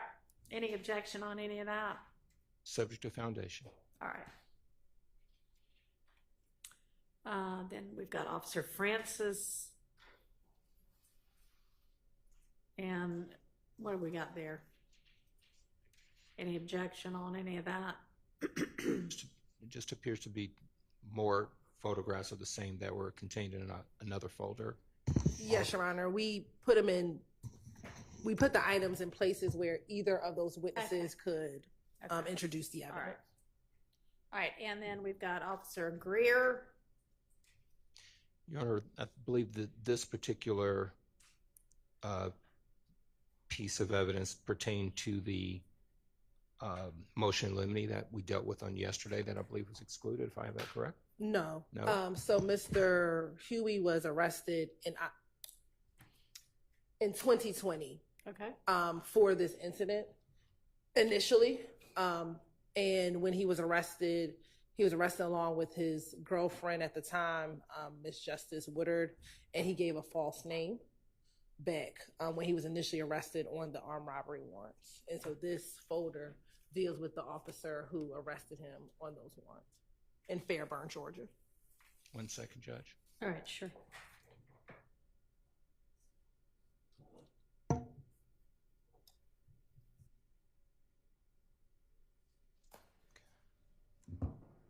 This folder here. Is that you?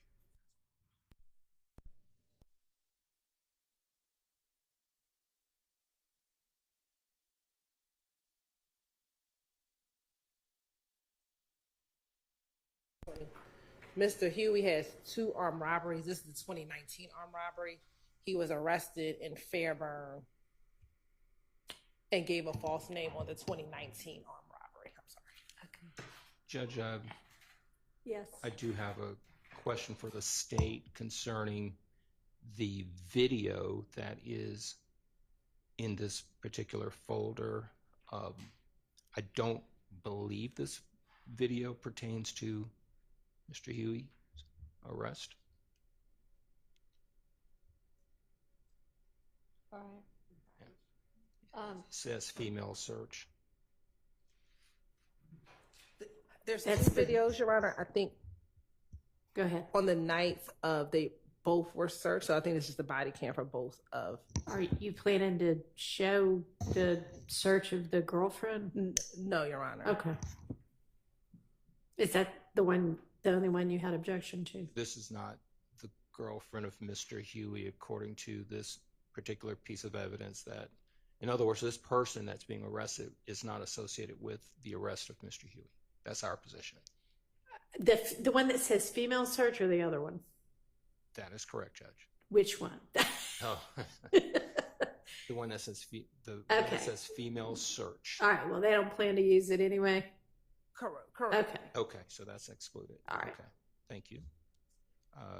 1 second here. Which one were we?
Thank you. All right.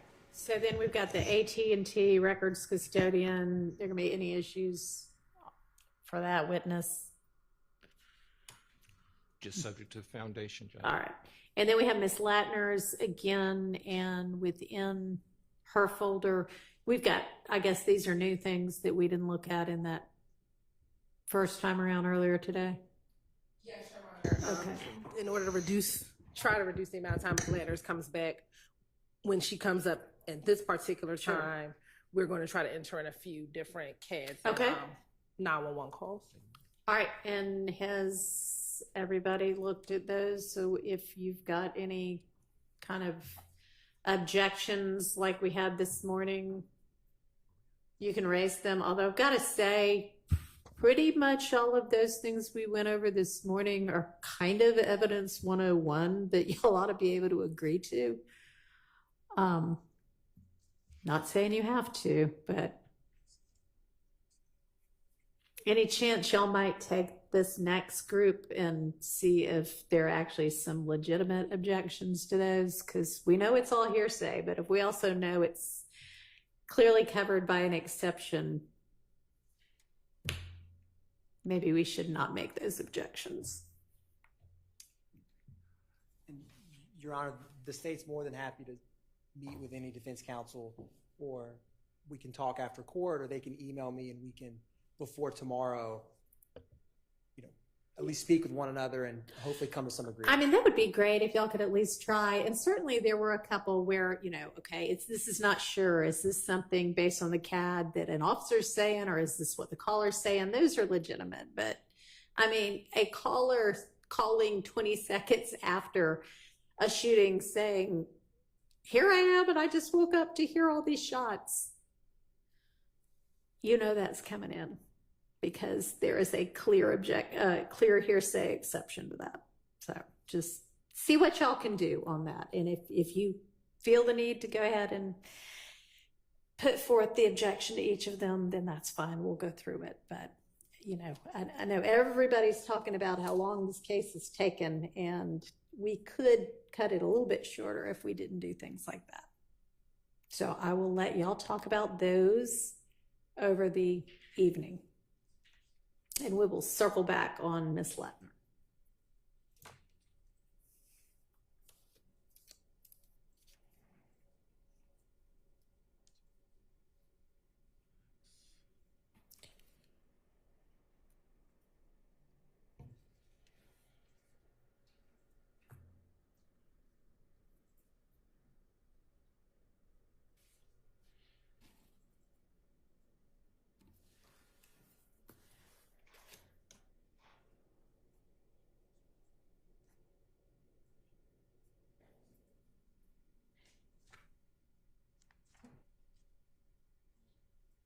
So does that cover everything that was in the counts 3 through 7 folder? Yes, Your Honor. All right.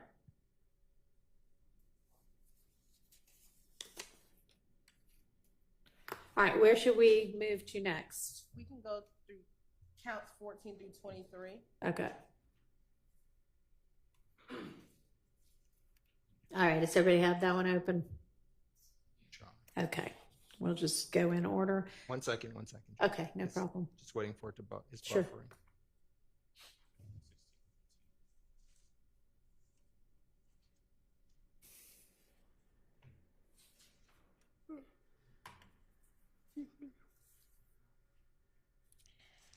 Okay, Judge, we're ready. Okay. The first folder doesn't have anything in there, Your Honor. All right. Are y'all ready, Ms. Westmoreland? Are you still? Okay, so we are now looking at the counts 14 through 23 folder. All right, and we're moving to item 45 in there, or the one labeled 45. Okay. And that is an audio call between certain people. Yes, Your Honor. So this is a jail call that we litigated last 45 Tiana Stanley. 45 Tiana, Tianna Stanley, Stanley. Okay. Your Honor, this is a jail call between the victim in this case, Gary Holloman, who is now deceased, a co-conspirator, Tinquarius Mender, and Tinquarius Mender's mother, Tiana Stanley. We did litigate this, I believe, in October of last year, and it was admitted based upon that litigation. Okay. Anything else on that? Your Honor, it was, just for the record, the court admitted it under 807 residual hearsay exception. Interesting. And it was admitted over our objection, my objection. This was a jail call, and the deceased was having a came on to the call at the behest of the inmate and the inmate's mother, Miss Stanley. And that person came onto the call, had a conversation on a recorded jail call, and our position was that there was no establishment that the deceased, Mr. Holloman, had a very close relationship with either Tiana Stanley or with the inmate, and we objected on that basis. We did not believe that a jail call was a trusted conversation, that it was done on a public recording that was subject to a public airing, and that there was no establishment by the government that there was this trusted, close relationship that is typically required in an 807 setting, and that and for those reasons, as the court is aware, 807 residual hearsay is like the Hail Mary of letting evidence in when there's no other recourse, no other way that it can come in, so forth and so on. And it happens sometimes when people die. All right, is there an order that I can look at? Yes, Your Honor. So this has not come in to the trial itself at all yet, is that right? It has not, and there is an order, Your Honor, and we can forward that to you. And also, Your Honor, just from the standpoint of Mender, who's on this indictment as well. Okay. So we would argue that, well, it was admitted under the 807 exception to the hearsay. We obviously don't believe that it would be anything that would come in under any type of co-conspirator theory or anything of that nature as it relates to Mender, who is on the indictment. It's not furthering any conspiracy or anything of that nature. If the state were saying, hey, it should come in because Mender's a co-conspirator or something of that nature. So it only came in under the 807 basis. All right. Was that an argument that was made and addressed? No, Your Honor. We addressed it solely under residual hearsay. Okay. Well, if y'all can, if you want to just let me know the date of the order. Y'all gave me that binder full of motions and orders, so I can find it not during court time. I can do that this evening and let y'all know. And I'll tell you, Your Honor, the order, because there were several things we argued during that hearing. There was a 911 call, there was a body cam video, and it was this jail call, Your Honor. And the court excluded the body cam video, and I believe the order primarily addresses the body cam video and not necessarily the 911 and this jail call. Do I then need to look at the transcript for Yes. that? Okay. Do you know what date that was? It was November, I think it was November 3rd, but I'll pull it up just so I make sure.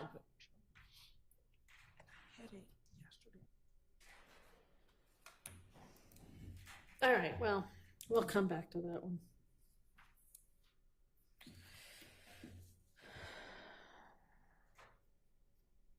November 3rd of 23. Yes, I printed the order for yesterday, so I'm going to look for it. Okay.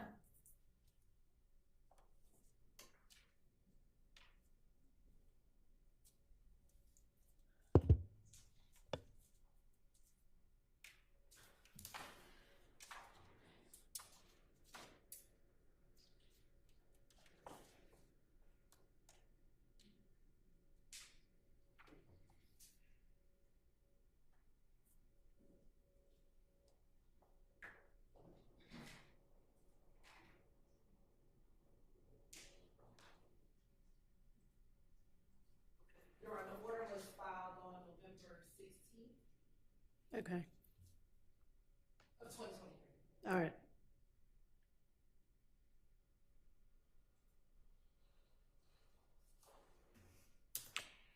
And do you know whether that transcript's been filed? I can always check with Miss,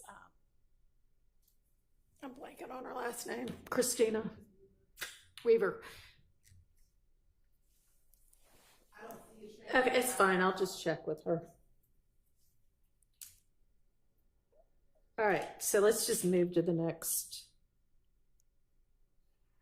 folder, I guess.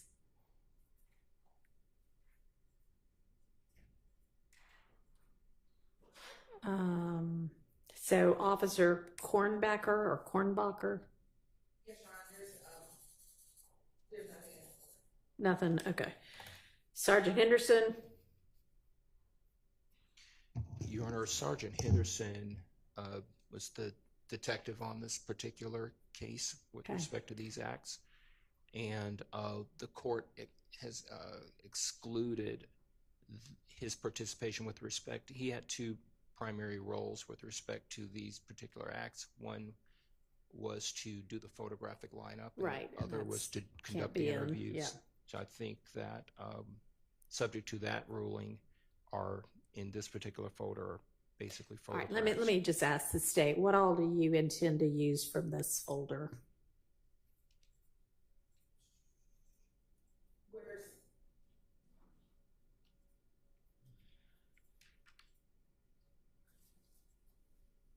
It would be again, some of these pictures are duplicative. Can't hear you. Some of the pictures are duplicative, Your Honor. Okay. We've put in here Mr. Huey's statement. I don't think at this time we're going to use it, but we did just place it in here as an abundance if we decide to. I don't think we're going to be using his statement. And the MP4 is, and it should not come up, but the MP4 is I guess on iPhones, I'm not an iPhone user. You can scroll the text messages and see all the text messages. And so the last MP4 were text messages between our victim in the case and the detective, because our victim lived out of town. And so he was communicating with the detective about the robbery and providing information to him via this chat. Yeah. So potentially can come in as impeachment depending on what happens with my victim. If my victim says something inconsistent. This is not the dead victim. This is no, a different victim. Sorry, totally different victim. I apologize. This is not Mr. Holloman. This is Mr. Maynard. No, this is Mr. Maynard. So this shouldn't be in this folder. This actually should have been in another folder. All right. So, okay. This video is from the 2019 armed robbery. Okay, it's just in the wrong folder, but that victim is going to come testify, and you might need to use the text as impeachment. Okay. And I should also be clear, Sergeant Henderson, ironically, was the lead detective on both the 2019 armed robbery and the 2020 armed robbery. All right. So is there anything in this folder that y'all intend to use? I mean, obviously that is just accidentally in there and you'll use it as to a different topic, but how about with regard to the, I guess, armed robbery of Holloman? No, there's nothing in this folder that we intend to use. All right. Thank you. All right, so then we've got Investigator Belknap. That folder's empty. Yes, Sharon, and I just realized when Mr. Huey was arrested for the October armed robbery initially, there were items found at Mr. Huey's apartment that belonged to an individual by the name of Chandler Durham. I do not see those photos in here, so I need to add them, but they're in discovery. They might be in a different folder. they have been served.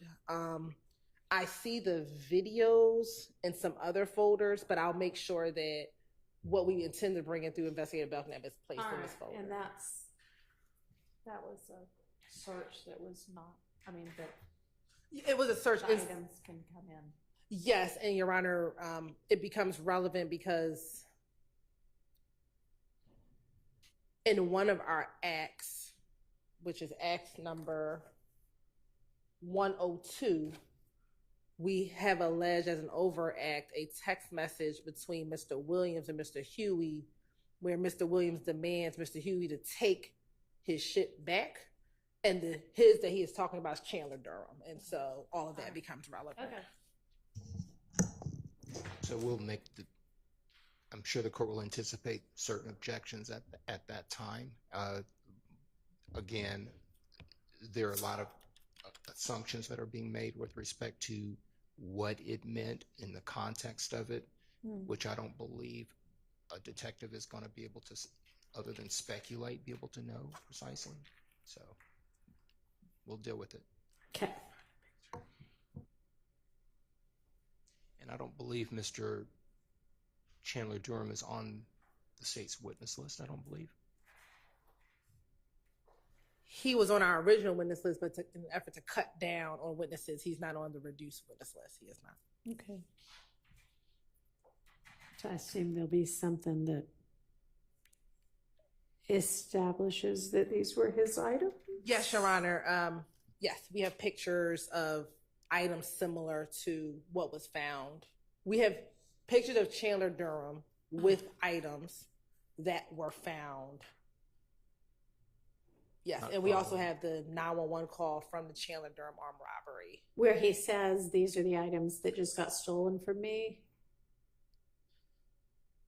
He talks about being robbed. I don't know if he says it on the 911 call. Y'all, I mean, I don't know if you might need to put him back on your list, because think about, what they're going to hold you to your proof on everything. So Yes. there's going to be an objection if you don't have a way to establish that the items found in the search of Mr. Huey's home are in fact the items that were stolen from Mr. Durham. Yes, we're working through. I think we have worked through it that we could get around it, but well, we'll see. We're working through it. Okay. I don't know. All right. Investigator Flores. Your Honor, based on your ruling, the next two folders, based on your ruling yesterday regarding the fleeing and attempting to elude, 49 and 50, we don't have to look into. Okay. And then Bernie, is this anything that's different from what we looked at before? Yes, Your Honor. We had Mr. This is his second, more recent work he did? Okay. No. So Agent Bernie, for several of the cases, analyzed phone records. Okay. So he just analyzed Mr. Huey's phone records relating to the October 1st, 2020 armed robbery. Okay. Any issues about anything in that folder?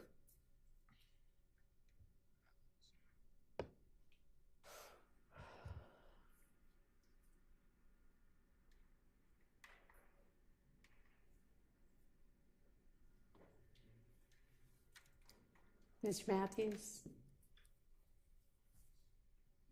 We're good. No objection. Okay. Thank you. Yes.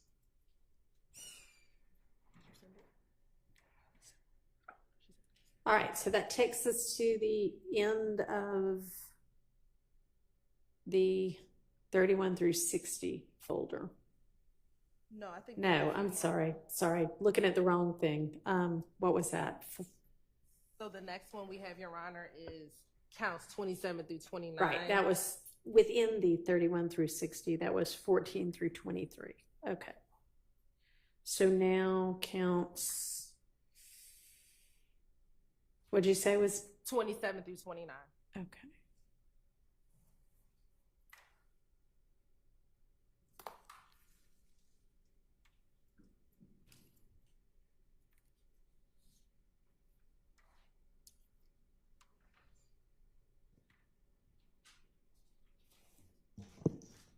All right, we've got several items in the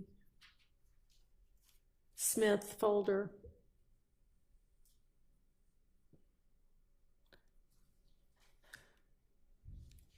Anybody want to voice objection to any of those items?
Your Honor? Yes, sir.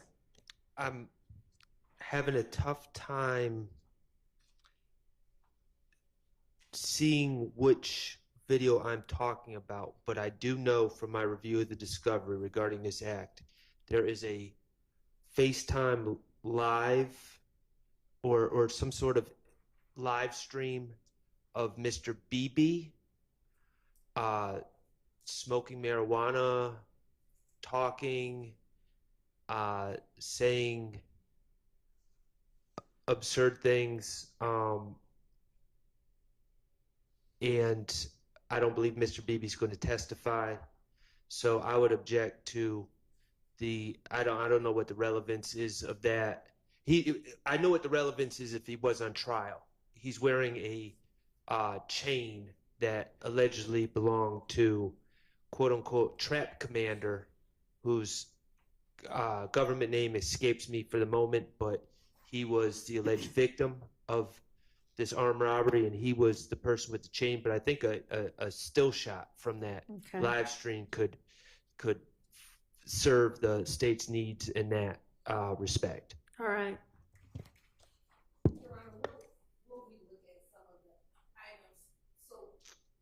Robbery, we've alleged that two of the co-conspirators, Durante Beebe and Christian Eppinger, armed rob Mr. I'm sorry, say those names again. Durante, Derontae, last name Beebe, Bebe, and Christian Eppinger. Okay. I just didn't hear who you said next. They robbed Darius Smith in broad daylight at Cleveland Avenue Park. And some of the videos that we have are of Mr. Beebe and also sometimes Mr. Eppinger holding one of the items that they stole.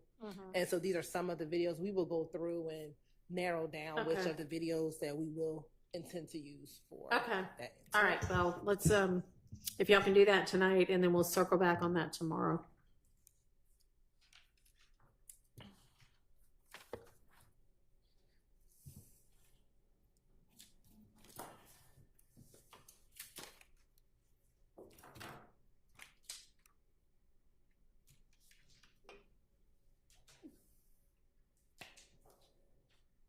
Your Honor, there is another video, and I know I've heard it, I've seen it, but when I was going back through this folder, I don't see it in here, where Mr. Eppinger is essentially bragging about the armed robbery.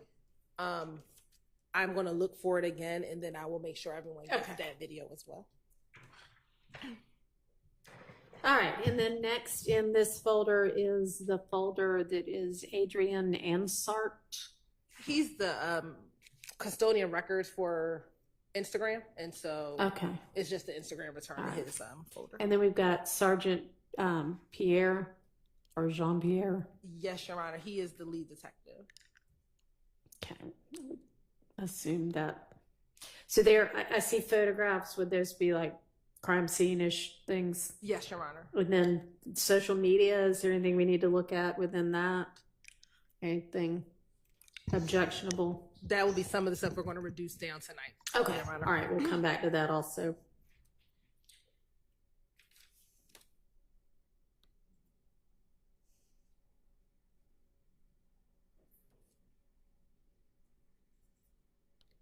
All right, and then the lineup ID, that I guess is there going to be a victim to testify to that, or? Yes, the victim will be present, Your Honor. All right. Then those ought to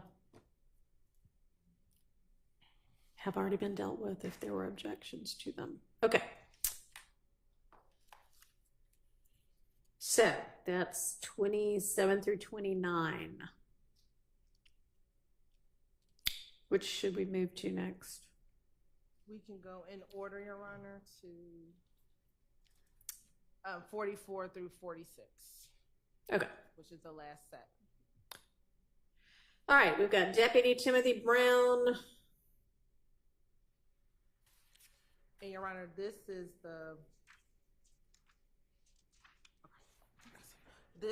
the possession of a weapon and cell phone of Mr. Huey and Mr. Mender, Your Honor. And so in here is just the body cam video of that search of that cell.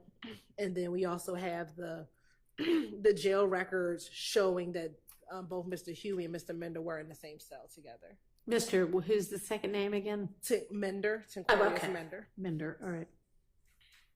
Any objections? All right. And then Vivarito. Yes, Your Honor, that should primarily be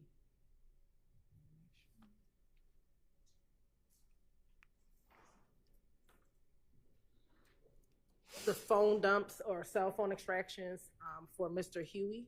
Okay. And then there is also a video visit with Mr. Huey, Mr. Williams, and Mr. Mender.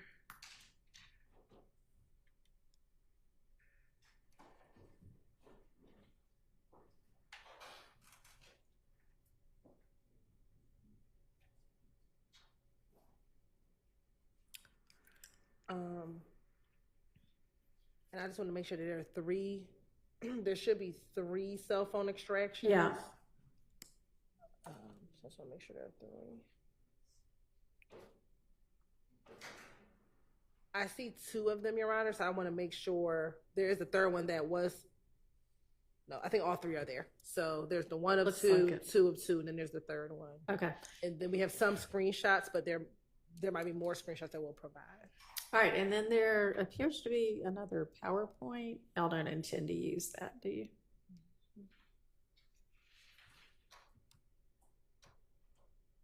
No, Your Honor, this was a PowerPoint that was used for grand jury, but it's something that we serve. All right.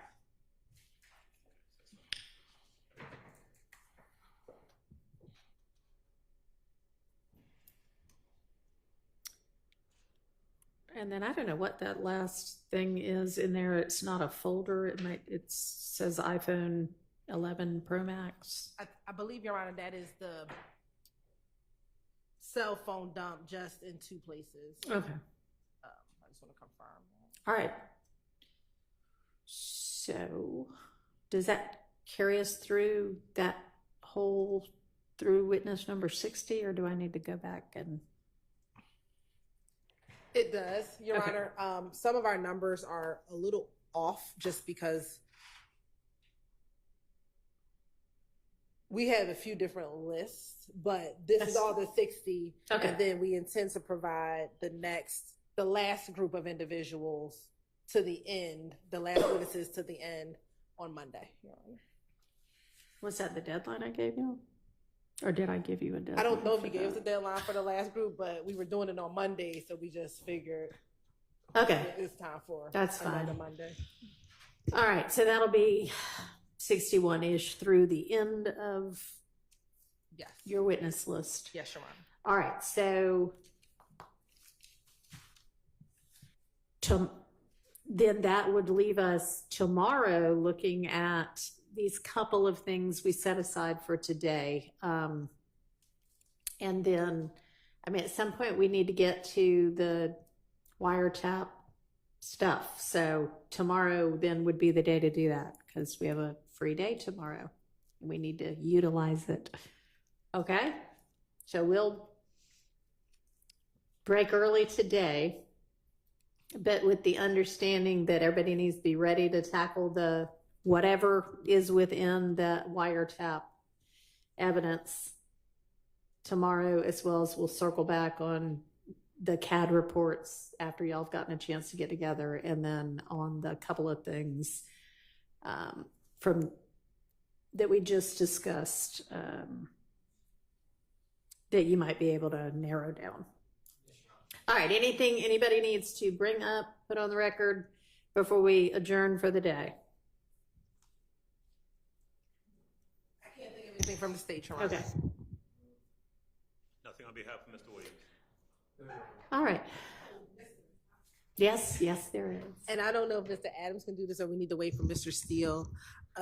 Mr. Steele did provide to us the Dropbox link with some reciprocal discovery. Mm-hmm. We know that there's some jail calls. There are a number of jail calls that Mr. Steele gave to us. If he could just narrow down which jail calls he intends to use. I believe this is with Mr. Copeland, so we can just know if we have any objections to it, but just the jail calls. We'll go ahead and reach out. I know that Ms. Steele was working on that today. Okay, well, great. Hopefully he can get that to the state by the end of the day. I'll relay that. Yes. Okay. Because obviously Copeland's cross is hopefully coming up before too much longer. Oh, it's on the horizon, Your Honor. So, yeah, that may be the first thing we need to take up tomorrow. Can I inquire, Ms. Hilton? I know when we left off with Mr. Copeland last week, we were almost done, I think. I mean, yeah, sounds like we've got a little bit more of that video still to get through, since we didn't really get anything done Friday afternoon because of tech issues. But a jail call, I think, if I remember correctly, Ms. Hilton. Yes, the goal will be to pass Mr. Copeland, if not early afternoon. That is the goal. By early afternoon to pass Mr. Copeland. Understood. Thank you. All right, doesn't sound like there's anything else, so I'll see y'all at 9 tomorrow. Thank you.